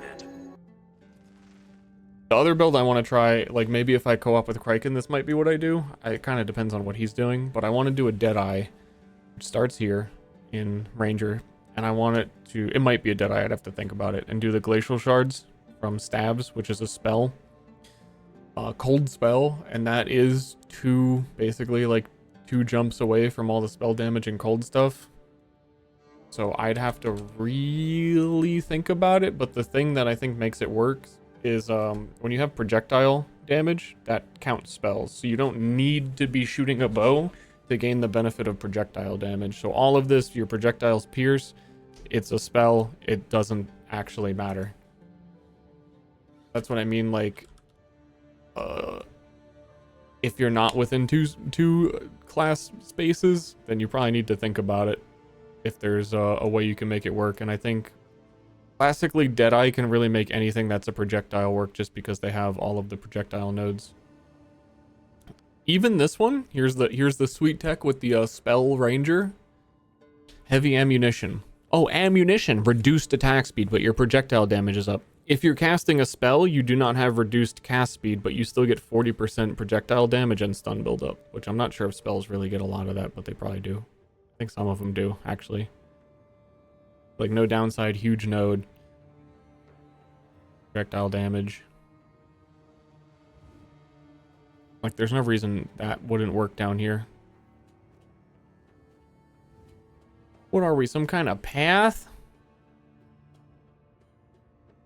Play game for gift.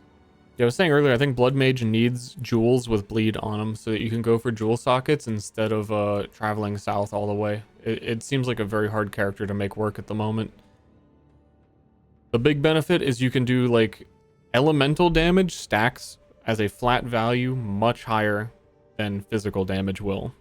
You can get like a really high like tri-elemental cold, like you get flat cold, flat lightning, flat fire on your weapon instead of where a bleed would have to go like his percentage, his damage. Generally in PoE 1, that's why scaling with elementals can be a lot better, and that's the one thing you'd have on the physical bleed blood mage type beat. But I still think even at the end of all of that, it might be like a tiny little supplementary addition to your damage, and it's hard to build around unless there are actually like bleed magnitude jewel sockets that you can do. Like if there's jewels that are all small passives within your radius gain XYZ effect. And if there's a bleed one, I don't think I would do a blood mage unless like I was on trade or I'd already dropped jewels that do that kind of stuff. I don't think it's easy enough on this side of the tree to do it without them. Unless I did some like major cooking. Because like the nodes that are here we were just going over are not quite good enough. Because you still need bleed chance as well on Blood Mage, right? Like, it's not guaranteed you bleed enemies. Which makes it like an extra layer of, it seems hard to get bleed chance. Like, the 5% here? Dude, that's, you get 5% chance to bleed on that whole fucking wheel. There's a 10%. There's like, if there's a unique item for bleed, I think that Ascendancy really needs like extra knowledge and extra items if you're going the bleed elemental route. That is a very tricky thing to work out in a new game. Thanks, Numsy Gaming. Appreciate it. Ster explaining how. You asked Ster PoE question? Hope you have an hour available. I am about to fucking go off. The only other thing that the tree is missing, and it is really, I'm really sad that it's gone. Path of Exile 1. has spiritual aid passive, which is your minion damage increases apply to you. If you had that on the tree, which would be somewhere around this area towards Templar, like somewhere, like I thought it was going to be, there's a minion wheel. Doesn't really matter. This one, it would make sense for it to be in here, but it's not. If you had that, then you could totally scale minion damage, go blood mage, bleed based on your minion damage, and then also have minions to back you up. But you can't. I'm wondering, like, I think a lot of the things like that double scaling minion damage applies to you. I don't know that they're gonna like bring it back. Similar to blood mage, not battle mage in PoE1 where your weapon damage applies to spell damage. I think that shit would absolutely break this game in its current state. Because it seems like the whole point is that you should be doing some weapon set swaps and like hybrid specializing.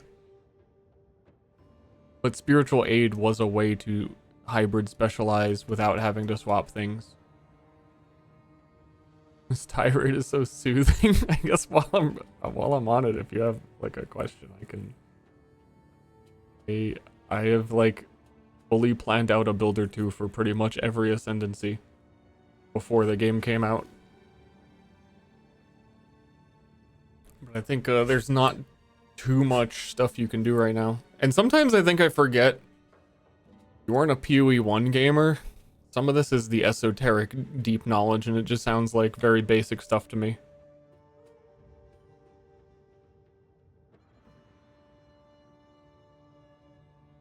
What level of secondary education do I need to make sense of this tree? I explained it in my 5-minute video that it's not as complicated as it looks, and if you're playing through the game for the first time, you just start at the beginning, and one is damage and one is defense, and you should just zoom into here and not worry about it.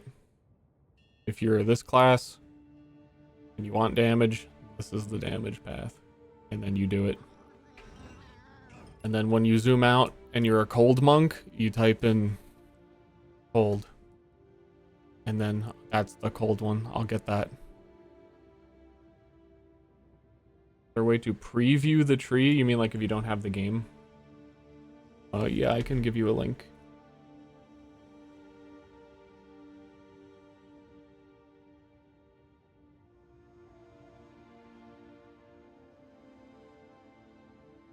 Don't have the link, but I can get it.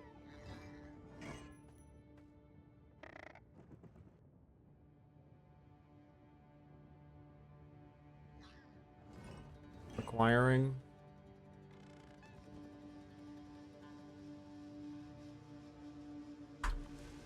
It's not too pretty to look at, but it does also have the ascendancies and random spots. It has a search feature, but like it doesn't have any of the icons, so it's a little hard to look at. That's the only one that I'm aware of right now that has it actually filled out.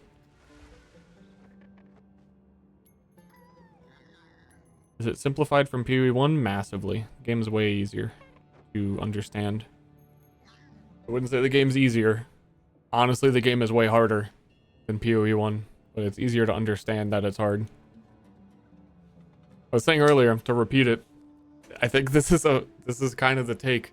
Because I think a lot of people that are new to this game are saying they wish more items dropped and they wish it was easier, but they're enjoying it. And it's like, if you want more items and you want it to be easier, that is literally Path of Exile 1, and yet nobody was willing to give it a shot.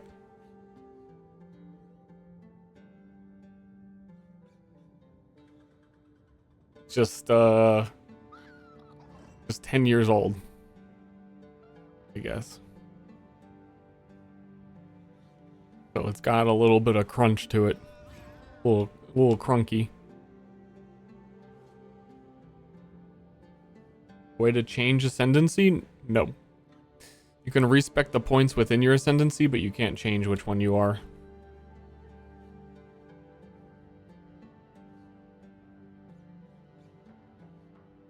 There are no life nodes on the tree, generally speaking, so there's defensive stuff, like you getting increased armor and evasion on tree is actually, in some ways it feels just as valuable as getting life used to be, but there's no life on tree because everybody needs life, and they just like, life on tree in PoE1 is so mandatory that it's kind of freeing in this game that it lets you do these weird paths. Like, you would never do this in PoE1, like go from here to here in the beginning, and PoE1 skill tree makes you like have to go to where the life nodes are. So the chains are off. Feels very good. The skill tree feels way better. The benefits and drawbacks of one-handed versus two-handed builds, it's just one-handed weapons deal less damage, basically, but you can hold a shield or a scepter. I think people are really undervaluing that you can hold a one-handed mace and also a scepter with all of the minion buffs on it. So it is very, because I was doing it, it's tricky to get it to work. Certainly because all of the good spirit stuff is kind of gated, and if you're using a melee weapon, you're probably not on the top of the tree. It's a little quirky, but basically shield.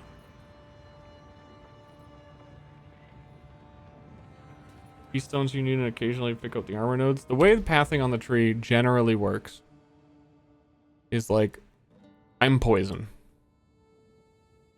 I'm poison and I'm projectile. So I started here. All of the poison projectile stuff is over by ranger. So when I path up to here, I obviously want, this is like the core, I need this of my build, is increased effective poison on targets that are not poison, because I'm only doing one big poison. I have to come here. And all you're doing is puzzling out what is the shortest way to get here that goes past the things that I need the most. There's another poison one here. I want to go past it. And then once you're here, trying to figure out like, okay, I got here. I got everything. Where do I go next? There's poison here. There's poison here. And you're trying to just go by anything else that sounds helpful. But I honestly think that a lot of the best defensive nodes are in the starting areas now. Like, warriors starting 80% armor on equipped body armor is huge. So a lot of my defense is just coming from the mercenary start and the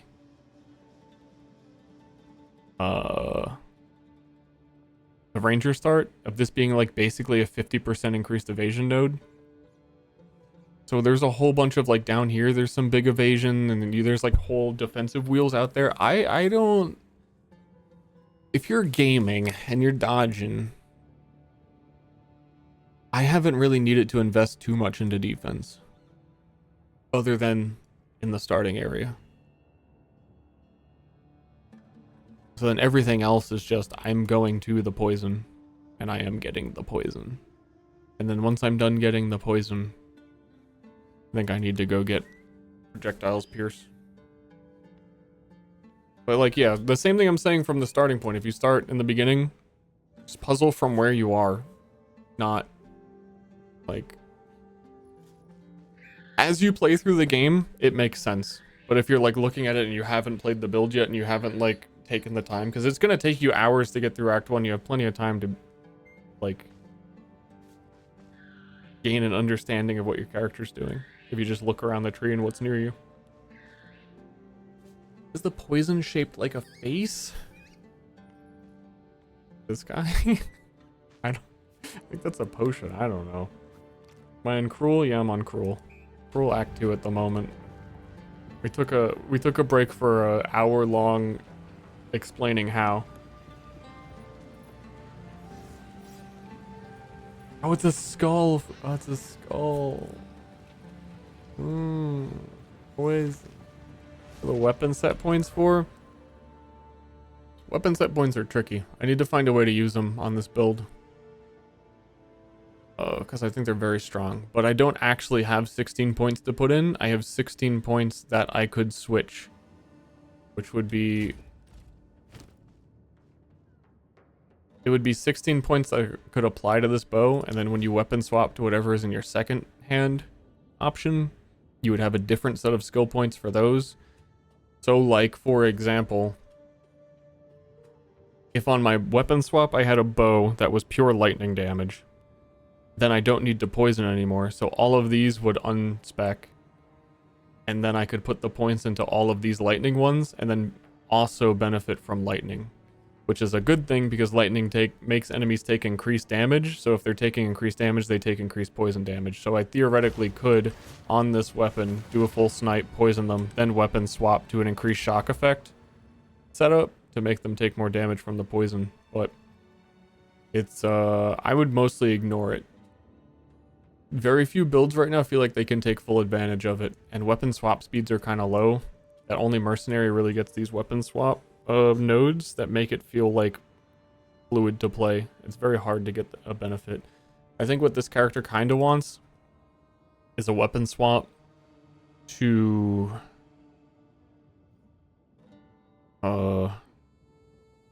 just when I apply marks, so that my mark effect will be better, then switch back to bow and do my normal attack. But I could get like all of these mark nodes for increased mark effect, and basically they're like kind of extra skill points. And the way that it works is if you go into your skills and we pick any skill that is like an active ability and we press this out arrow, then you can say that I want this skill to always use weapon set number 2. And whenever you click that skill, your character will auto swap weapons, but there is an animation to swap weapons, so that's why it feels a little clunky. It's just a layer of build creation that I think is super strong, but it's really, really, really, really specific and honestly quite hard to get exactly the way you want it. But because like late game, I have 16 of them. I was explaining earlier that it starts to get complicated here, that it would take 1, 2, 3, 4, 5, 6 points for me to get the weapon swap speed for it to feel like instant.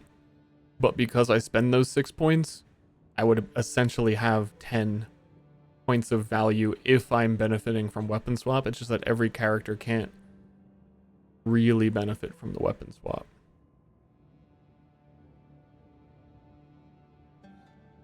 Unless I'm getting so much value from mark effect, and I honestly might at this point, because mark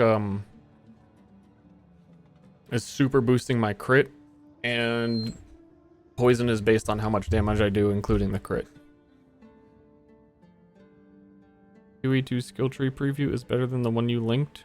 Which one is that? Where?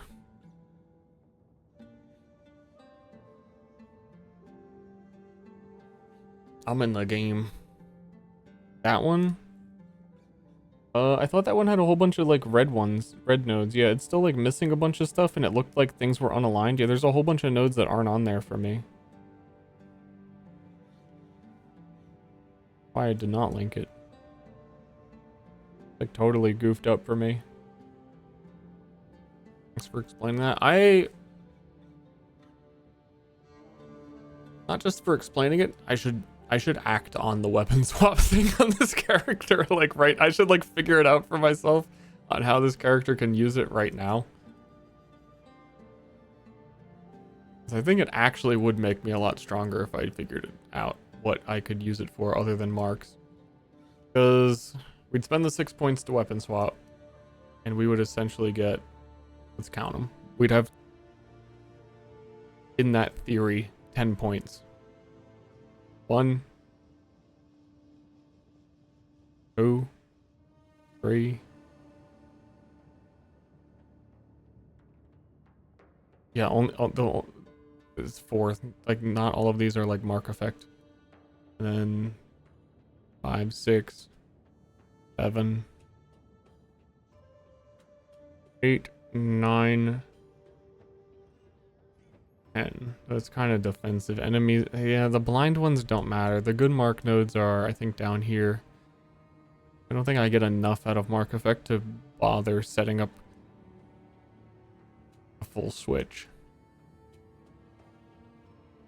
But one cool thing you can really do, I think that is very helpful for any character, but like really only mercenary because they have the weapon swap speed, is if you put a shield on your weapon swap, and then you can set up raise shield to do blocking. And I think they also have the blocking stagger. No, that's way too far over here.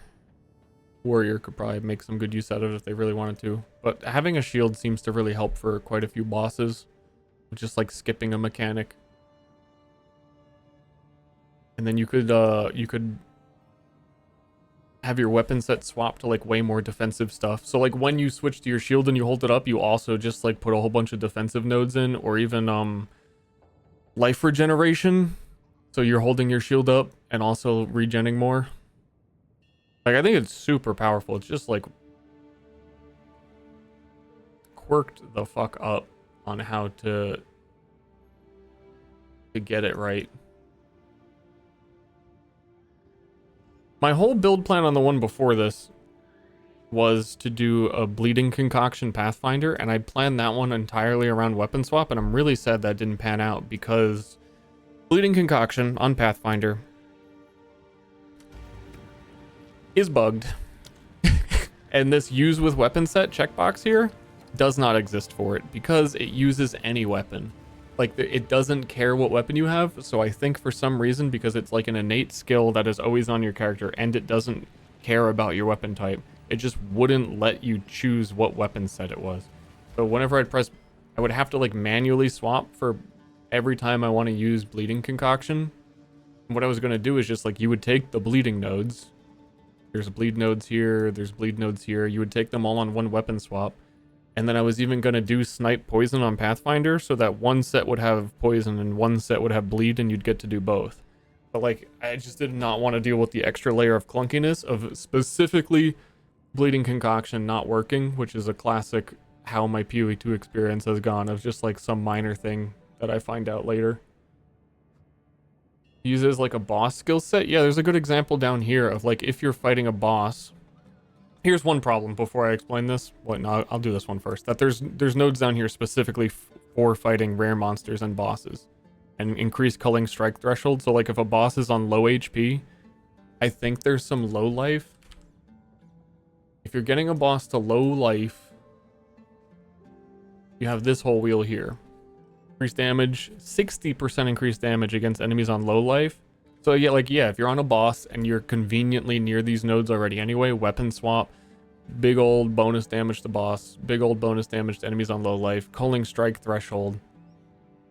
But the reason why that's really hard to do right now is there's a missing feature in early access where you're supposed to be able to copy your weapon on a weapon swap, but you can't. So like you would actually have to have two good weapons. You'd have to craft a good bow, and then on your weapon swap, you'd have to say, okay, I need like literally, if I were gonna change shit, I need like an identical good bow. But there's supposed to be a feature to be able to copy one weapon so you can keep it between changes. And that's super important for minions because a minion build with scepters, like if you switch your weapons and you don't have the exact same amount of spirit, some of your minions might just like totally disappear. And it's like, why should I have to craft the same item twice? That's what mirrors are for. I don't think that's quite what mirrors are for. But yeah, that's a confirmed feature that just didn't make it into early access, so it makes weapon swapping a lot harder. If I had that, like, I would probably have used it by now on every build. It's just the extra layer of like, I legitimately need an entirely different weapon to do this. Is not good. It's just not helping me, especially when you're going through the campaign and how often you're replacing your weapon. I don't want to have to replace two weapons.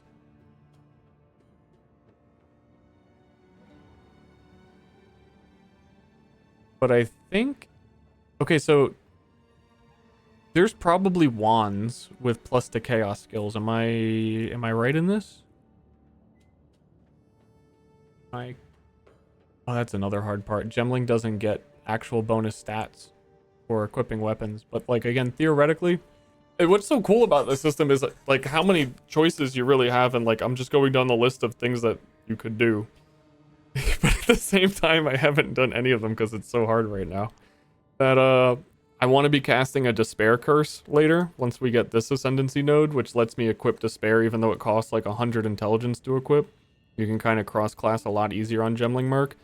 And then I could weapon swap to a plus Chaos skill wand and a shield, so I could have a raised shield. I could have plus like 4 or whatever it's going to be to Chaos skills, so that even my like Plague Burst is a Chaos skill, would get plus gem levels. My Despair would be stronger, And we could weapon swap to curse nodes to make our curse effect better with the despair curse. That sounds really good. There's also over here +1 to all chaos skills. That sounds really good. But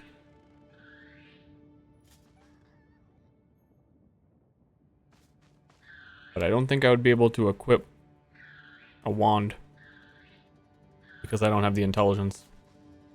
That would make I need like a bare minimum, like a low level +2 to chaos skill wand, and then it would be worth it. Maybe I should do that like right now. I want to look on the trade site. There's also a trade site.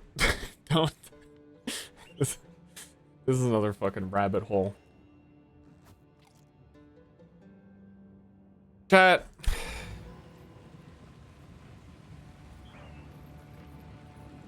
I feel like this is bad to even show people on a level, because I think solo self-found and like getting your own stuff is super rewarding. But if you explain, this is one of those like Path of Exile things, you're missing out on this if you don't do it, and it might make you feel like you're missing out and might ruin some shit for you, but it's where things start to get more interesting in the end game. We take good old Exalted Orb. It adds 1 rare mod to an item. If you're like, this item's like, my bow's pretty good, maybe I can like put an exalt on it and get 1 extra modifier and my bow will be good, or like maybe I can craft something like a helpful weapon for me. Or you can go on trade and get a weapon that's way better than what you could possibly gamble into for 1 exalt, if you know how to use the trade website well and you're willing to trade people. So like, I had already set this up earlier of looking for the gloves that I'm wearing. Requires level 54, no more than 5 exalted orbs. I want physical damage and attack speed on it. I want the highest amount of attack speed I can get on it. Level 1 to melee skills, phys damage on attacks, 16% of cast speed, 1 exalted orb. You are not making that item with 1 exalted orb worth of crafting. It is never going to fucking happen. So when people are saying that like currency drops are low and you can't get good items, part of the reason currency drops end up being low is because trade exists. And they balance around trade. Always. So if you're like, dude, if you guys are playing a melee build and you're level 51, dude, that item's fucking crazy. So I've gotten a few of my things through that. But yeah, otherwise an exalt equals, man, I have a chance to get +1 melee skills on my weapon. Buy it now, sell it higher.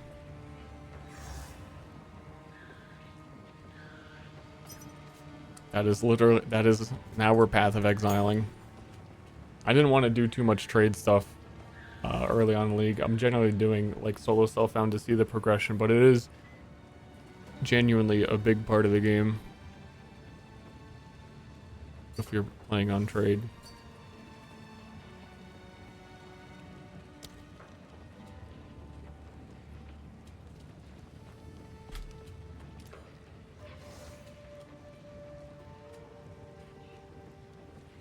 Control the market, indeed.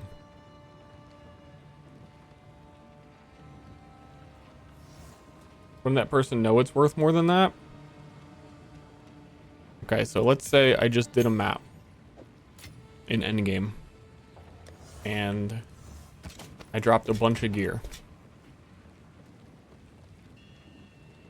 Yeah? All this random stuff. Like, I don't have time to look for it. I want to go to the next map. Do you have a tab like this, which are the premium tabs, and everyone will say like the only thing that you have to pay for in Path of Exile are tabs? This you can set every single item in here will show up on the trade site for 1 exalted. I can do that in any of these premium tabs and even these gigantic ones that are super huge. So I can say this whole tab, anything in here is 1 exalt. I'm not even gonna look at these. They're all in there. They're on the trade website. I'm done. If someone messages me and it's like, oh shit, that item is way better than I thought, it's like, whatever, it doesn't fucking matter. I sold it for an exalt. Next. Go next. Like, that's what PoE 1 turns into, because there's so many item drops, you kind of just don't even look at a lot of the stuff you pick up. And if someone messages you like this, you can like, oh, like, wait, holy shit, those are actually way better than I thought. and I put that in my 1 exalt tab, I'm just gonna not trade it to that guy. I'm gonna like raise the price on that. That's the deep market. Yeah, PoE 1, there's enough people on trade that if you put something really good in a trade tab, like, oh, 1 exalt, put it in the tab, and then you get like 10 messages right away because it updates the items that you've put up for trade when you change zones. So if you instantly like, boom, get a message, you're like, oh, okay, now I know the value. There's also a lot of plugins for PoE 1 to like overlays that'll price check things for you. Important do you think plus skill mods are going to be for PoE 2? Very. They made a change recently in PoE 1 carrying over to this that all skills scale better on gem levels. Normally it would be because Diablo 2 did it this way. The classic. That melee attacks, like any attack in general, would not scale well on gem levels, but they changed that. So it's pretty valuable for everything. Another great example is quivers having +2 to projectile skills is very strong. Then also for some reason on the skill tree they put increased bonuses gained by your equipped quiver. So if I get 1, 2, 3 points in, we get 50% bonuses. We get +1 to all projectile skills because we have 2 on our quiver. So that shit is worth a lot to have. And I still haven't done that. It's insane, actually. True. This quiver could have like 100 life on it, +2 projectiles and all the flat damage. And then you get 50% of it. Ow. I don't know how the level scaling works. So typically, if you get a gem to level 30, after that the scaling decreases. But then you'd have to have gem max level is 20, so you'd have to have +10 to projectile skill.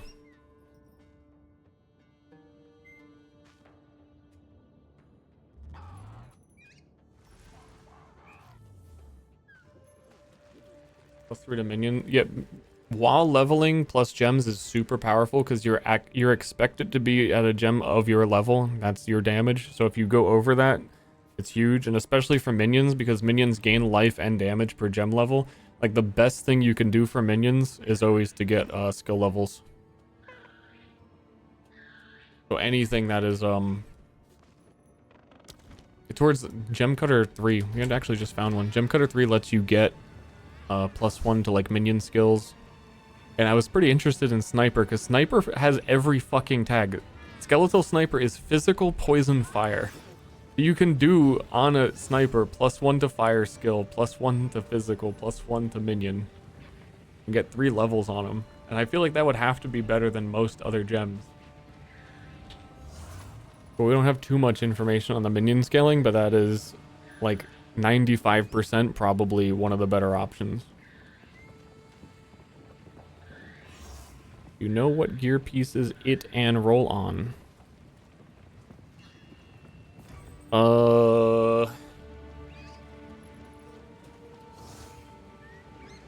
You mean minion skill levels? Or I think it's mostly gonna roll on helmet. I don't really know. There's a website that can show you all that. It might be a little bit too in-depth and too confusing. Like go like deep dive that. But general advice, anyone gaming. If you hold Alt on your weapon, you can see prefixes and suffixes. And all of the damage mods are generally prefixes. And all of the suffix mods are generic shit. So like it's super helpful to understand at like a basic level on that, knowing that so for like this bow, if I slam an exalt on it to add a modifier to it, I would say there is a very high chance that it is either going to be added physical, fire, cold, or lightning damage. Just because, like, I think that's about all it could be. Because it's a prefix spot. There aren't too many prefix mods now. It could be either one of those or increased percentage elemental damage. This bow's a little outdated and I don't want to do that because like I was showing, I could probably get a better bow just from trading if I really want to go that route.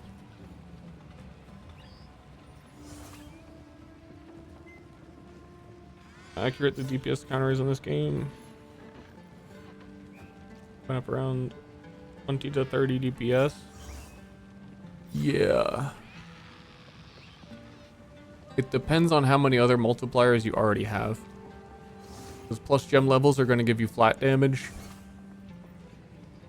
And if you have like too many stacking multipliers, then it would be better to have the flat damage. Bellatra. We've all played Bellatra now.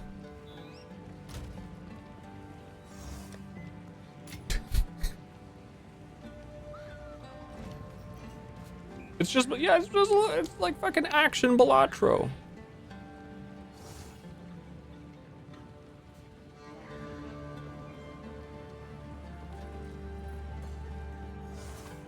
Where the hell was I in the campaign? That was actually like an hour.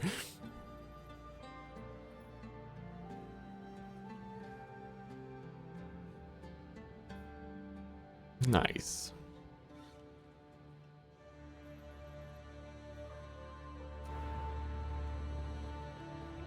Quick little, I didn't expect to go down that many routes. I can still answer some stuff, but I want to like try and make progress while I am. Did the glove trade happen? Oh, no it didn't. He might be, dude, he said he was in Sanctum. He means Trials of the Sekhmet. And that he could be in there for fucking ever. Not a big deal. I don't even need it. Most of the money I make in PoE 1, like PoE 1 endgame is a capitalist market, like market economy simulator. Most of the money I make in PoE 1 is from buying things and selling them later. A very quirky type of fun. It's hard to explain the joy of doing maps, getting things, and like participating in capitalism. There was a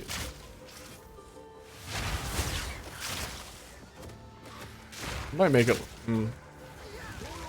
I don't know like how hard I want to go on PoE videos right now. Like I keep thinking like maybe that would be a good video.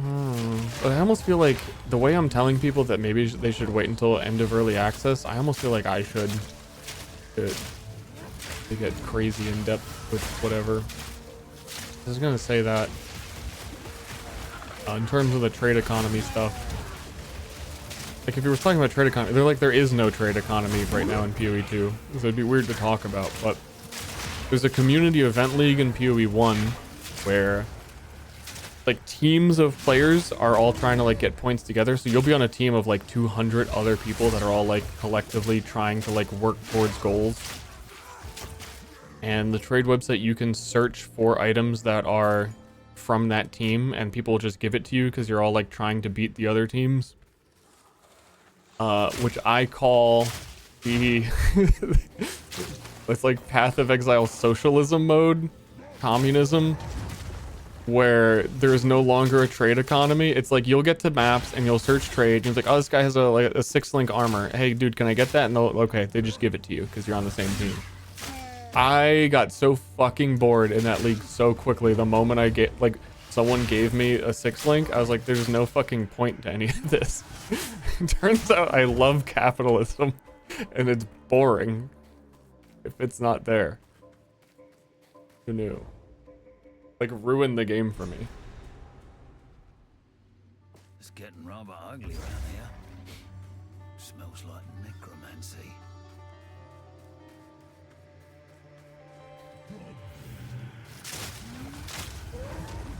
The game. We ain't getting political. But in the game, if I'm communisming, when I could just ask someone to give me the item I need through the trade website versus like literally in a game about farming for items, kind of took a lot of the value out of every single thing I did.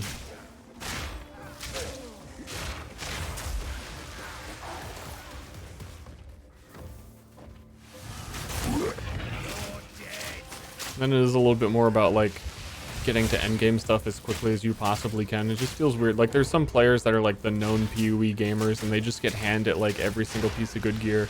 Like in that event, you have people that just sit in hideouts and craft items and are like exclusively crafters, and you give them, like, I dropped a divine orb in the campaign, which is like the big crafting item in PoE 1. I was like, oh, sick, divine, and I just gave it to some dude. It's like the dopamine of like, oh shit, I found a divine, turned into, I'm gonna give that to one of the crafters. I'm doing my part.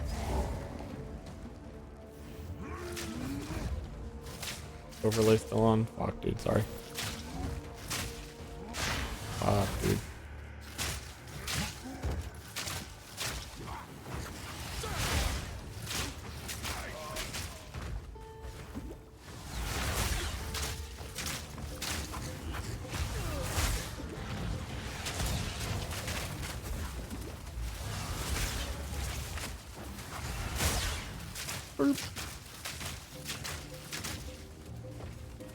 I get a divine. You get a divine. What any divine you find is going to the craft guy. And anything that he crafts is going to this, like, the person who is not you. It's going to the guy that everyone has decided is the uber boss killer.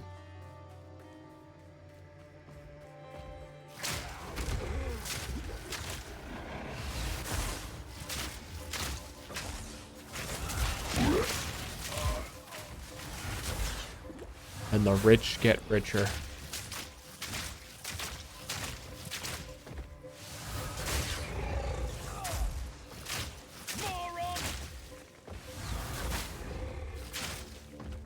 This thing's a moron.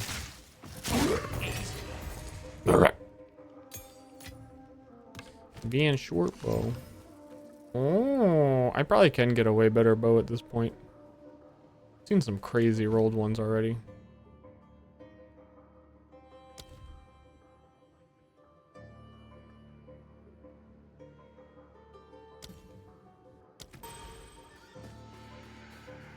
Weapon passive says, have you tried a second set just having basic attack with Culling Strike?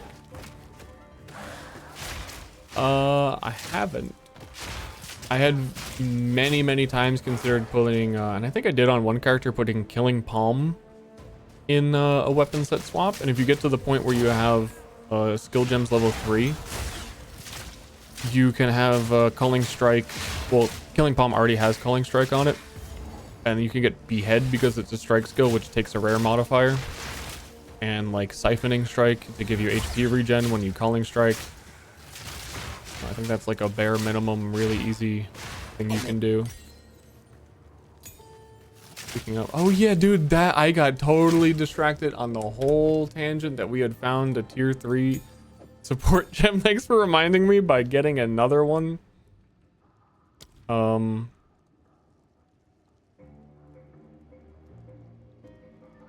I believe that means that I can get...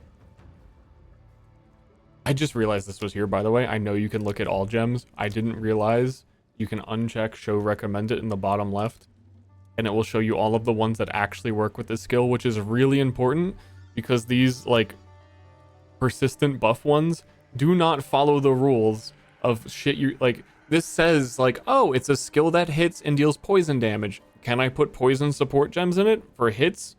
No. Why is that not the default? Because new players are fucking terrified of anything. I get it. Do you think new player needs to see all this shit?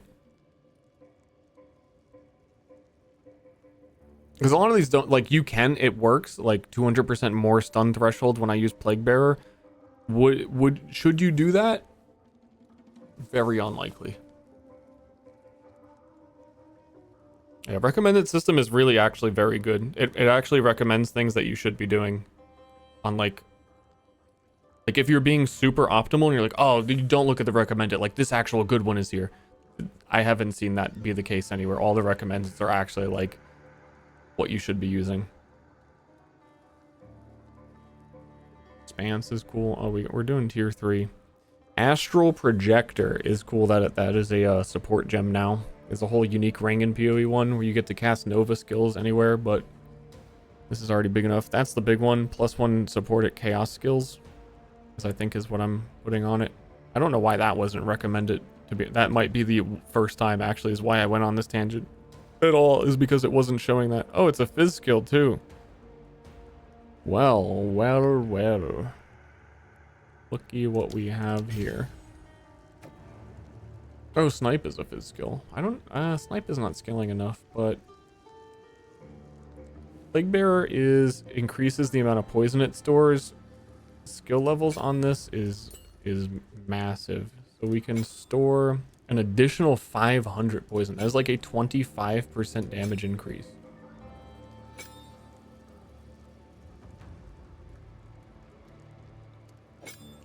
I am also going to get the +1 fizz skill and put it on there.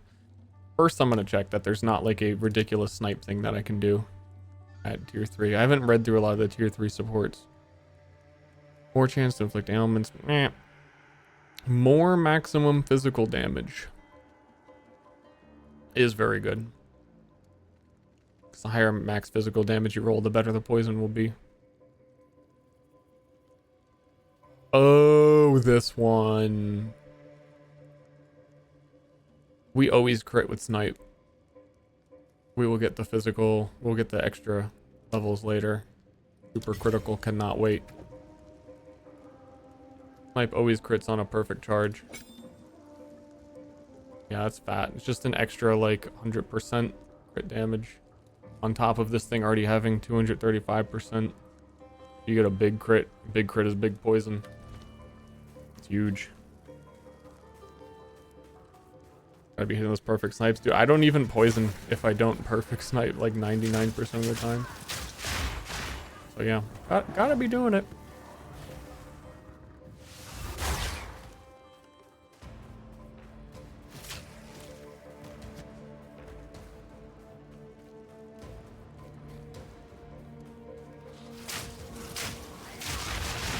I wish support gem tier 3s were not gated. So I think they just need to pull some of the progression down a little bit. I think that's more important than making like items better and making finding weapons easier and like equipment. They pulled down the level you can get certain supports and certain skills, then your ability to overcome shit would get so much easier. Because you're still limited to 2 support gems. It's not like you're going to go absolutely crazy, but some of the stuff that it's not letting you use doesn't let player knowledge help you succeed. Which may be even what they're like actually trying to avoid, but that feels a little backwards for PoE. Like if you start a new warrior and all you have is mace skill and ground slam, like player knowledge will help you, generally speaking, make better weapons and progress a little bit better, but not to the degree of like there's not much more you can know to do, which is leveling the playing field again, which is probably the point. It feels a little more shallow than PoE typically feels. I need to ignore these shield guys.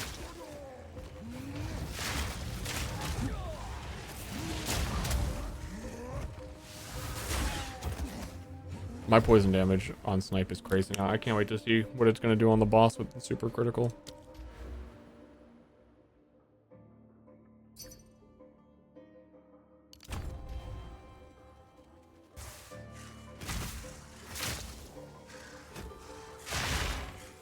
What's going on with that?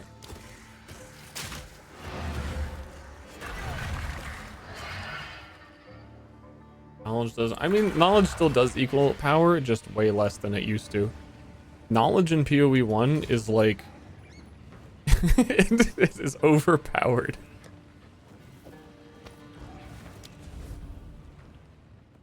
The difference between a knowledgeable player and an unknowledgeable player is like legitimately like 40 times damage multiplier in campaign.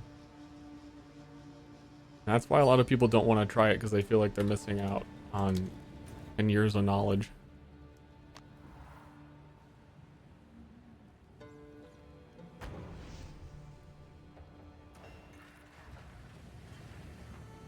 The always attack without moving setting for minions is better. That is you. That's you casting the attack without moving, which I don't know how it even works in this game because of the you can move while casting anyway. So in PoE 1, that is, if I click at the edge of the screen and I'm not in range, that would mean my character starts walking and then immediately casts when I'm in range. But always attack without moving would mean if I aim at the edge of the screen, then it would cast it as far as it possibly could without my character moving, which is almost, I'd say, always better. That when you click to cast the skill, you just want to cast the skill rather than like walk up and get a line of sight and whatever. Like if a tree is in your way, you might end up walking around the tree before you cast the spell.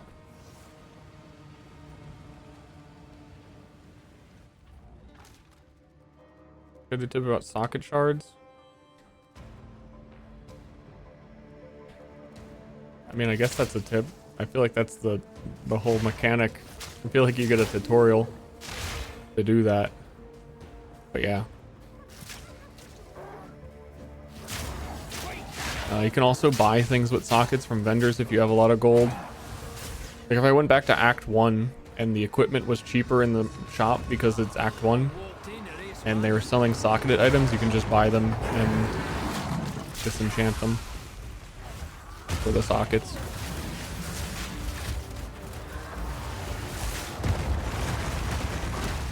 Ow.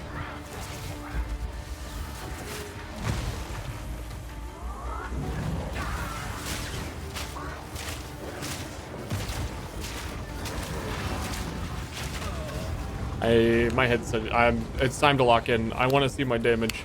Did you order your pizza? No, I'm not actually hungry. I don't plan. That might be for like hours from now. I think caffeine definitely done woke me up, and that's why we talked for an hour. I was real glorpy at the beginning of the stream.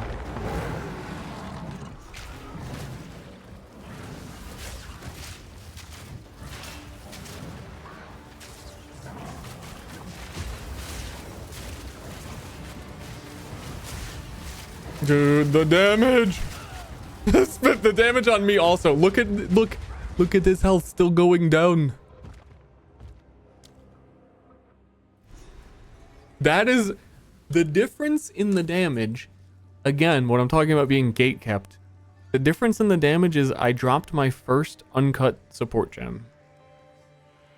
The end. That's it.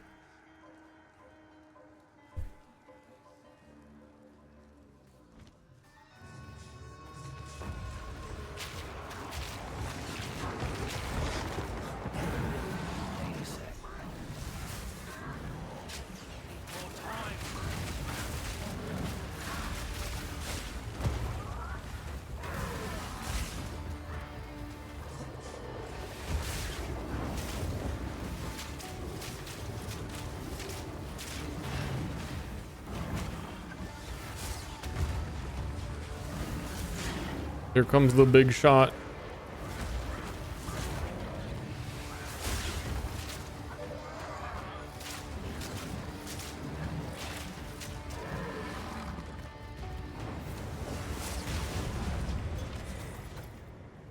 I despite time to take this trophy and run. That's a lot of damage.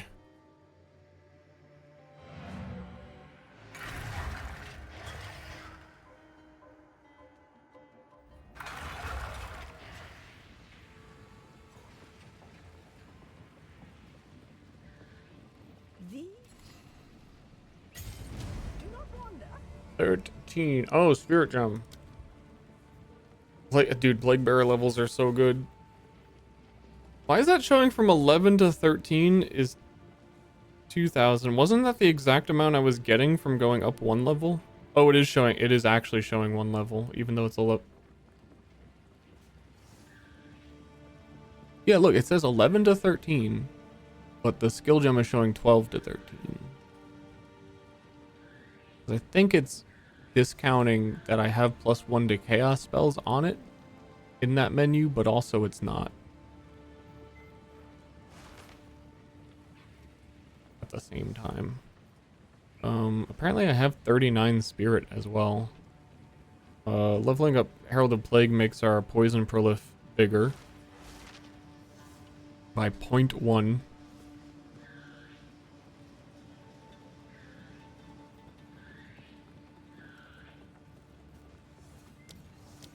Guess I'm gonna Plague Bearer. Yeah, see the actual gem 3,500 because it has plus gem levels it wasn't accounting for. That's huge. Holy crap. Dude, we just instantly are getting big. We were just gated by uncut gems. That's what I'm saying.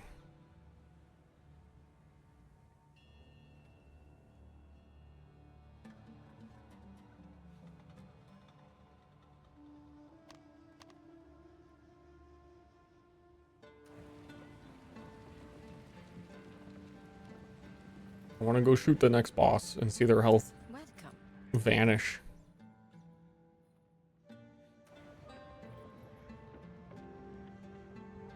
Oh, actually, hold up.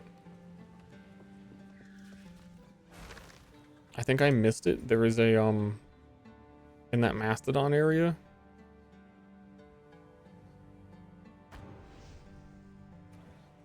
There is a shrine that gives an uncut support. Did I pick it up? Like, is that where I got one of these and I wasn't paying attention? There's like a giant skull head on the side. And you touch it and you get a support gem.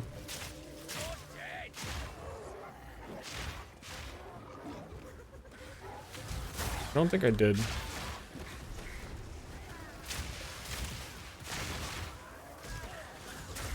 Do Plague Barret. GG video game.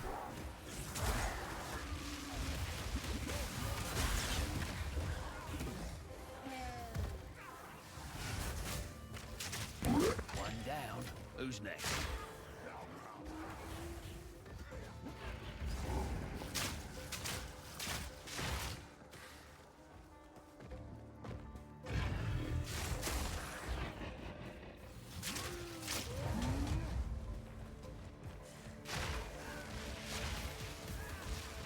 Works on gas grenade.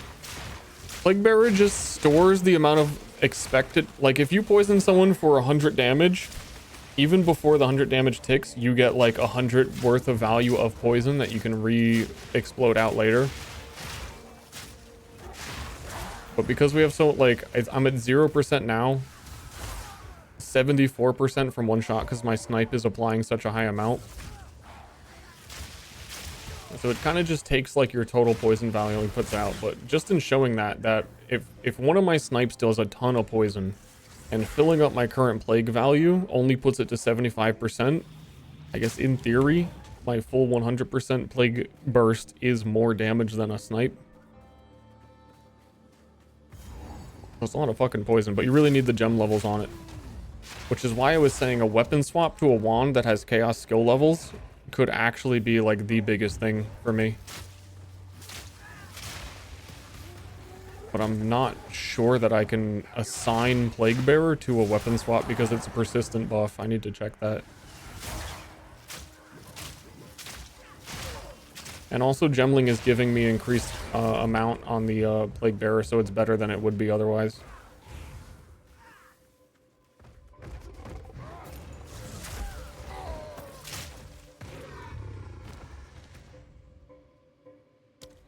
Oh yeah, you can. Yeah, no, we need to get a chaos damage wand or staff.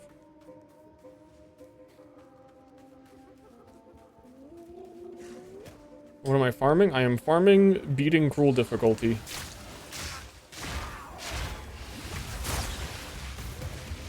So that I can get to endgame.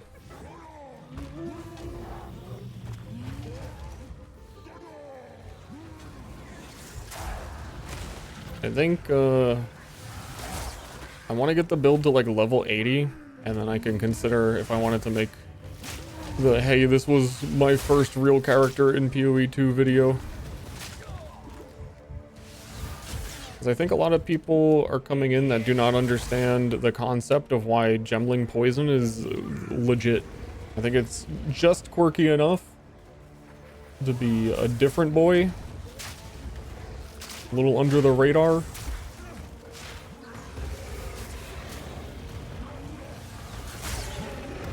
to make sure it's still good when we level up.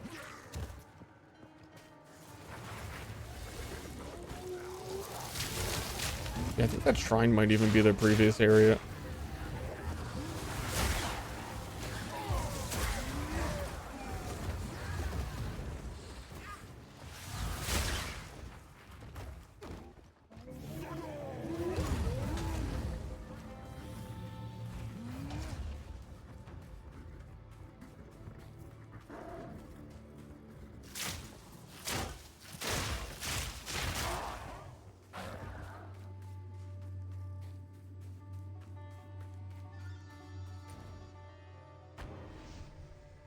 Whatever, moving on. I'll get him eventually.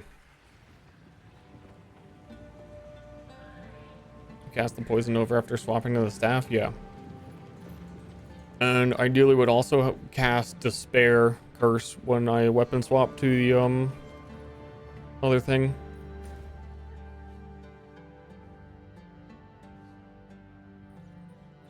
And then take like the +1 chaos spell levels on the tree with the weapon swap.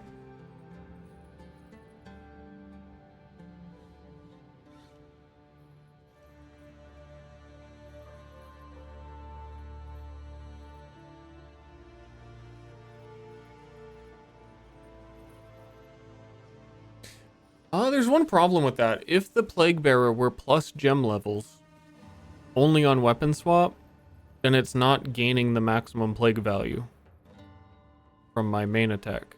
Because the maximum value is gonna go up when I weapon switch. If it even properly keeps the damage recorded.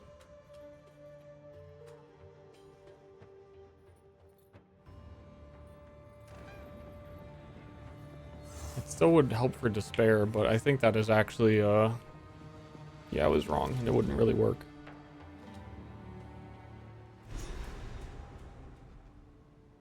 More bloody sand.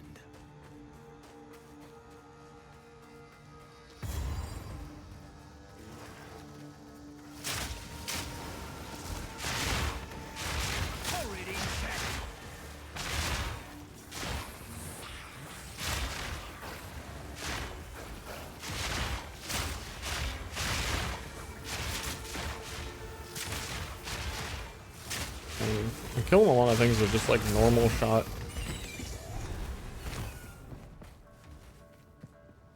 Is this the snake pit? Yeah, this is the snake pit area. I might have already ran too deep in.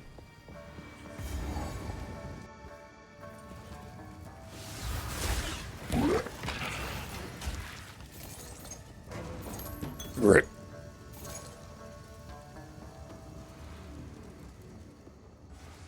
Adding an AR-15 to this game? I'm pretty sure that's the mercenary class.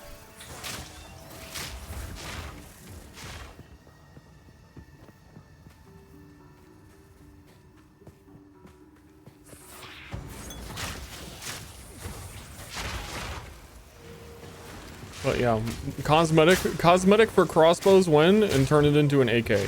Like, where is that?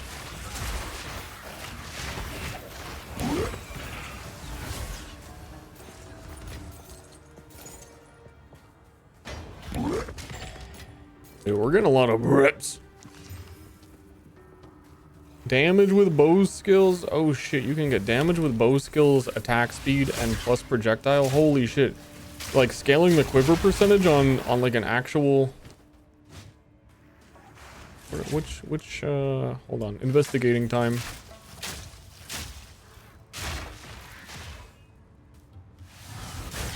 Dude, leave me alone, leave me alone. Plus levels is a suffix. Attack speed is a suffix.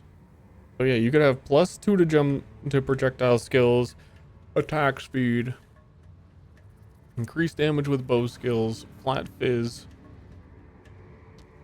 and I like still room for another suffix, and then get 50% quiver bonuses from your tree with 3 skill points.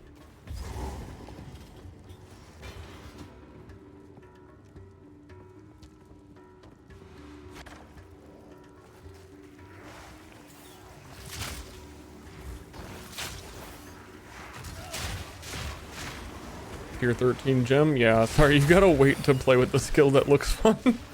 Wait till level 50.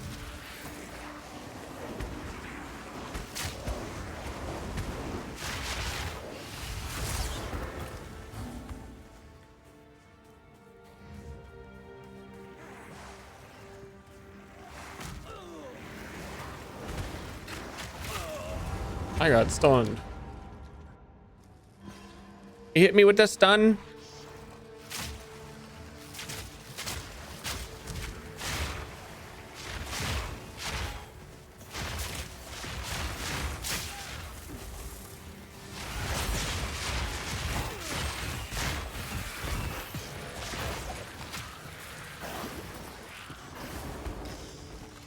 Feels cool.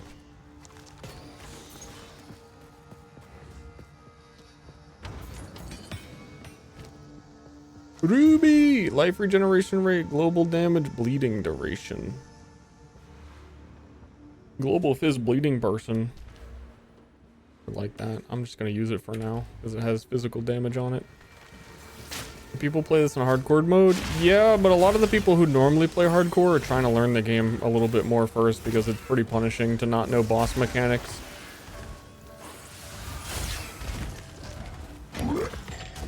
There's still a few people that are.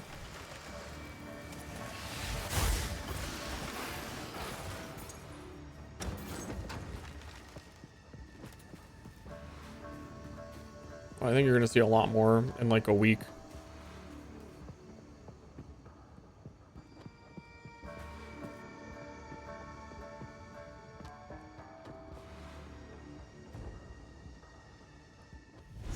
What effect does lightning have? It can shock things, which makes them take more damage. Or you can specifically get a few things to get electrocute, which paralyzes them in place and they get like electrocuted and can't move.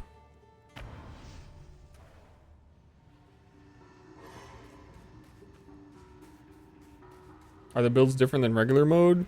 They generally just take more defensive stuff. Usually what hardcore boils down to is you get the skill that deals the most damage with the least investment, and then you put your investment into defense. So in Path of Exile 1, that has always been Detonate Dead, because Detonate Dead deals a percentage of corpse damage rather than based on any of your damage. And then instead of investing in your own damage, you just become tanky as fuck.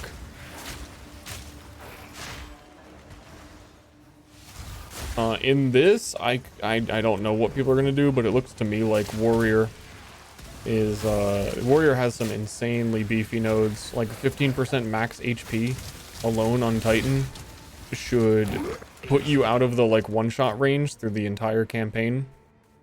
I don't know how you could play Titan, strength stack, take 15% more life, and then die in the campaign. Something would have to be bugged, like legitimately bugged for you to die if you know what you're doing, even a little bit. Endgame is different, but I haven't been there much to say. It's pretty classic in PoE as well to get to maps and then the difficulty just feels like it very immediately goes up.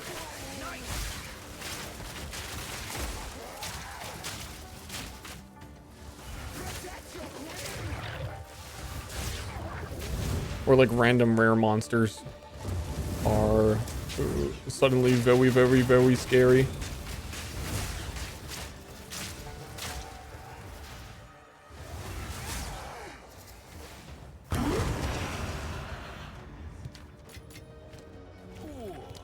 Ooh.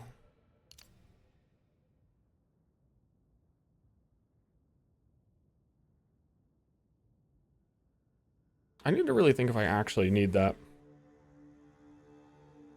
I think I'm shooting fast enough that, yeah, I should have a lot of poison duration right now.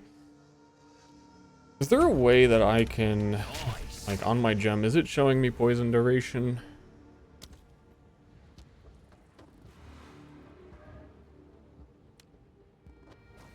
Poison duration 4.4 seconds. Yeah, that's more than enough for us to take some reduced amount.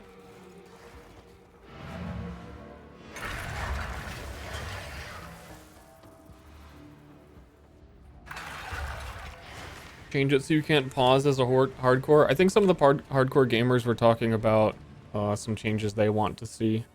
I think one of the main ones being that, I know the pause thing's up for debate, but I think that,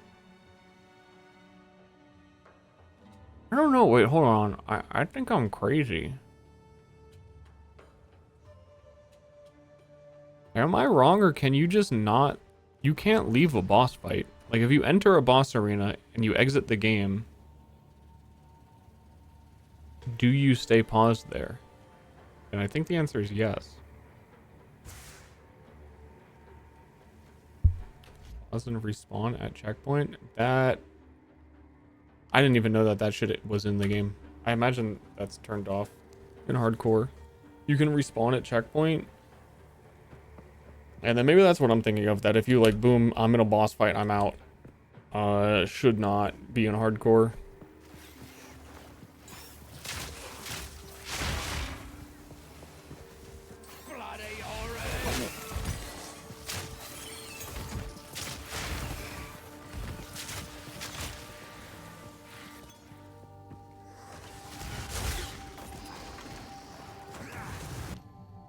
Paused. You can't kill me.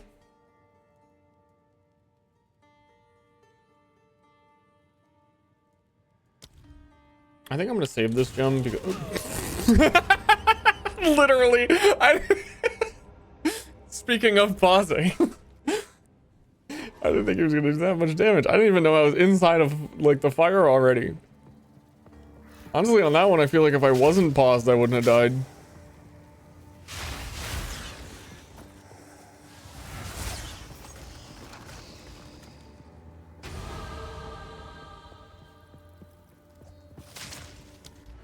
+1 poison.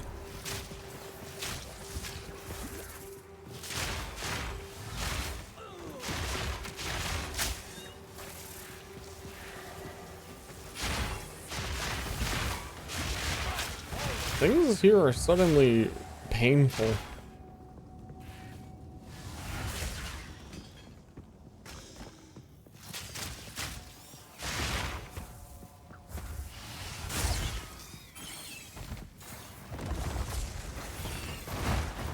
Got him.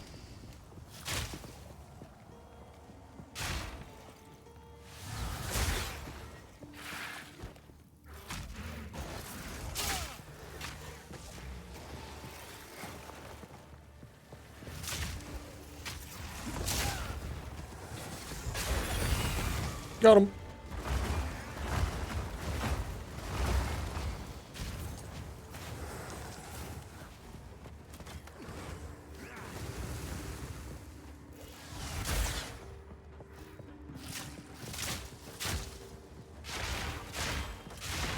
To start investing a lot more defense.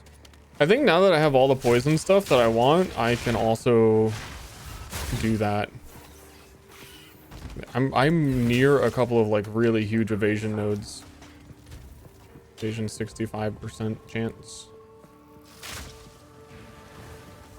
Yeah. I think we can pretty easily get that to like an 80.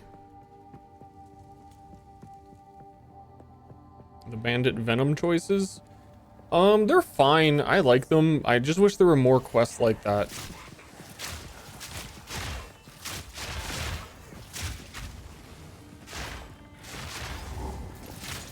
I'll break ya.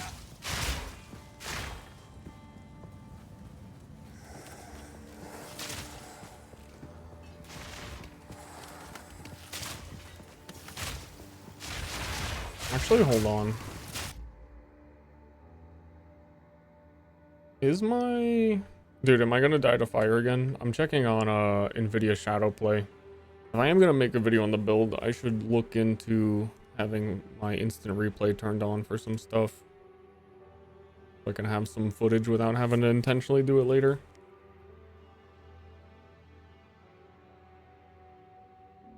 I'm surprised that shows up on stream when I'm game capturing.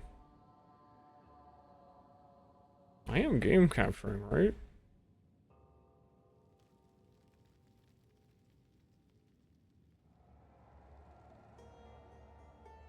I forget if this thing can do multiple audio channels. I swear it used to be able to.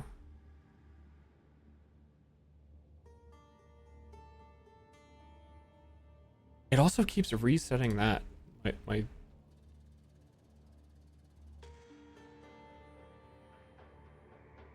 This is my microphone.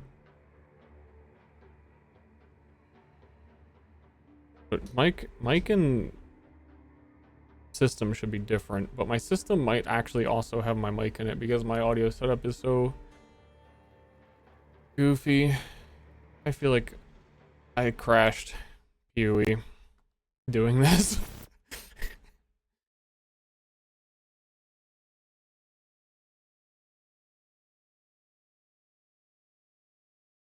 It's here.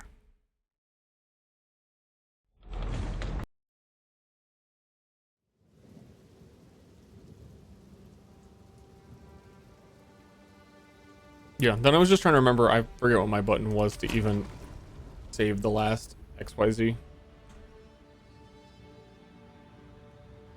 think it's like Alt F5 or something. That sounds like that will close my game though, so I need to, I'm gonna double check. I'm gonna wait a second to show screen. We don't, I don't know, maybe like the double game capture was upsetting. Alt F10, what?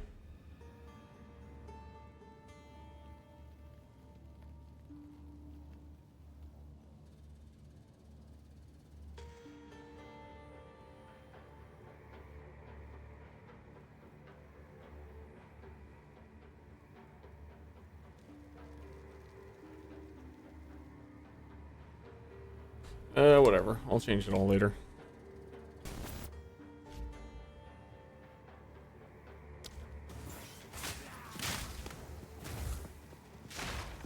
Like, I want to go into the super giant terracotta room down here and just Plague Burst one time. Not like that. Oh, I lost all of my mini-map as well.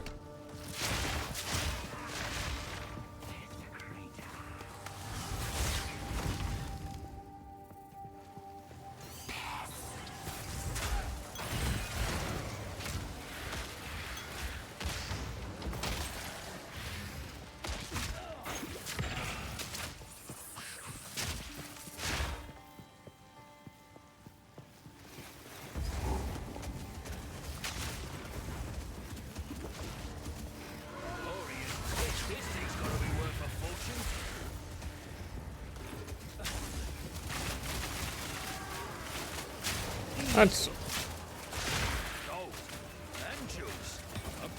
While I am enjoying dealing the damage, I really do feel like the only thing that has changed was I was allowed to use a tier 3 support gem, like literally one of them.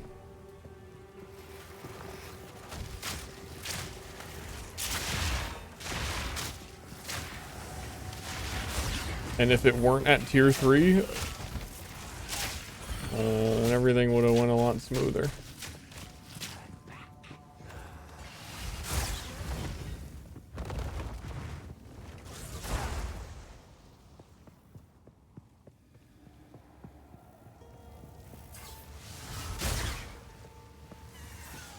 Progression's feeling slow.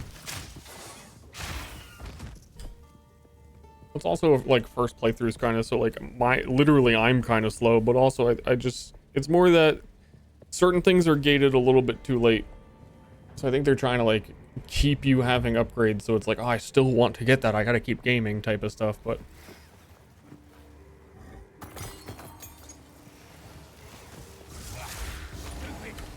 every time my game crashes, I think it resets my loot filter.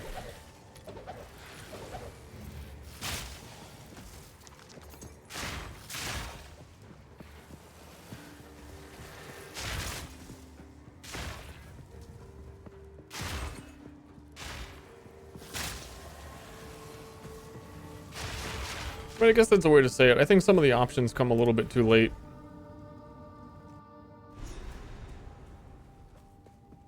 Look at all this religion. Didn't help them in the end. Look at all this religion.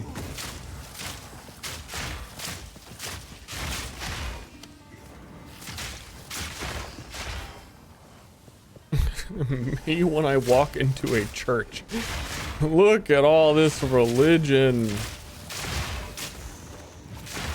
You guys serious with this?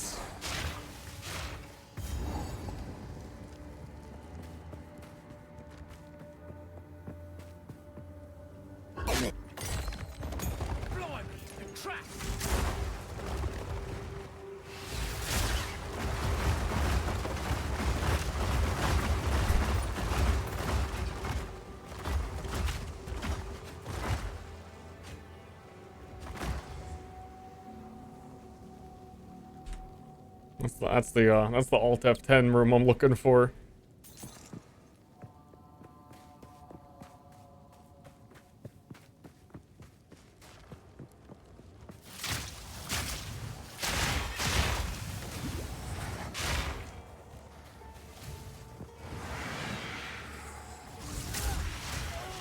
Ugh.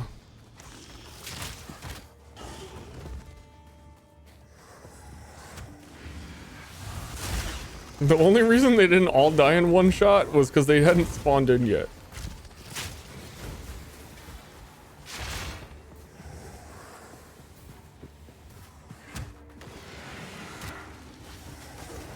The worst fart in history. Dude, look at all that fart.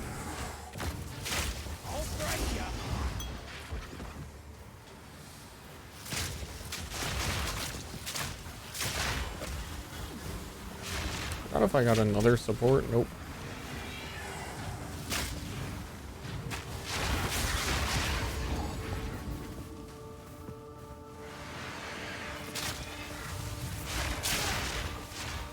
Oh, you can roll out of the end of that. Nice. I kept thinking that it felt like it made you stand still for a little bit too long when you land.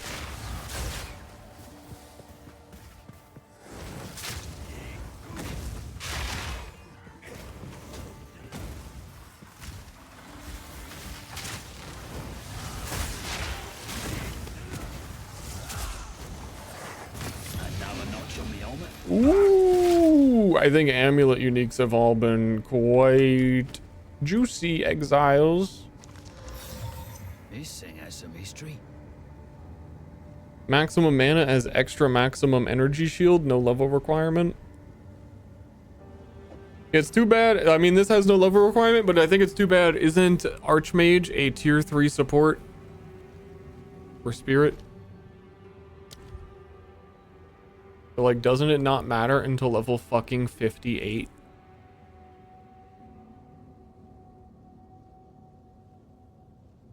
I mean, it's like convenient to level with. But that's what I'm saying. Wait, no, this is a tier 14 gem. But no, that is it is at the bottom of the list. Yeah, we still can't get these. These are the 58s. That's what I mean. Like, if you want to do mana build, you have to wait to level 58 for Archmage. Is absolutely brutal. Struggle was real. Yeah, I can see that now. I'm shocked. Like, if this, I felt the same way personally for my Herald of Plague, that we did not have spreading poisons until like mid Act 3, and it was a absolute struggle. But you can see now that I have poison spread, like I can clear a room in one shot. It's the difference between I kill 3 enemies or every single thing in the game. And I just had to wait forever. But it's not even, I don't even feel that it's a balance thing, because Herald of Thunder is fucking really powerful if you're a build that can use it, and you get that immediately. Same with Herald of Ash. Same with quite a few of those, to be honest. Herald of Ice. But like, why can ice builds get ice explosions for clear at like level 8, and I can't do it on poison until level 32, or whatever the fuck Act 3 where I was when I got it.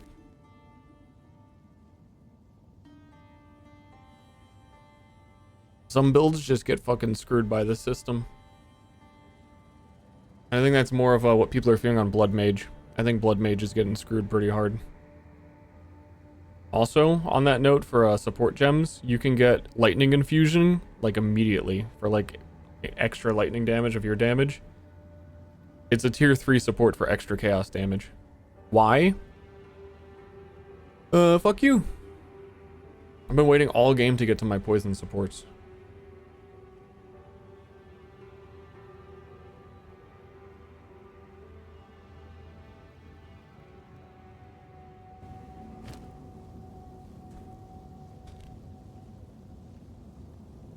I think Blood Mage just screwed. I think it just sucks.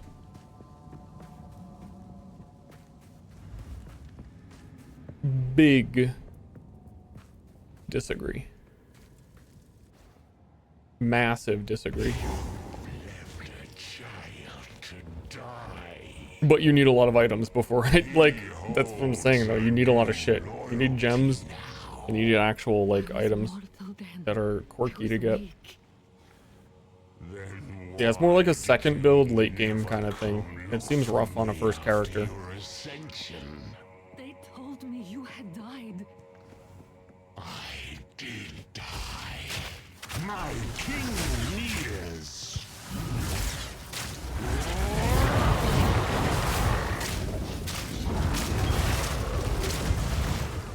Embrace corruption.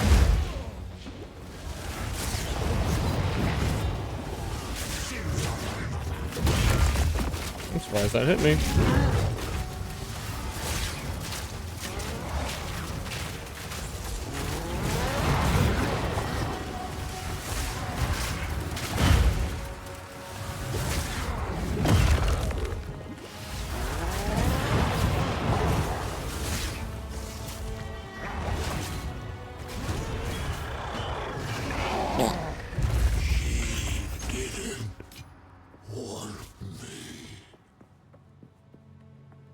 Never heard of a god in such a... Mortal.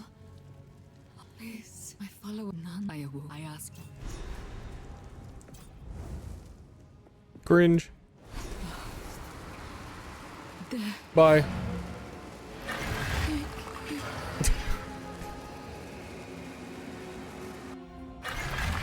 You're not supposed to leave. I think it's fucking hilarious to just leave her there. I said this last time I did it. You have to wait for her to... Please don't tell me I broke it. Okay, no, there it is. No, she's alive! I fixed it. You have to get her essence. Let's take care not to spill this. Some days this job is... Big globs of libtard tears.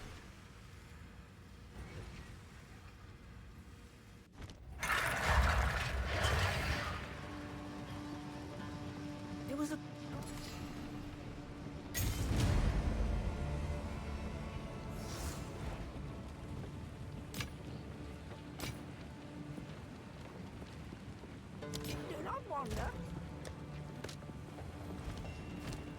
Support gem. We are looking for I got the what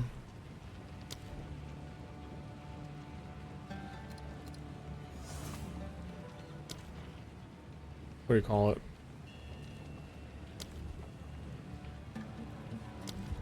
Physical mastery.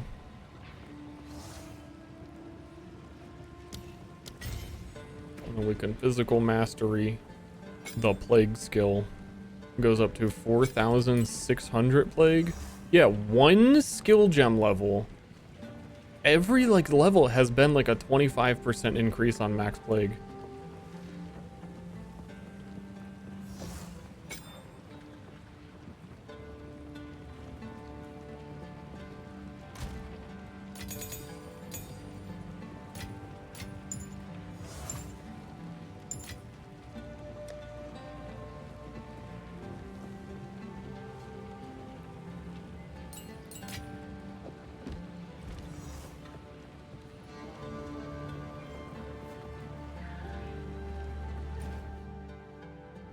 Dreadnought. Your grenades go off the dreadnought. That's kind of funny though.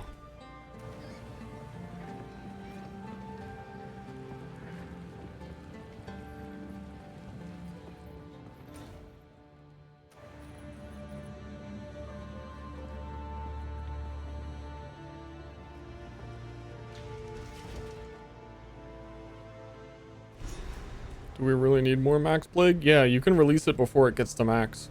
Looks like any other valley to me.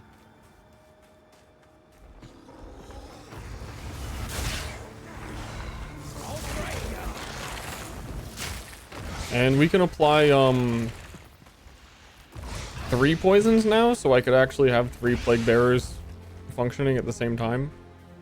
And actually, from what I just did, I think it might be optimal even for me to not have 100%, because I killed everyone with like a 14% one, and then because the poison spread afterwards, it actually ends up adding new poisons, and my next one was 100 from me like doing nothing. Like that guy is gonna spread poison. No wonder. If they don't die at this, oh no, it ran out right at the end.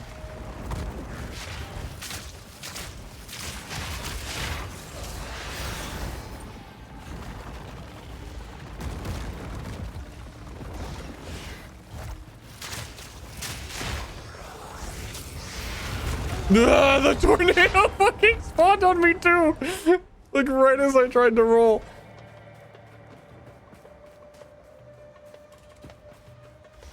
But I got blasted.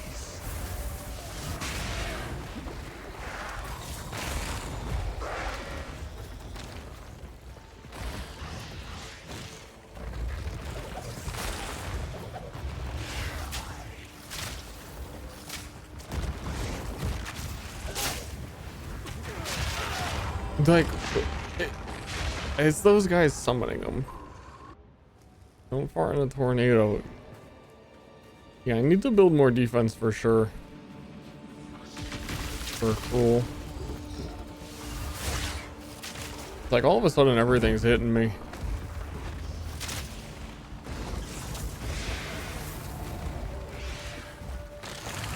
And I'm really on this map just been trying to sprint around seeing how strong Plague Bearer is.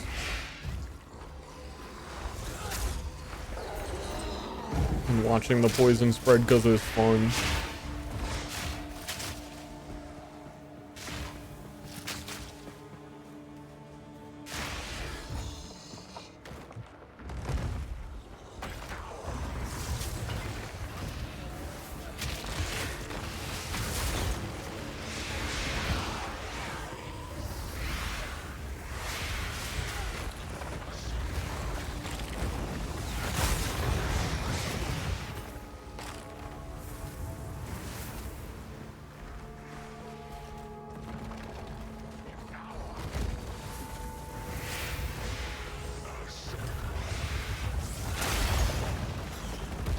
Yeah, for that, I think it's on the point where it deals physical damage as an attack before it poisons. It's just killing them. Just straight out.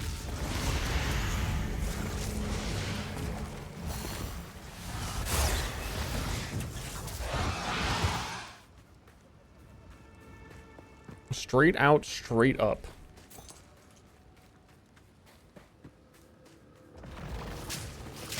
Yeah, Nightbot knows I'm gaming.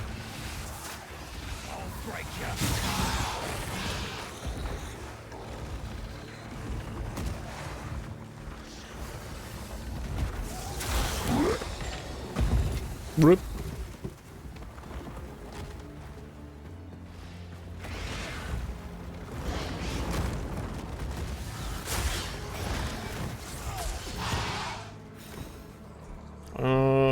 You have to walk along the edges of this map. If you miss a single one of those checkpoints, it is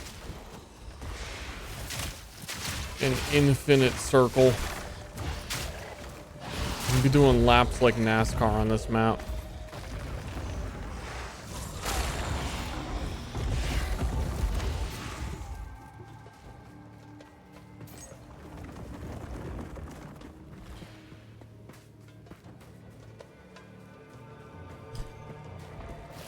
Melee bleed mercenary. I think that's a really tricky thing right now because the best bleed skills that are going to work with melee are from spear, and there aren't spears yet.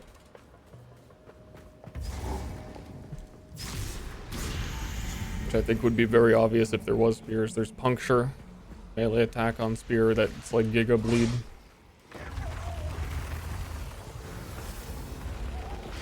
Yeah, no swords. Generally bleed is a sword thing too. I think if the other classes were in the game and you could see the other options, you'd go, wow, I really tried, like, I tried bleed on, like, one of the weirdest fucking classes I could have.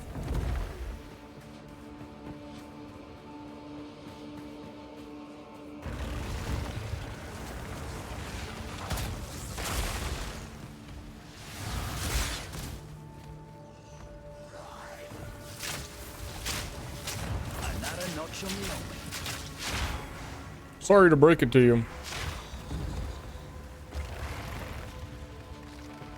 Bleed works on mace because of bleep bleep bloop.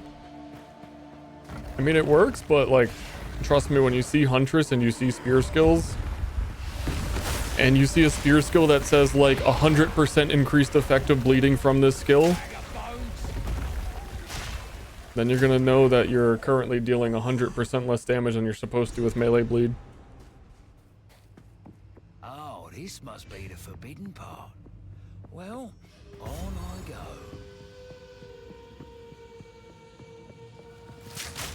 Like even the bleeding concoction on Pathfinder has the modifier on it that bleeding magnitude is doubled for bleeding concoction. So if you take a 10%, you know, bleeding multiplier on the tree, it's worth double that on Pathfinder because it's an actual bleed skill. So like legitimately anything else that doesn't have that with bleed in PoE is twice as bad.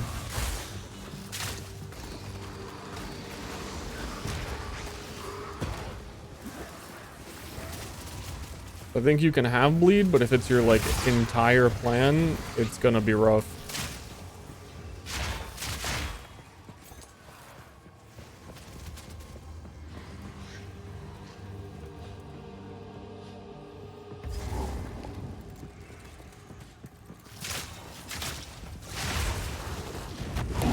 But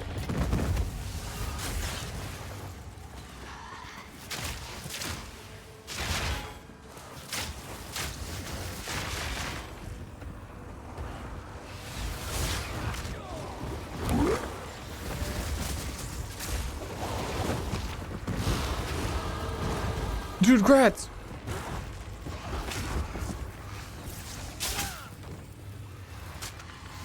Oh god. I have no plague, and I cannot jump over them! I got stunned out of like the exact perfect moment where I needed to save myself. Everything from now on is going into defense. We have every poison node on the tree that I think is relevant to me. We are just going for like absolutely what is the biggest evasion. Do we have a stand still? Also, I found out that snipe does not count as standing still. Fun fact? Well, fun fact, because you take one step backwards as you're sniping, you are moving. Even if there is, I think there's like a increased armor while standing still thing near warrior.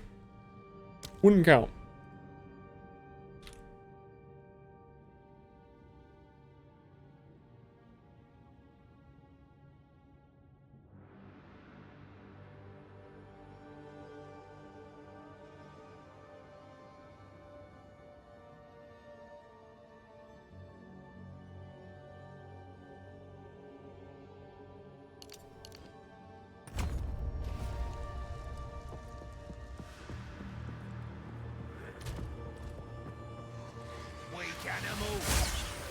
Weak animal. Hate to break it to you, but you are a weak animal. There are strong ones. It is not you.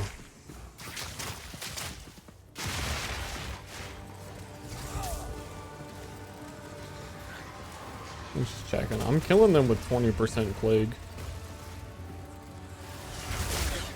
It just takes a minute.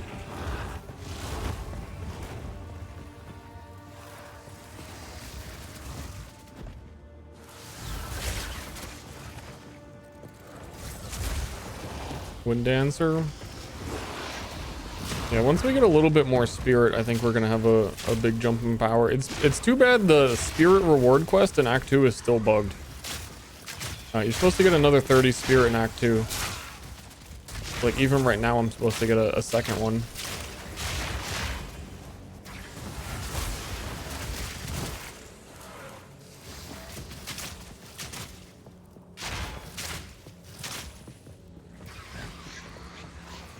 Is that Tinkerer tools? I think so, yeah.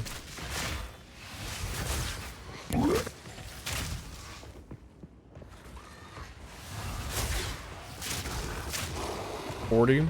Yeah, then I think the second one would be 40. I believe you're supposed to have 180 when you're done getting everything. But currently it's like not that because 2 of them are missing.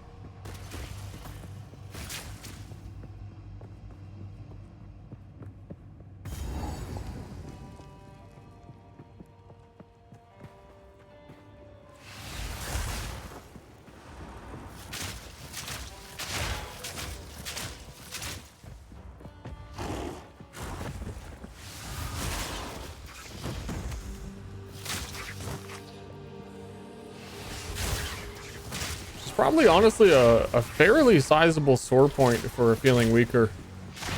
Spirit Reservation stuff is all very good.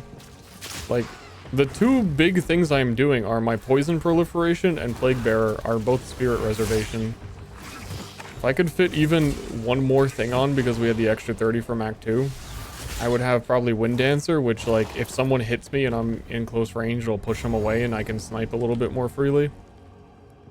I'd feel pretty good. But certainly these, the first two of needing both of these spirits for poison is a big part. Man, did I do yet another full NASCAR circle on this map? Yep.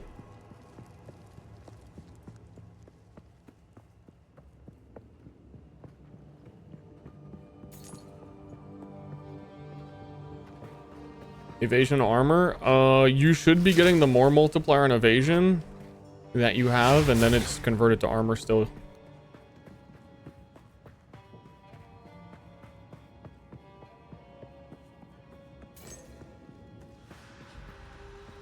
The biggest armor stackers in PoE 1 still stack a ton of evasion for that.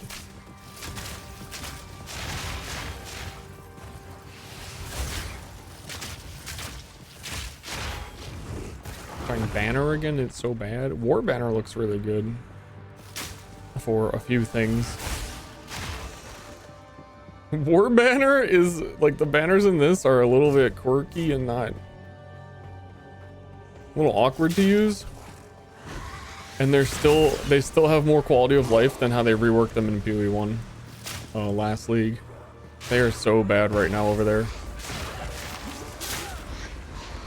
in the Poe-verse.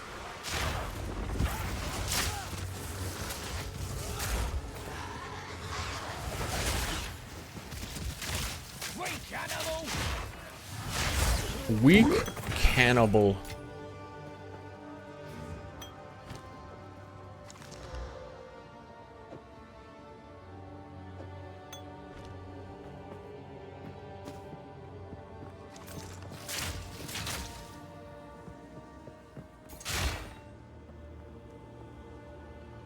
Are they more situational? It really, I mean, like on a base level, it's that intelligence is better at energy shield and dexterity is better at evasion, just because of where you are in the tree.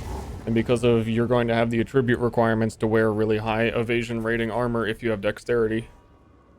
The hierarchy is just like, what can your class use because of your attributes? Oh, shy.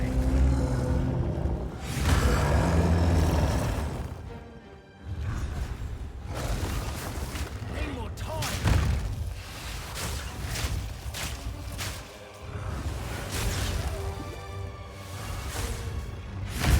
Ow. Couldn't be me getting hit by everything.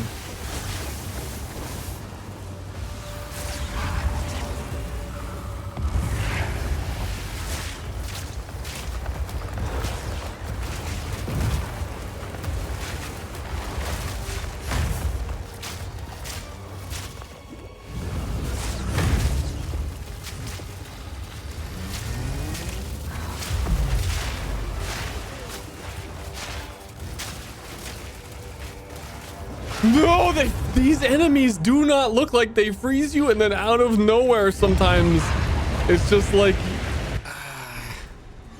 your game is over.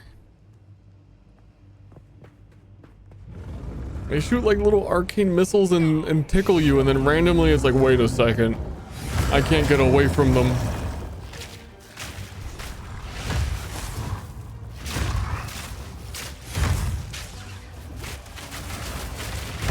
Targeting on this boss is so bad.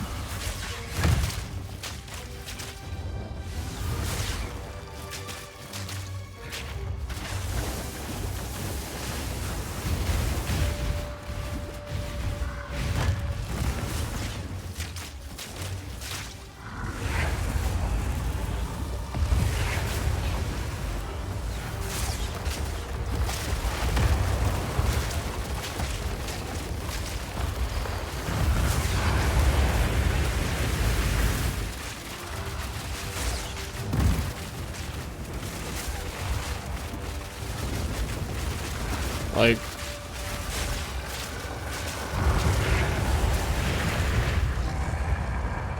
'Thought I was cooked for sure.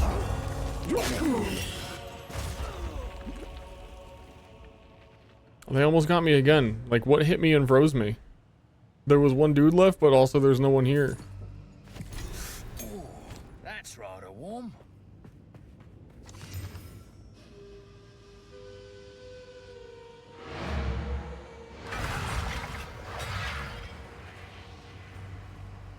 The one guy. I died to that one guy while looting, talking to chat last, one of the first times I fought it. If not the first time. Yeah, I think it was the first time I fought him.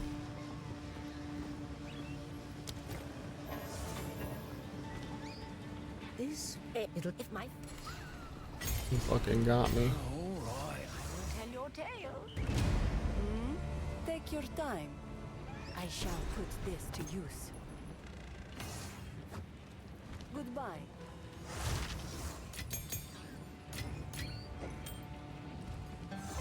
Dun dun dun dun dun dun dun ba-dum ba-dum ba-dum boom boom boom boom. I don't know why I'm just randomly thinking of that song. I don't know.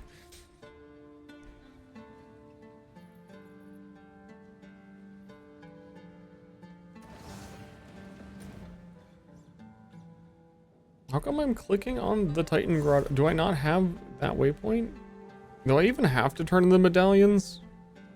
I guess. I mean, they shouldn't be different.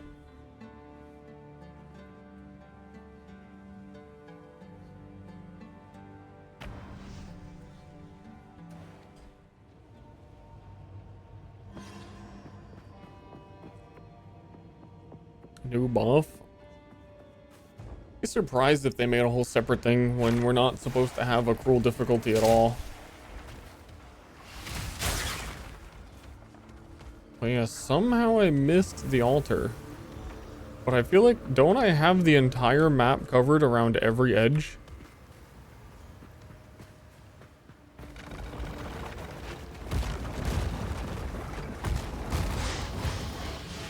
It might be in that spot. To the right, going into the middle. I didn't think it could go into the middle though.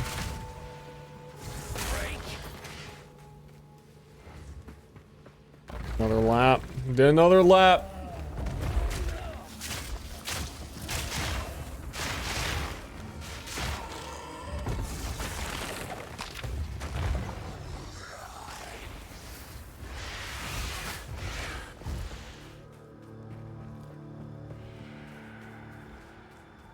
One more lap.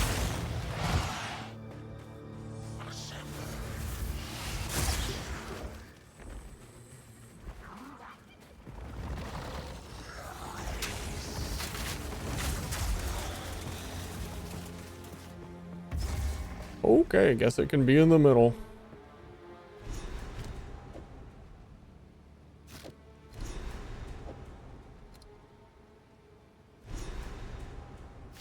Yeah, it's the same. I don't know if it's like not active until you do that or what in Cruel.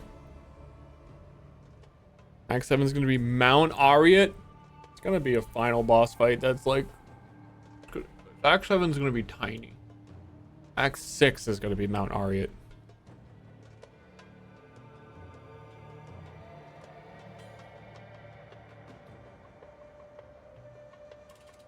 Fact checked.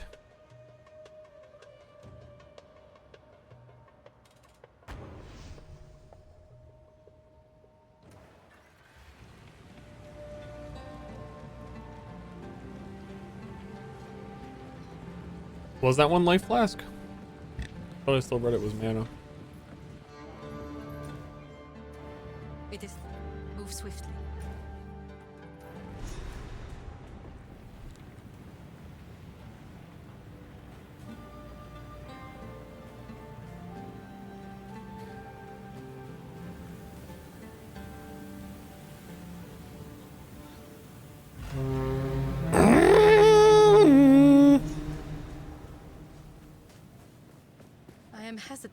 to allow you access to sick. You have your orders. I'm hesitant to. I'm in.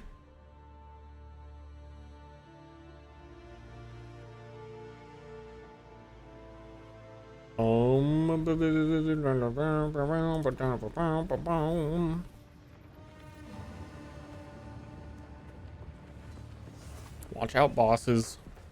I'm gonna cast Snipe.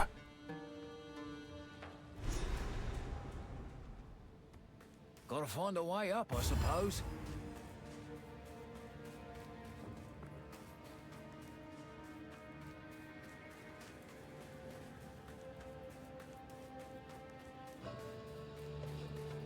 Here it comes.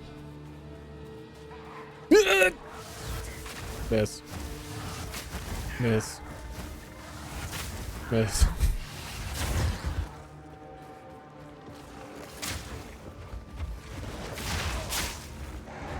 Oh, wait a minute.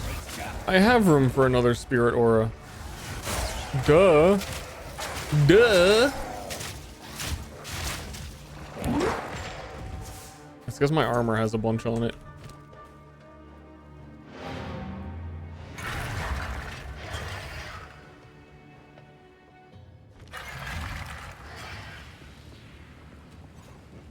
I would have to remove a skill gem though. I don't know who's gonna take the cut.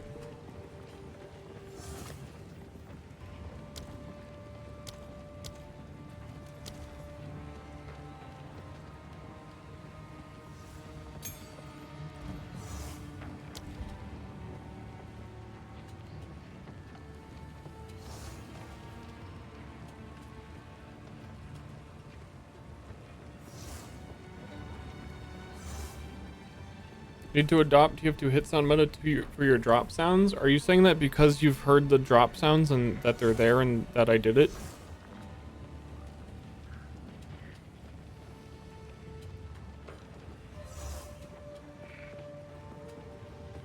I agree.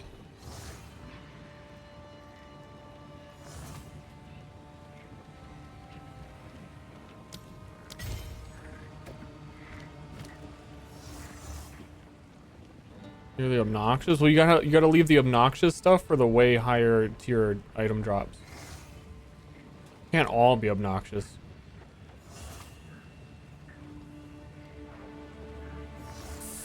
Dare I get rid of electrocuting arrow? Yeah, actually, I'll need it less if I have Wind Dancer.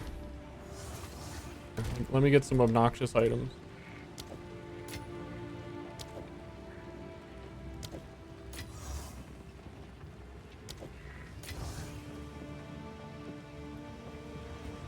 How long can the drop sounds be?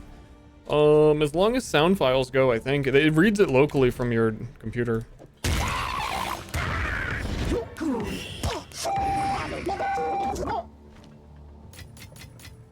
Bloody beautiful.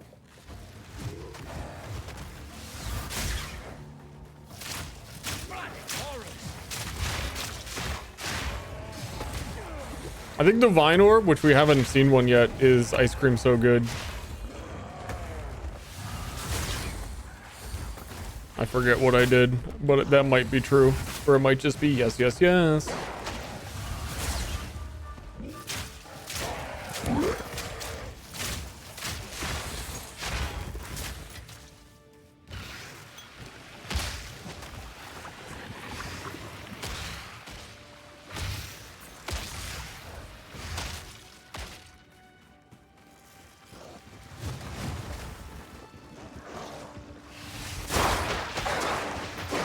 Holy. Those monsters dying sound like they're dropping items.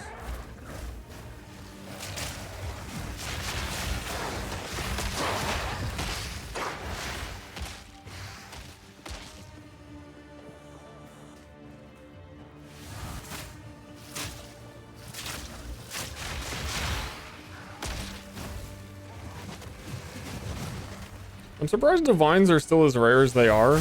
I haven't gotten one because their functionality is not even that helpful anymore.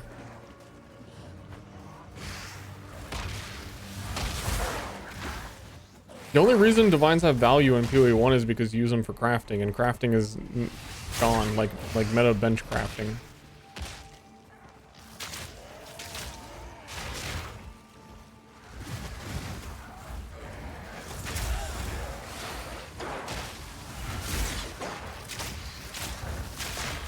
All in a day's work.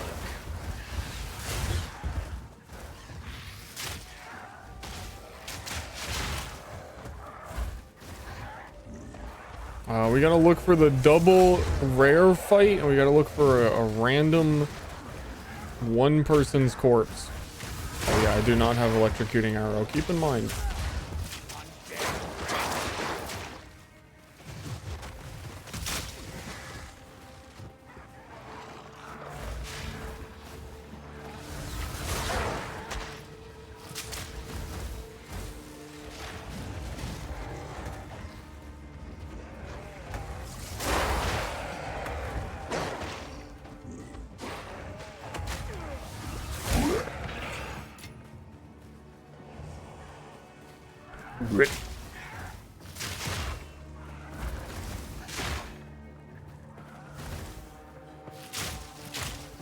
I like that the undeads know their place and they hang out in the little houses. They're just having a little party in there.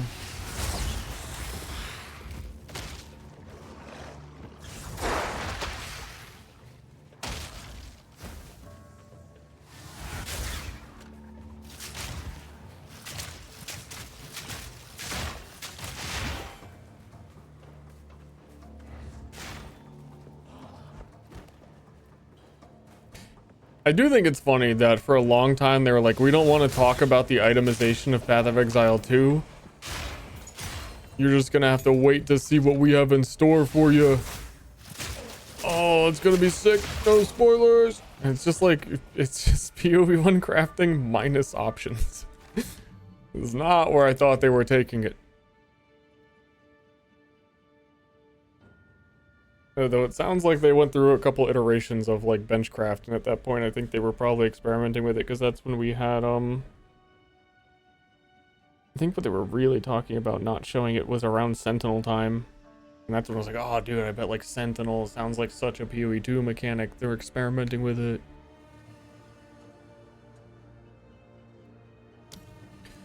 But also, praise the sun.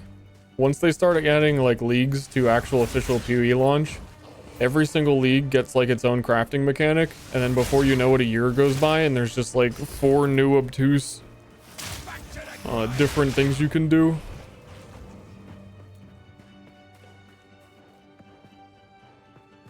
Okay, we need the double bird. I think we walk up here and get the waypoint and come back. Never been so high. Precarious job, this one.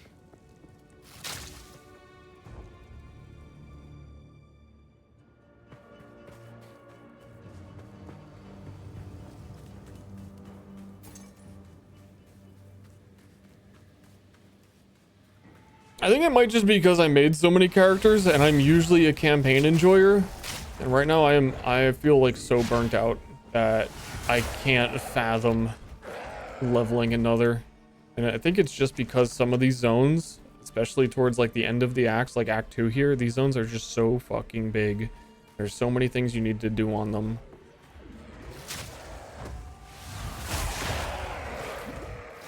As a PoE1 speedrun the campaign, play it a million times gamer, I need a break. I get to that point with PoE1 as well. It's mostly the knowing you have to start with the same skill options and wait until level 50 to really start kicking into gear. So this zone is like all the same, but there's 2 really important side quests in it somewhere.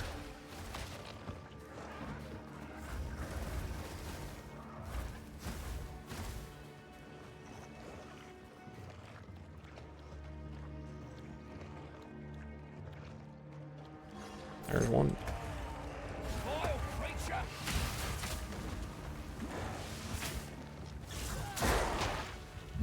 Dude, the burning ground that I could not get out of was more damage than my healing. That is like 900 DPS. Burning ground. Rare monsters, I'm telling you. The real bosses.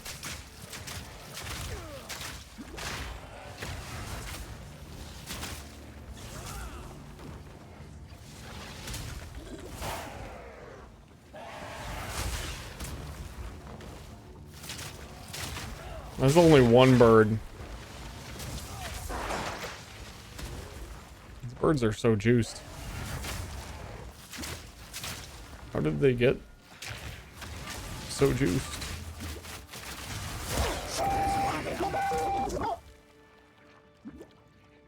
Where's the obnoxious sounds?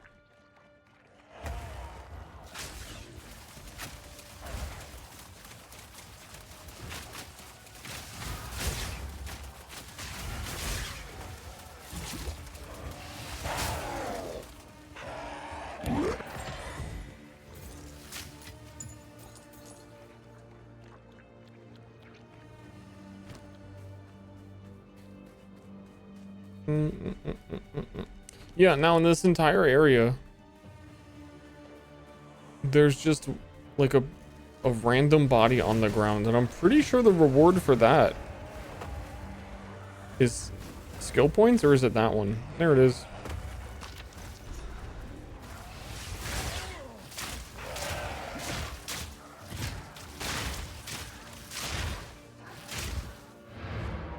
They talked a lot about trying to make the campaign more like of a varied experience, and I can see like the roots of a few of those things that they've tried to do in terms like the map randomly generating, which ultimately I don't think even changes all that much. Like ease people's concerns about that they don't like running campaigns more than once, and I think what they actually did is make the campaign more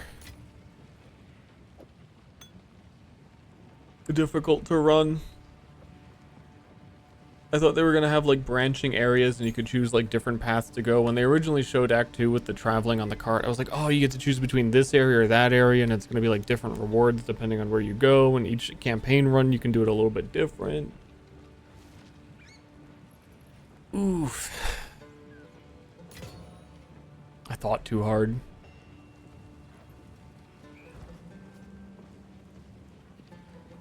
I thought they were gonna have more of like the bandit quest rewards, and there's only one of them. And it's even not that big of a choice. Turn the letter to someone in the caravan.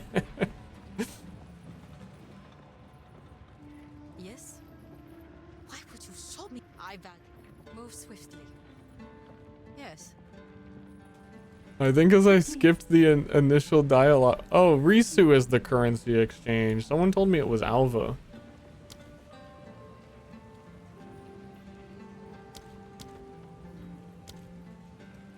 Just curious of the ratios. I doubt people are using this all that much.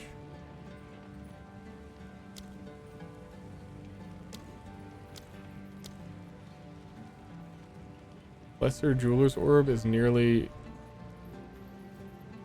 pretty fucking cheap. I imagine you're getting them in endgame and you don't need them anymore.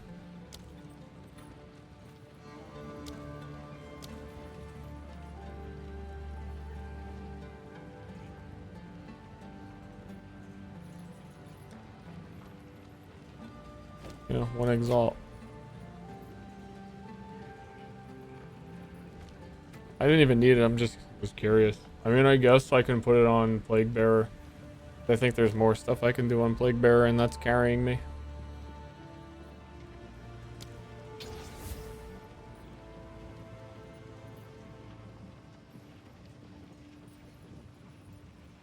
But you're unfortunately unable to support like persistent skills with anything you normally would be able to. Like Bursting Plague, poison from supported skills does blah blah blah blah blah. Oh, I'll put it on Plague Bearer, that poisons enemies. Support skills that can poison enemies. Oh, okay. It doesn't work. But for some reason, this works on Gale Force. What?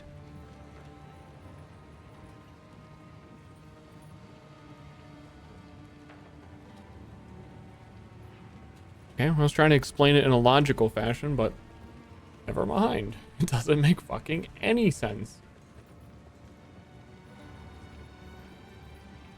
Because Wind Dancer has a Gale Force explosion that deals physical damage, and therefore can poison. So technically, yes, it should work on there as well, but it should obviously work on Plague Bearer.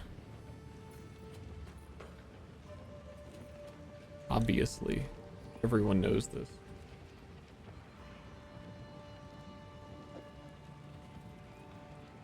Like, I can put Chance to Bleed on Wind Dancer. Why is Wind Dancer fully supportable? Ooh, I feel like that's probably... I feel like it's a balanced decision on their, like, just randomly deciding certain things shouldn't work, but also, I don't know, like, how much of that is early access is just not finished and they just didn't do it yet. It doesn't make any sense if Wind Dancer is, like, truly. Doesn't. Plague Nova can get concentrated effect for 40% more damage, though.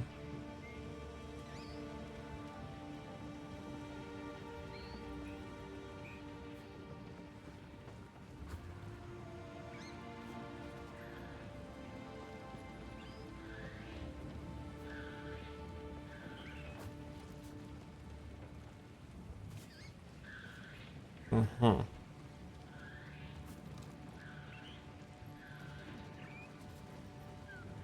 Yeah, Gale Force can get everything.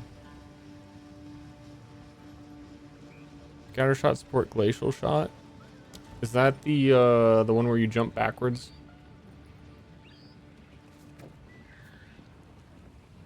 Or a different one?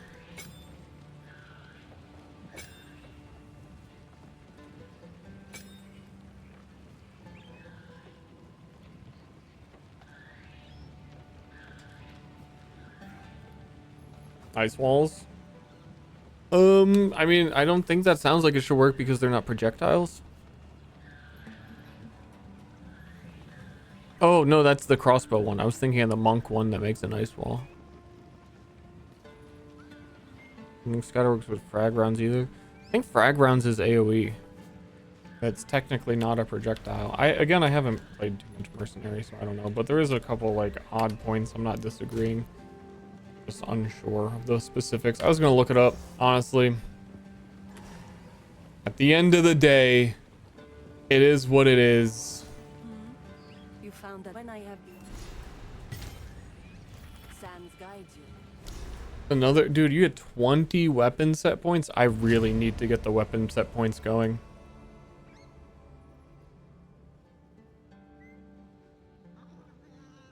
I think, like I was saying, I think I want my ascendancy first so that I can maybe focus on it being about my despair curse.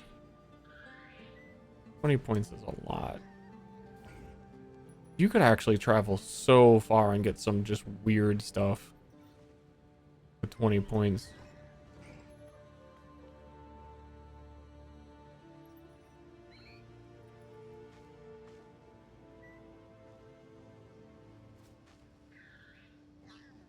How does scatter shot work on rapid shot on crossbow? Is that looking cool? Is it blasting a ton of arrows? Are they able to hit the same target twice because it's like a barrage skill? I'm assuming the worst of whatever I just said is the correct answer.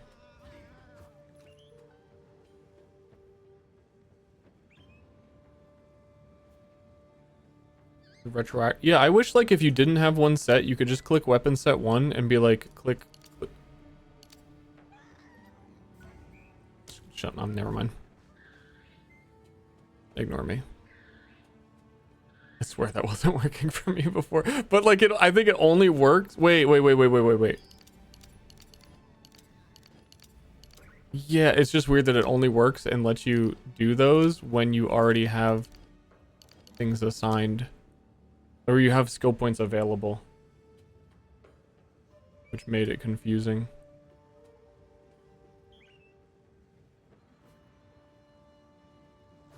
Ooh, again, let me look at if there's any crazy curse thing nearby. 20 points can get me here.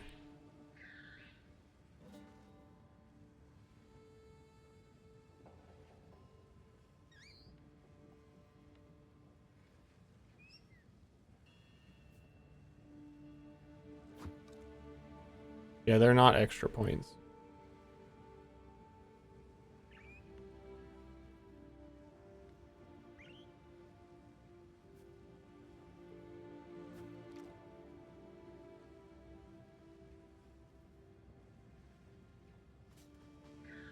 What's that? If I set these to be weapon set 1, then I can set a different amount to be... I haven't like fully set it up myself even yet though. Like, they feel extra. In a sense, they end up being extra, but they're not extra. 1% attack speed per 15 dex. How much is that for me right now? At 164.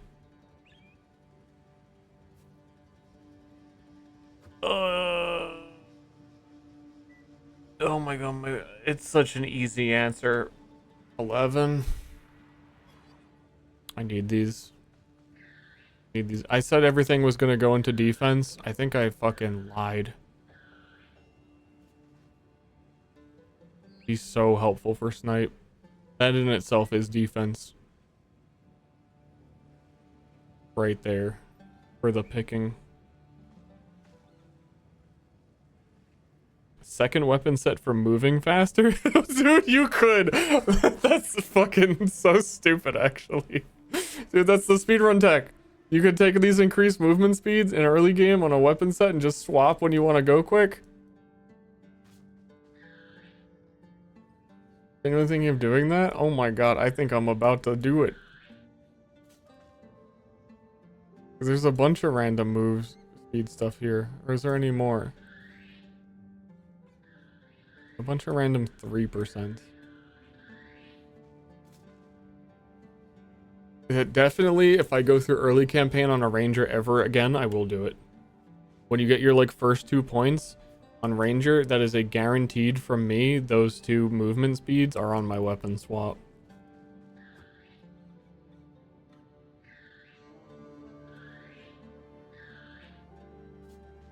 If I'm feeling adventurous. The inconvenience having to weapon swap to walk quicker. But you can also put shield charge on a weapon swap and it is nice. Heard leech was broken. I don't know. I have no idea.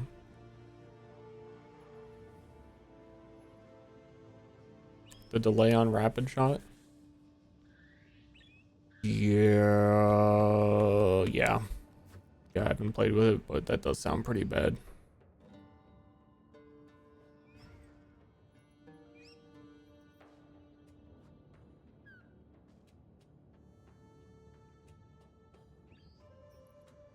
Again, you can't duplicate your weapon right now for weapon swaps. Otherwise, I would even say a good consideration would be to get all of these nodes, which are more projectiles when forking, piercing, chaining, that I could have like a clear setup and a single target setup. Like you would only have to take projectiles, pierce, and chain, and there's a couple of other benefits for it in random places on one weapon set.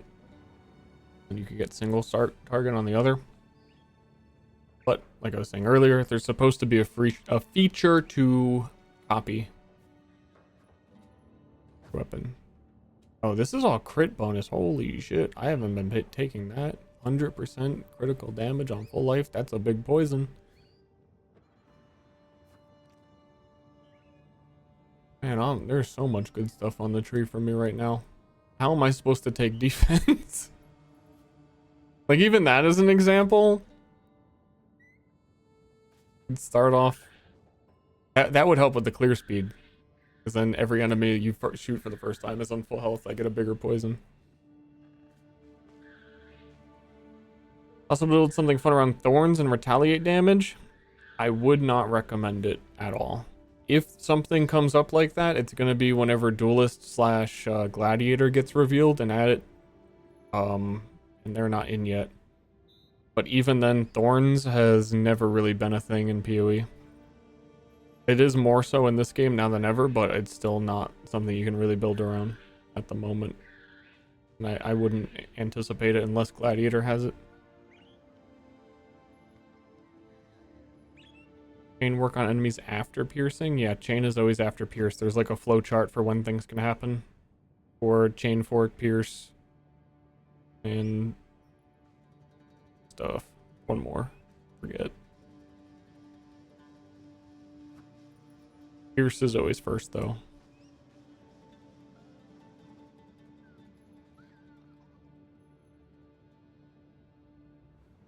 But you also, projectiles can't chain back to an enemy they have already hit, if that's what you're saying. Because one projectile can only hit one dude. One time. Except for a few exceptions.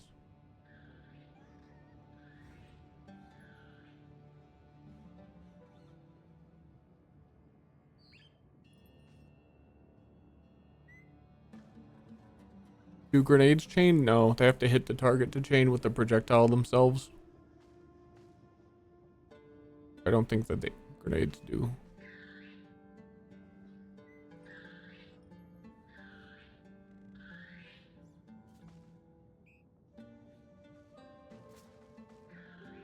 Yeah, magma barrier is pretty sick actually if you want it to do like a more block thing. I don't know how like I've been wanting to play with it, but I didn't. Too many things that I want to play with, you know.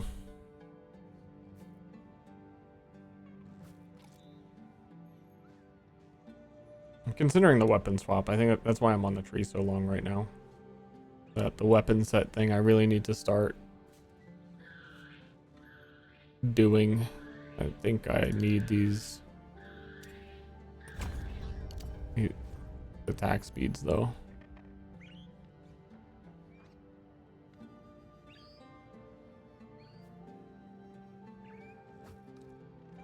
I'm having a brain blast moment on the weapon set actually.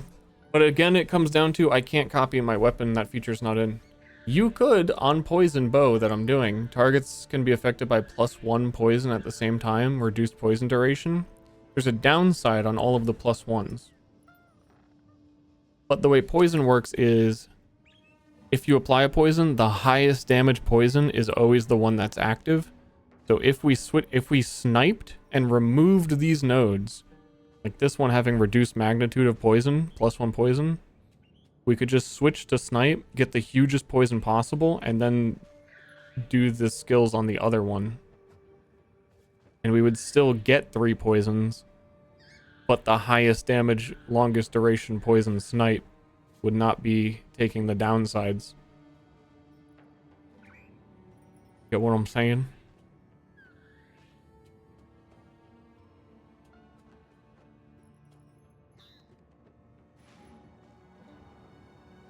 Little shit like that makes a big difference.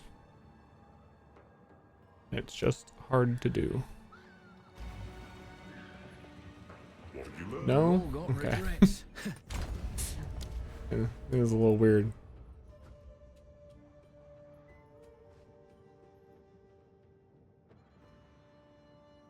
I'm cooking. We need to get these. I didn't know these were here. All of the convenient stuff is here.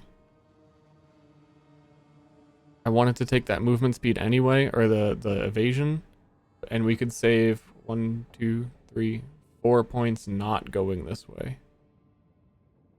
In turn for 1, 2, 3. And then I would want those. This will happen eventually.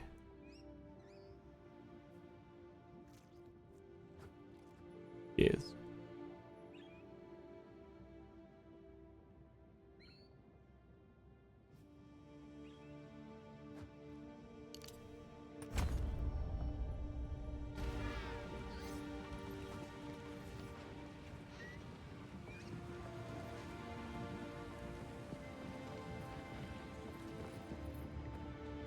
Can you mark a skill to get it later in the game? I think they're going to add that feature eventually. And I forget what they said on importing other people's plans, because that's been talked about a lot.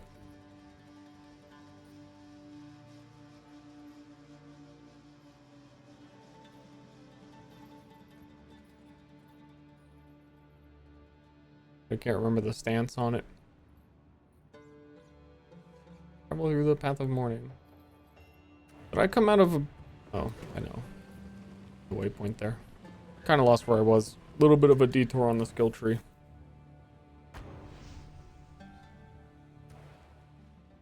They call this the Path of Mourning because you're so sad with how large this map is.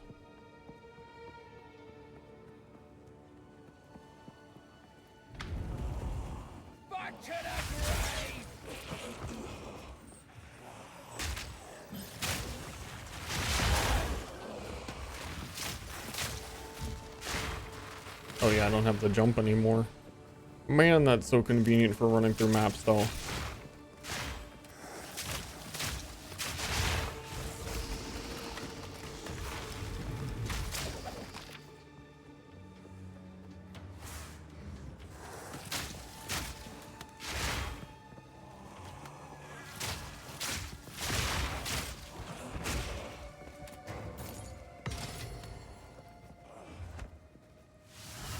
Perma stuck in the first Temple of Chaos.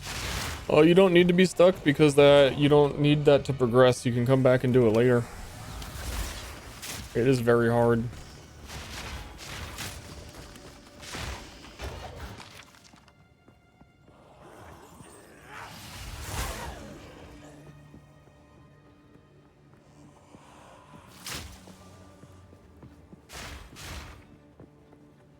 It's probably the hardest thing in the game right now in like the campaign by a lot.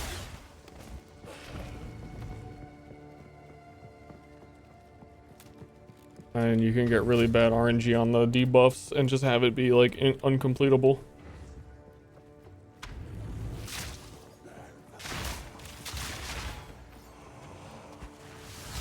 So I don't mind this one so much. It's like big, but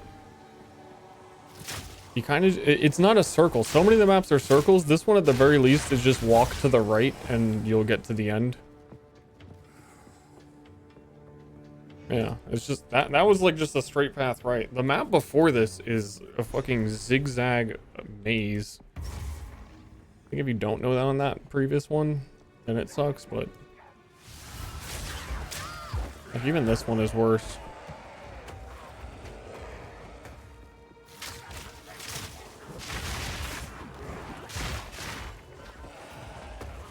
Like this one can do a bit of a circle.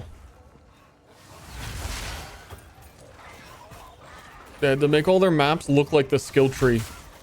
Dude, the PoE, they're so obsessed with skill trees, their maps look like them.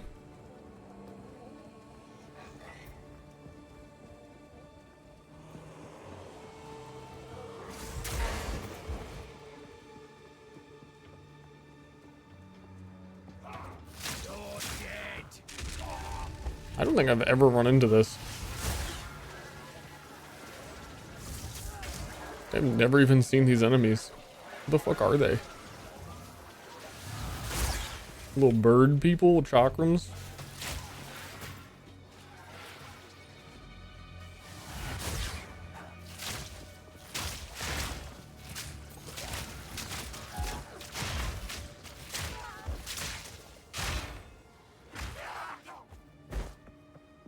I need knockback support on my wind gale force. It's supposed to be knocking them back already and I'm not seeing it happen at all.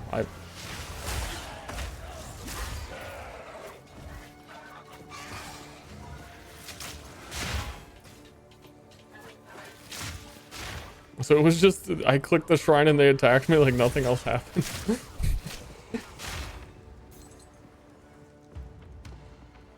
Okay.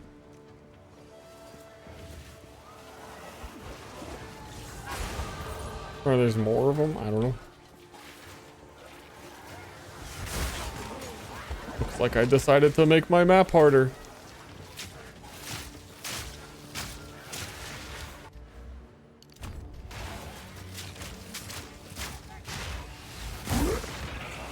Oh, this snipe is starting to feel so good with those attack speeds.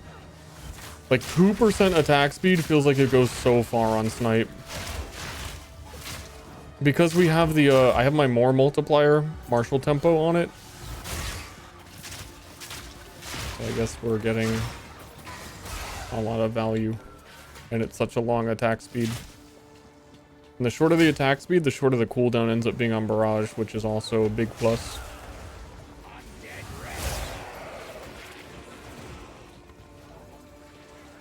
Pregnancy Blast? Is that my gas cloud?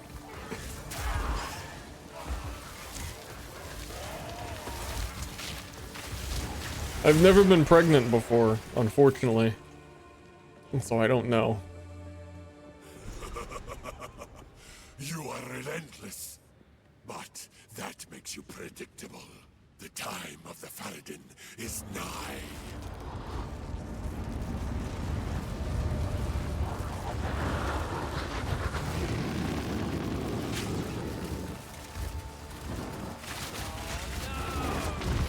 Oh no!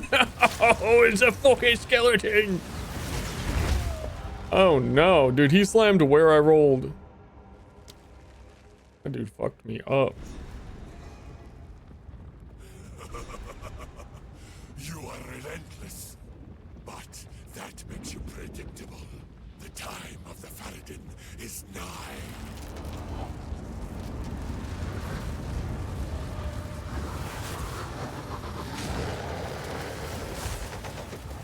Need a sec.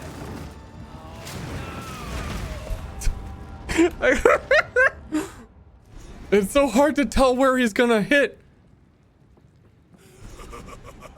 And you can't dodge roll slams. But that makes you predictable. The time of the Faradin is nigh. I think he's, every time I think he's doing the like headbutt slam and then his hand goes off to the side.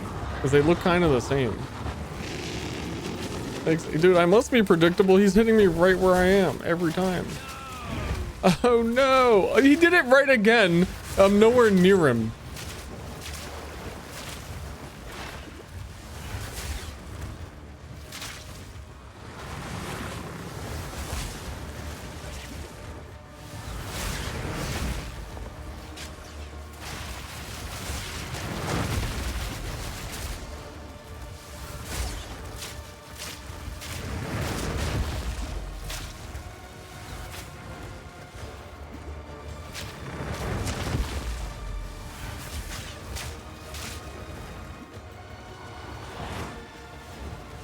I just realized the true combo that I have not been doing against him, and is why we did so much damage at a certain point.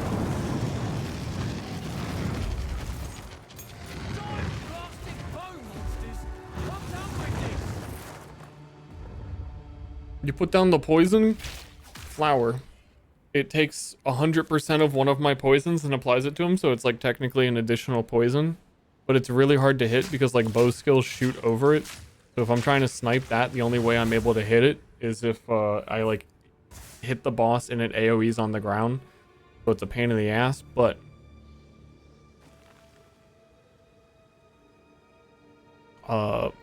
Plague Burst I think is hitting it. And I think what I can actually do with Plague Burst now that its value is stronger than one of my individual snipes is I'm usually consuming Sniper's Mark with a snipe, but I think Plague Nova can crit if I have the mark on them, but it has a low, does it have a crit chance?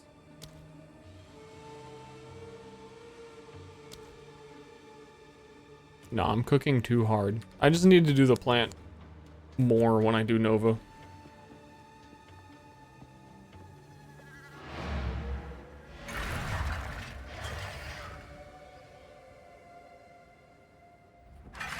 Oh no! It really is like a gigantic super Skeletor. Oh no! Skill gem 14.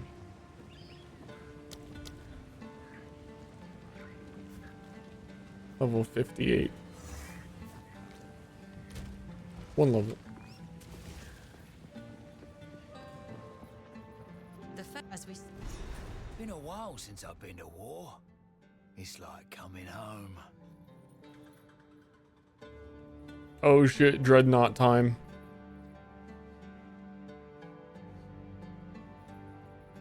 I miss any bosses or anything?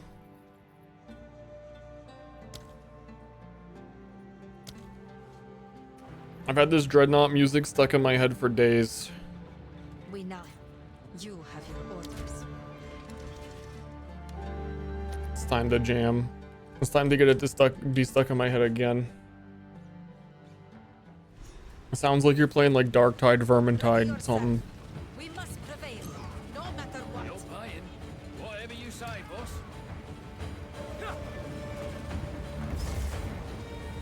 Give no quarter! Not all of it, not yet.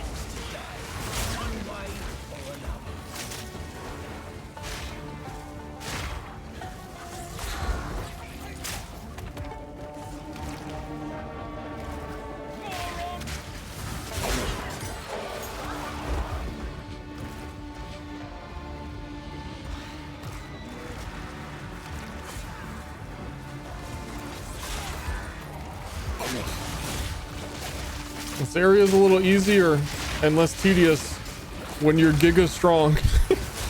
And you can just walk up and plague blast entire areas and it chains everywhere.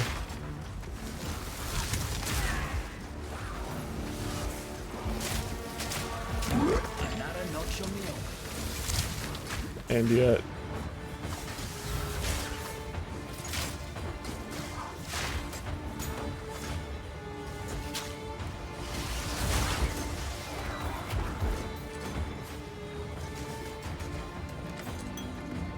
It's like having access to all of your skills helps.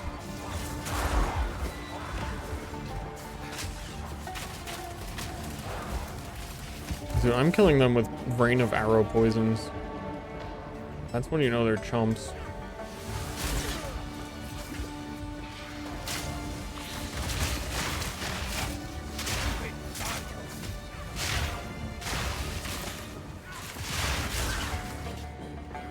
It was very satisfying to tear through the zone after how fucking shit it is the first time.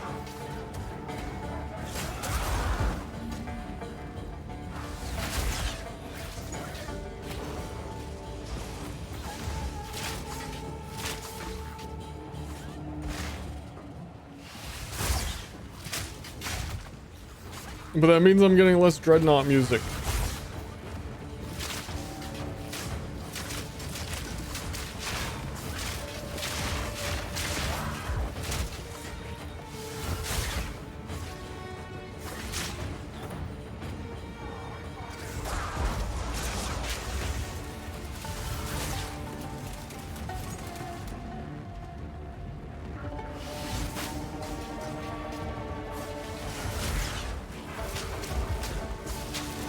The poison orb thing that's orbiting me? It's just a frenzy charge. It's a microtransaction from PoE 1.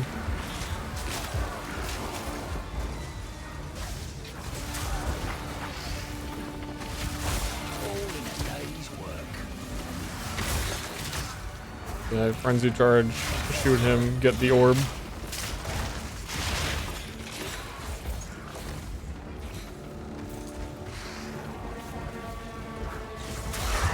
Consume. It looks really good in this game because charges are very different in PoE 2 than what they do otherwise.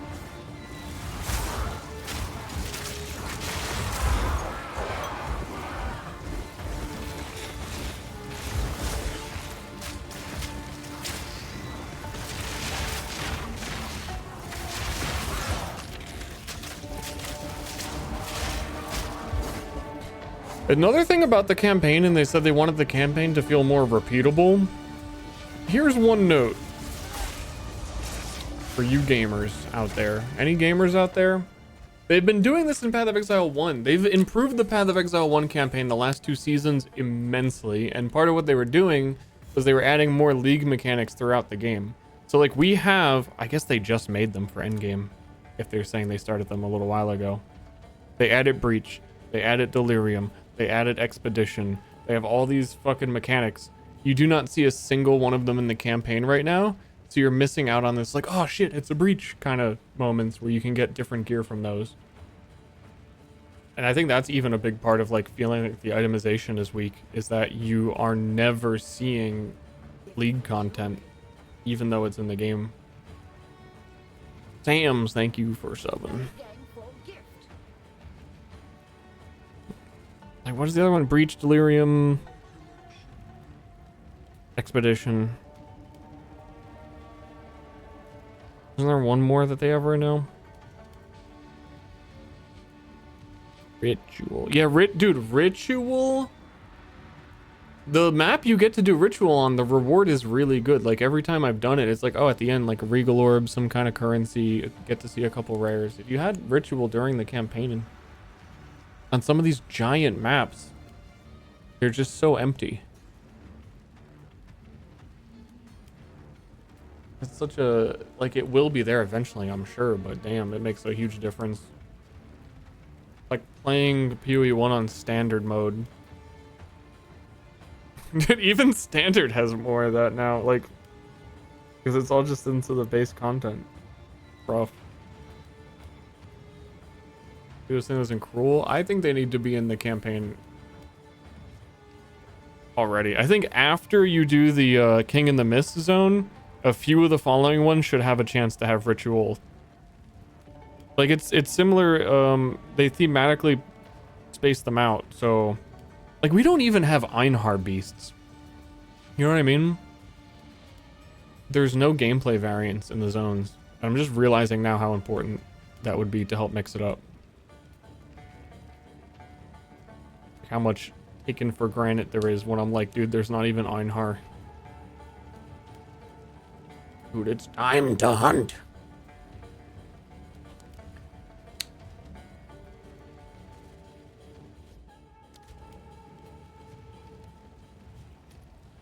I thought it was like a guarantee we'd have all that. It seems like part of the whole design philosophy of PoE 2.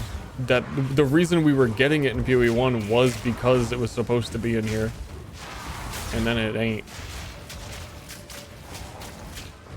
Points for your Ascendancy classes. You have to do the Trial of Sekima in Act 2. And then you have to do the Trial of Chaos in Act 3.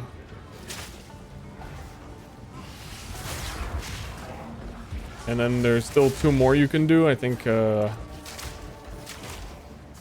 third one would be Trial of Sekima, but it needs to be one that has 3 floors, I'm hearing. So we're jumping into PoE 1.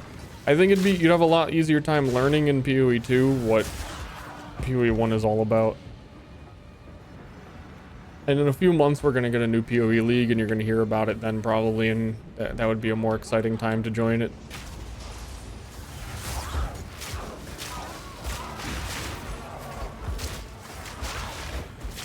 It's kind of whatever, though. They're both going to be getting updates interchangeably.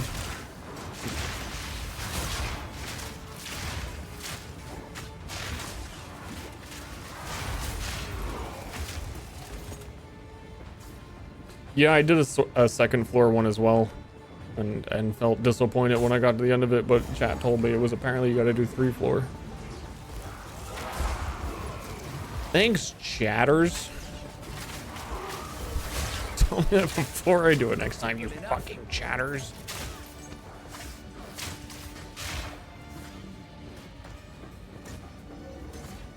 That's a lot of bodies.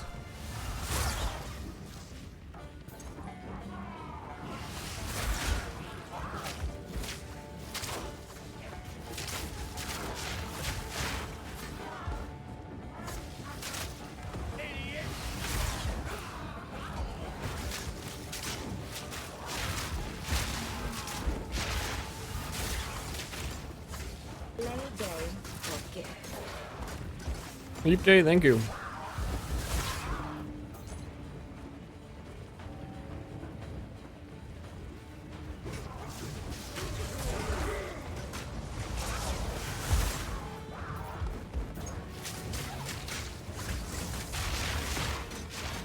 Oh man, I can actually just walk up to the Shroud Walkers now and Plague Burst. Don't have to, you have to be within range of them to hit them with projectiles.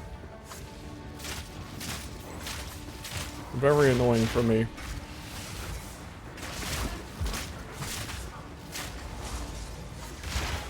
Not anymore.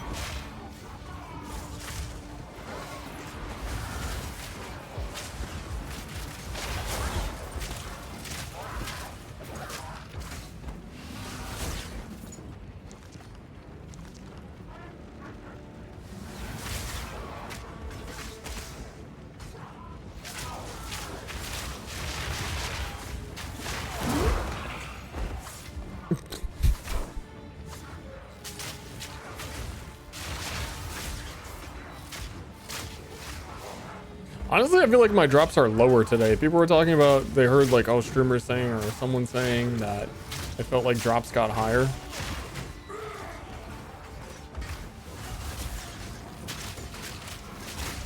I found a lot of shit while leveling this character. Not so much in all of Cruel so far. I think it's just some variance. Lots of variance.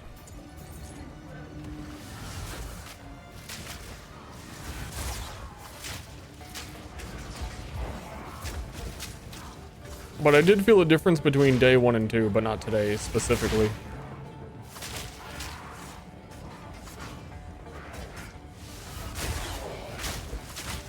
That's one down.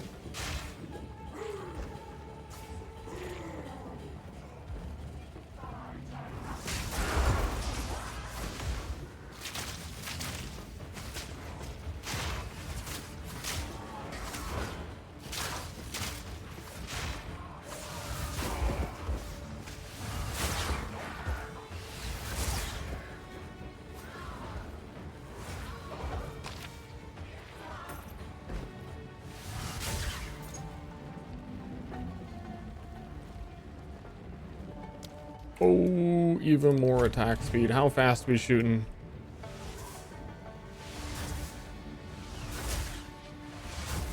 Oh, like at a reasonable pace.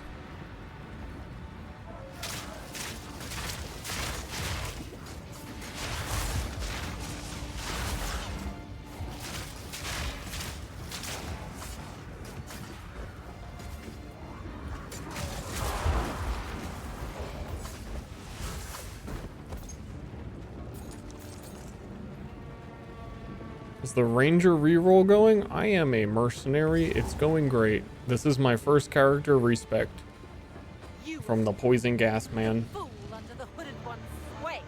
with the You minions. know what he is. No matter. You'll find my king far more capable than Count Geonor. My king, take the power you were promised. Put an The concoction thingy, yeah, there was a problem with that, and I just took all the gear and put it on a mercenary instead. Bleeding concoction has like a small bug on it that I didn't want to put up with.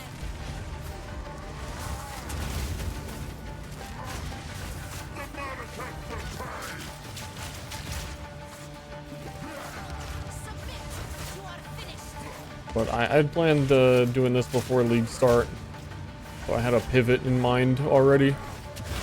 And I think it's quite strong, and it's really coming together now that we have the late game gems. I think I need a bigger potion. I hate this boss on snipe though. He has like the perfect rhythm of attacks.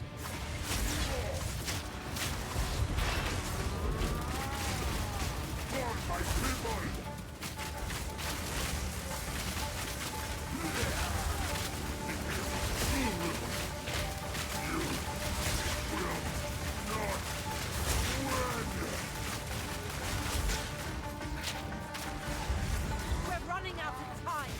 End this.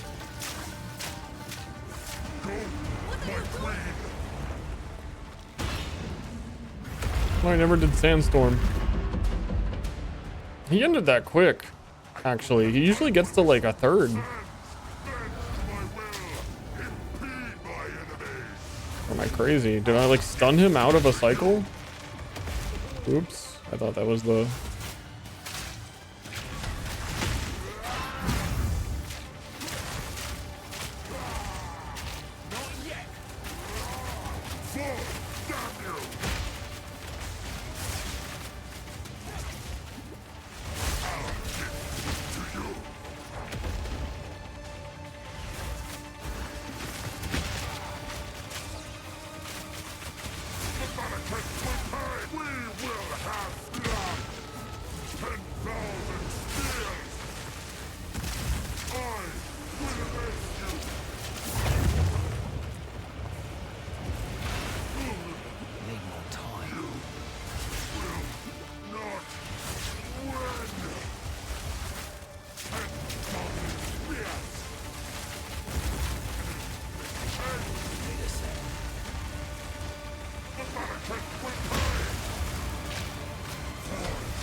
My game. My game, though. My game, though. Oh, no, dude. I think I have to close it and hope we're paused.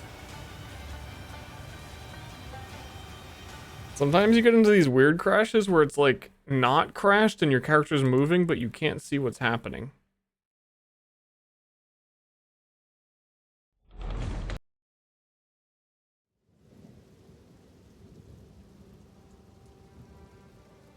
Bro thinks he's paused? I'm paused. I'm definitely paused.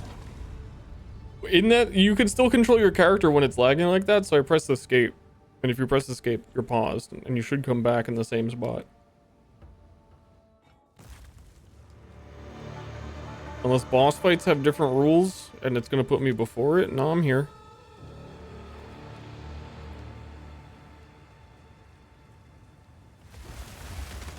I'd even like reset some of the skills on the ground, which might honestly be exploitable.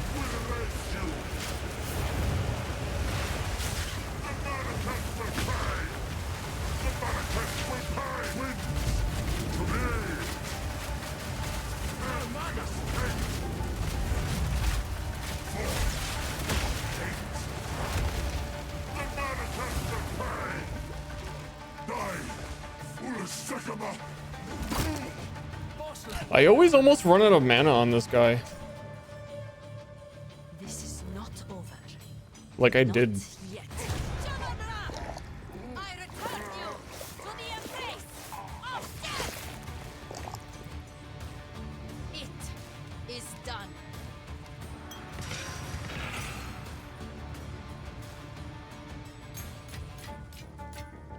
Bloody beautiful.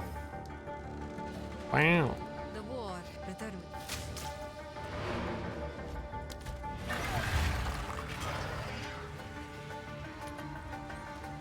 Got him.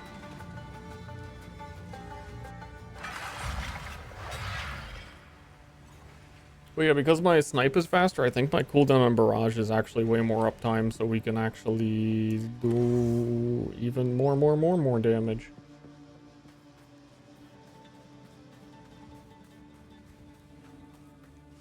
More. My worst. Hey, we're going to Act 3. So, it's the rules. I gotta dress for it.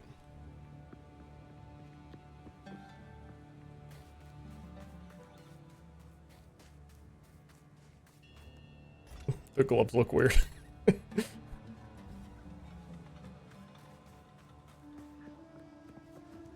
The wolf helmet does not look weird. Part of my identity. What is it?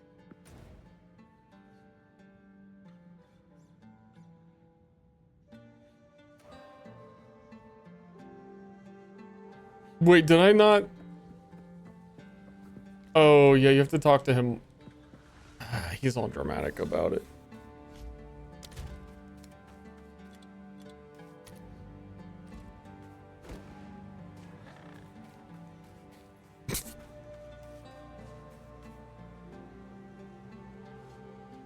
Dude, that's too many things on you. It's too many cosmetics.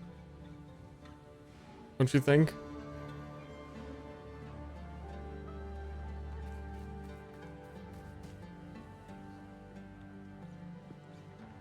You're right. Wolf helmet's the only thing working? Not true.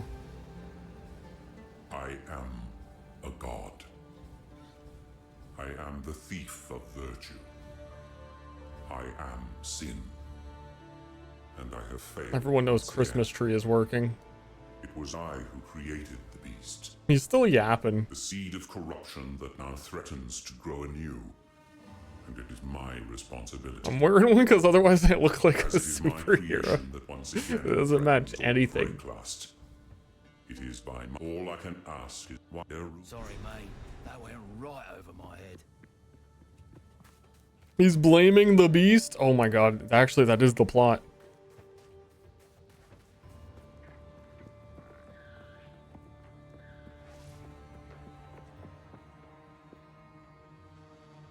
is it? Yes, and The beast has grown too powerful. Mr. Beast! He's too powerful! He's doing too many charity streams! Utsal is close. Be careful.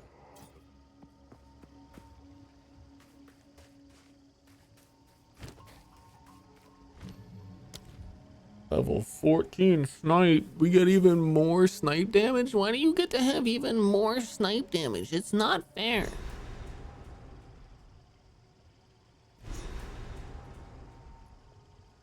I'm just built different.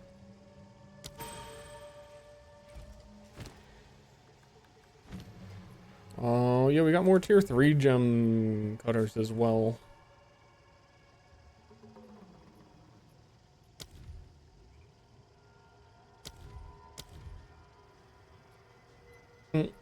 Coming soon, coming soon, coming soon. We're coming soon.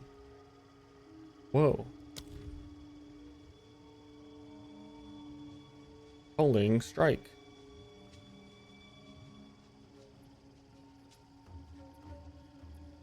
I should get calling strike on normal bow shot. Because yeah, the benefit is you really don't lose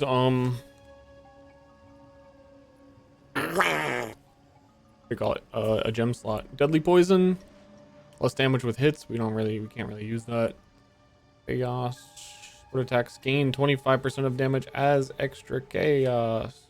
But less non-chaos. Which should be fine because poison burst just skips.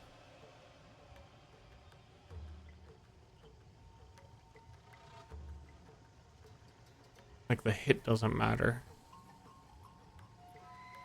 Right? Poison on hit. But poison burst does not hit, but poisons enemies as though hitting them.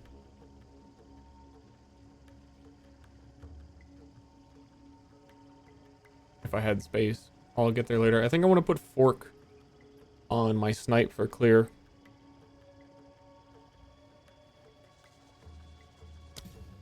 I've been wanting to do that for so long. So then we have to give up super critical, which was all of the damage. But we can swap it on for bosses. Back to walking, I suppose. Or I could just put that. I don't know. We need another jewel orb. The next, like, socket tier, but that's gonna be a while even. It seems like they're kind of rare.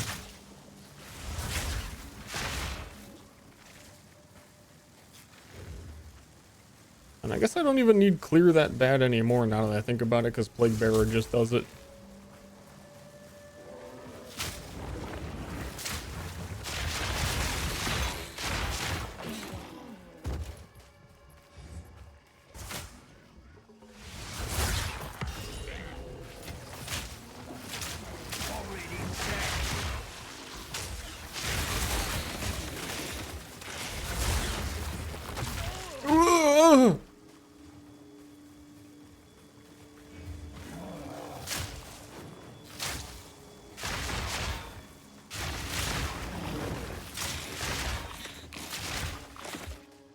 Goddamn armor explosion sounds. Blah, blah, blah. Dude, I'm poisoning them. It is poison. Chill.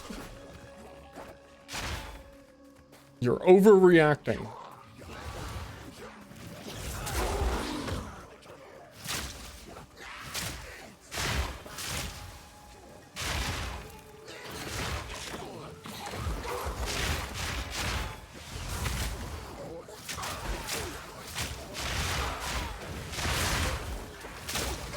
Listen to them.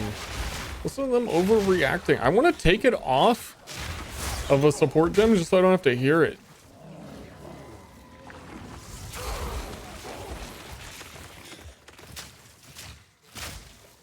Honestly, I'm not joking. I'm gonna put fork on my clear skill.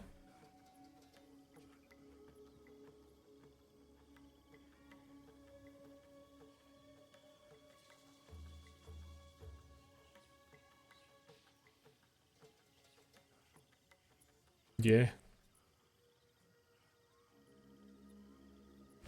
And if I could get Plague Burst on it instead of breaking... Nah. Yeah, no, we're not breaking armor anymore. I think it will be worse, but I think I will enjoy it more. It's just different. We can accept that we're gonna probably clear faster without having to use snipe all the time.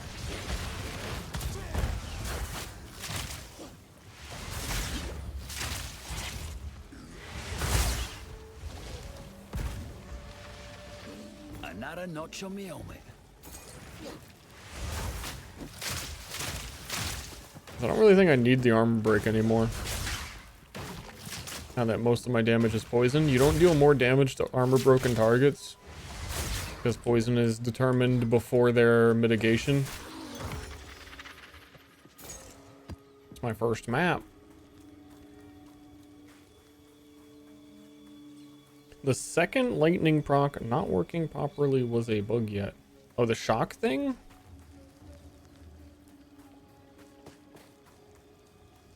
They haven't been that specific about bugs. I mean, I'm telling you it's a bug. Just trust me. This shit's a bug.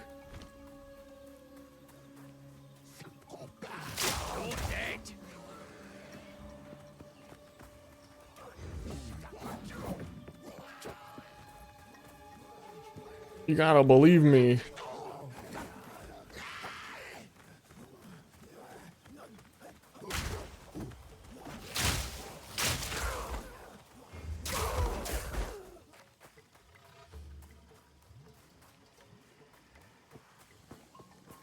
Play game for gift. Oh, gift.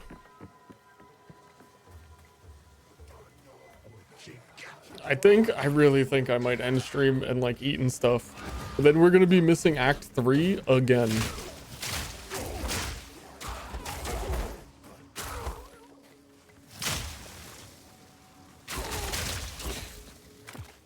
So maybe I eat and stuff and turn on the alt channel stream and then just not talk as much and game on today. Cause we're in the like I just get to end game grind set anyway. Oh, I'm getting swarmed under. Play game for gift. Hey Dola, thank you. I liking the game so far. I'm gonna quote the title of isn't the title amazing game in cap. That's how I'm feeling.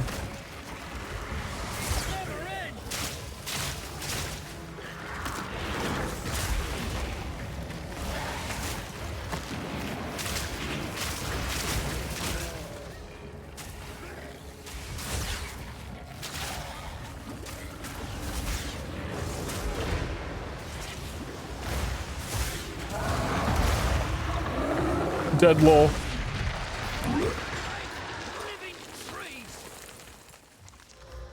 Dude, increase magnitude of poisons, Jewel. Let's fucking go. Attack speed with the crossbows. Let's not go.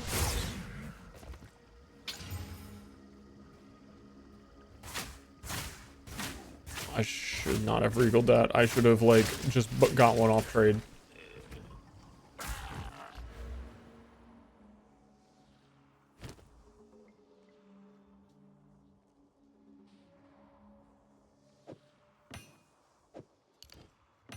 The classic.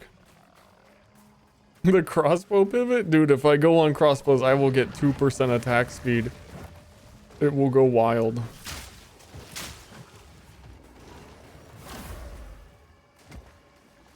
Yeah, I usually don't get lost on this map either, but this is looking like another NASCAR circle.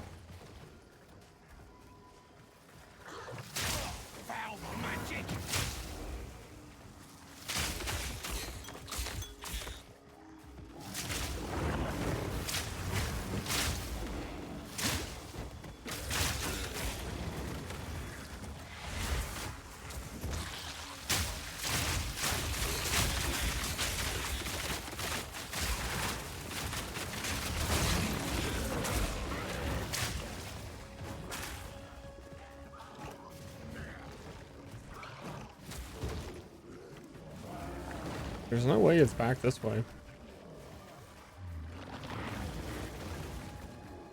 What did I miss? Where am I going?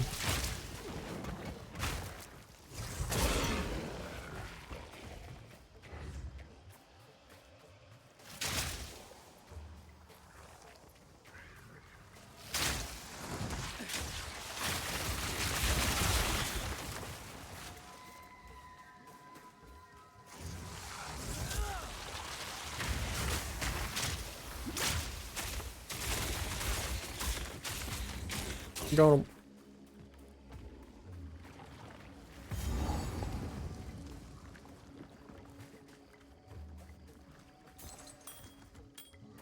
Sussy little ritual.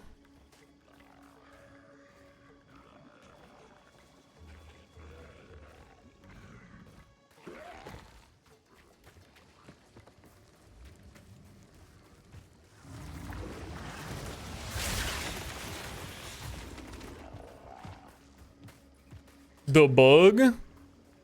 Hey, the bug with the Giga Swarm is funny. I was saying earlier in the campaign, when I first played through, that the little bugs that come out of it would make funny raised specters, because I'm curious what their spirit cost is and how many you could have. But that minion already copied me and did it first. Big Bug has my build. They can all die if they get sneezed on.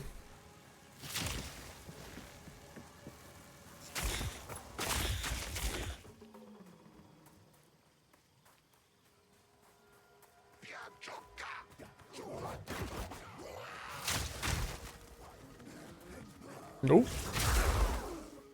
Yeah, seriously, is it right here? That's the only place I can think of. We just slightly didn't see it. I should have known better. I knew. Why did I even walk back? I know these things now.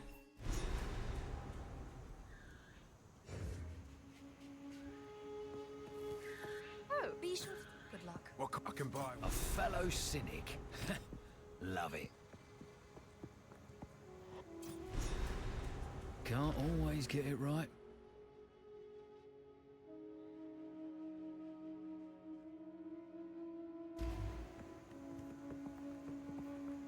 You're out, not all. Some odds and ends, I'll take it.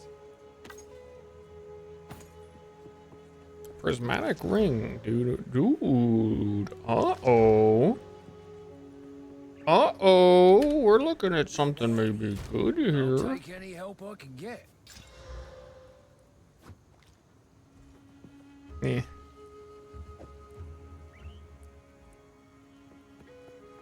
Meh.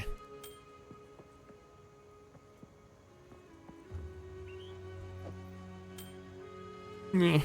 Maybe one day. Get a work in progress. Rumi, thank you for subbing so much. Thank you. Thanks for gifting. For the boy.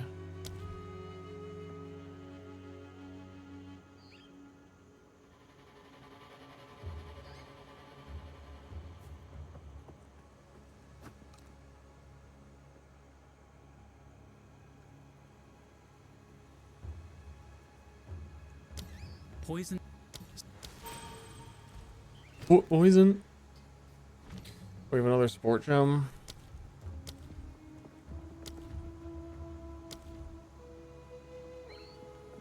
Calling strike time.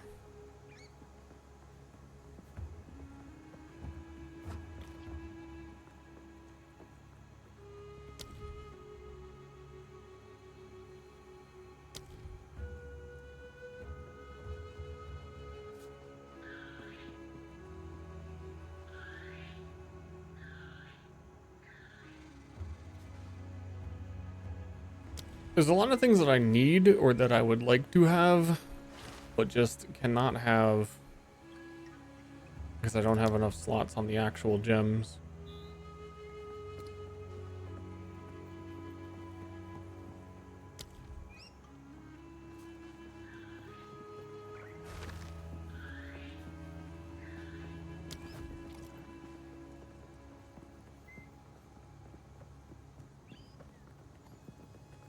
Indeed.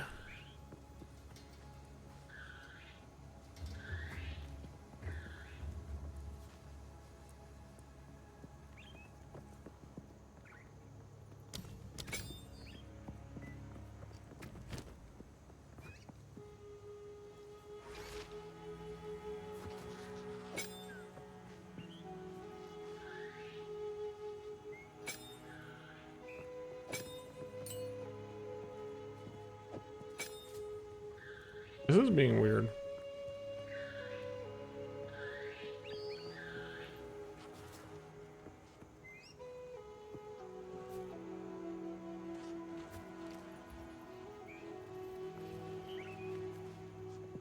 one of my auras.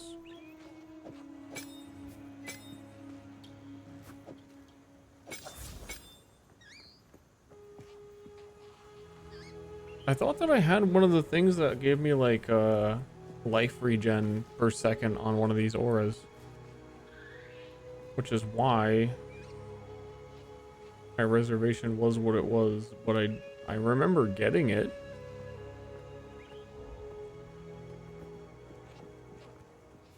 But it's nowhere to be found, and it is definitely not on.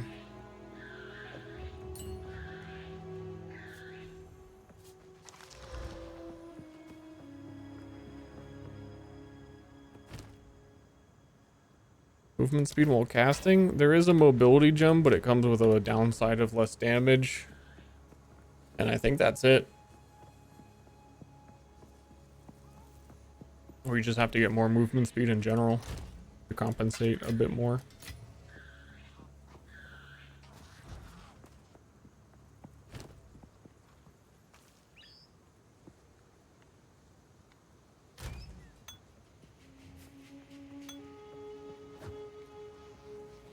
You don't have a map tab?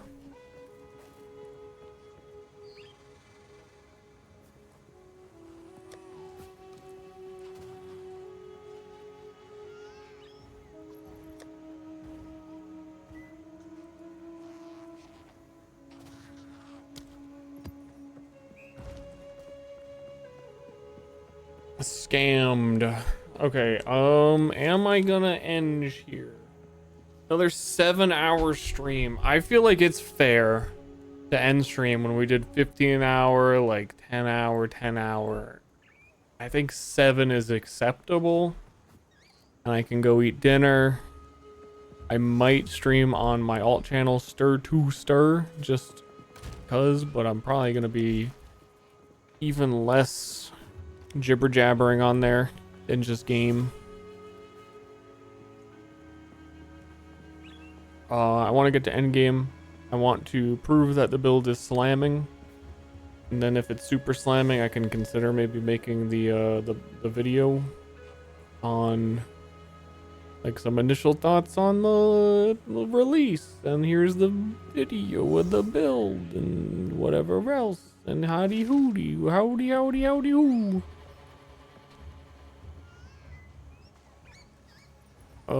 I'm still on a dude. I'm still on a level 39 bow. This bow is not even good at all, and I feel like I am blasting. There are some crazy bows. But let me look at this real quick and perhaps even show me.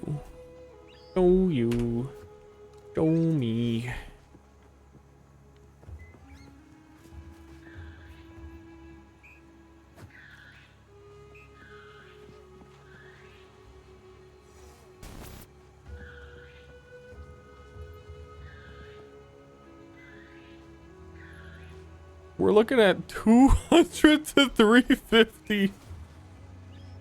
Holy.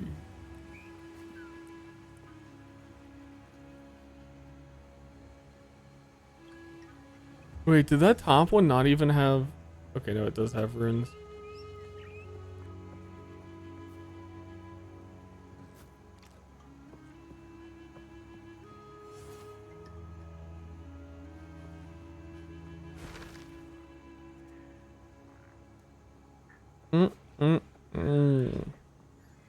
Probably better if you actually are trading to get like what I'm doing here is searching by the highest percent physical roll and then trying to slam things on it yourself, like this one being 2 exalts, but it has the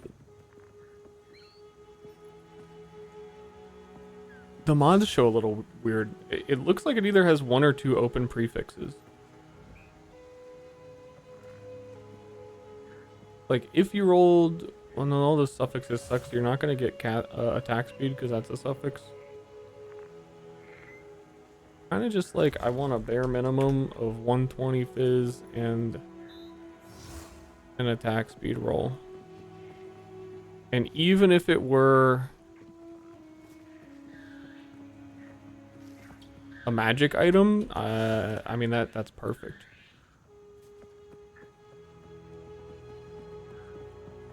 Like that bow is, I mean, required level 48, so it's a lower level one. It's one of the faster attack speed ones in general. How many egg salts do I have?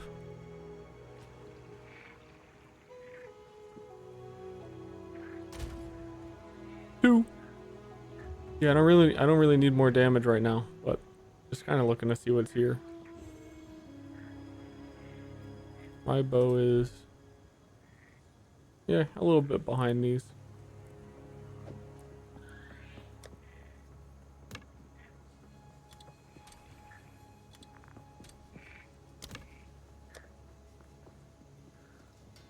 Nice. Nice. Hope you guys enjoyed the stream. I'll probably be back tomorrow, but I don't think I can go for a long time tomorrow because it's Tuesday and gym is still happening. Gym is still occurring on Tuesdays, but later than it used to, so I can stream like earlier in the day. Hope you have a fantastic evening. And then I think of one more thing that I want to do on the trade website, because I'm just curious at this point what even exists. If I looked at a poison multiplier, what are they using the phrasing now? It's not multiplier, it's magnitude.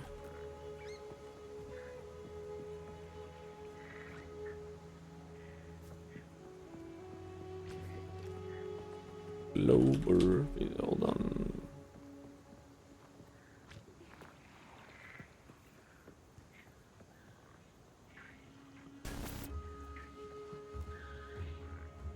I don't know what is even rolling on jewels at all. Damaging ailments deal damage faster exists in this game. Okay. What are people using for a half of an exalt?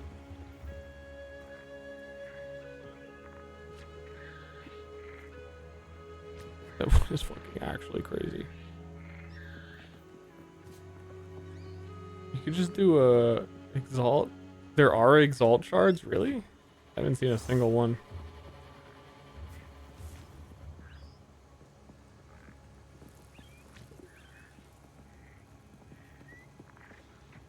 Oh, dude, there's attack speed ones.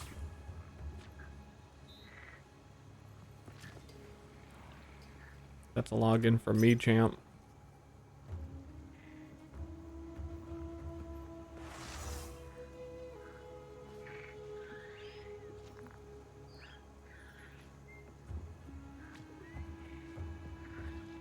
If he existed.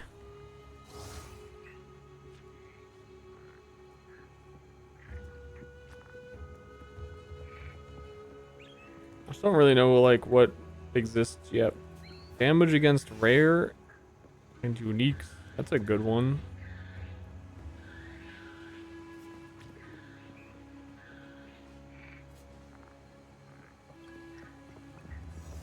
And a really good one.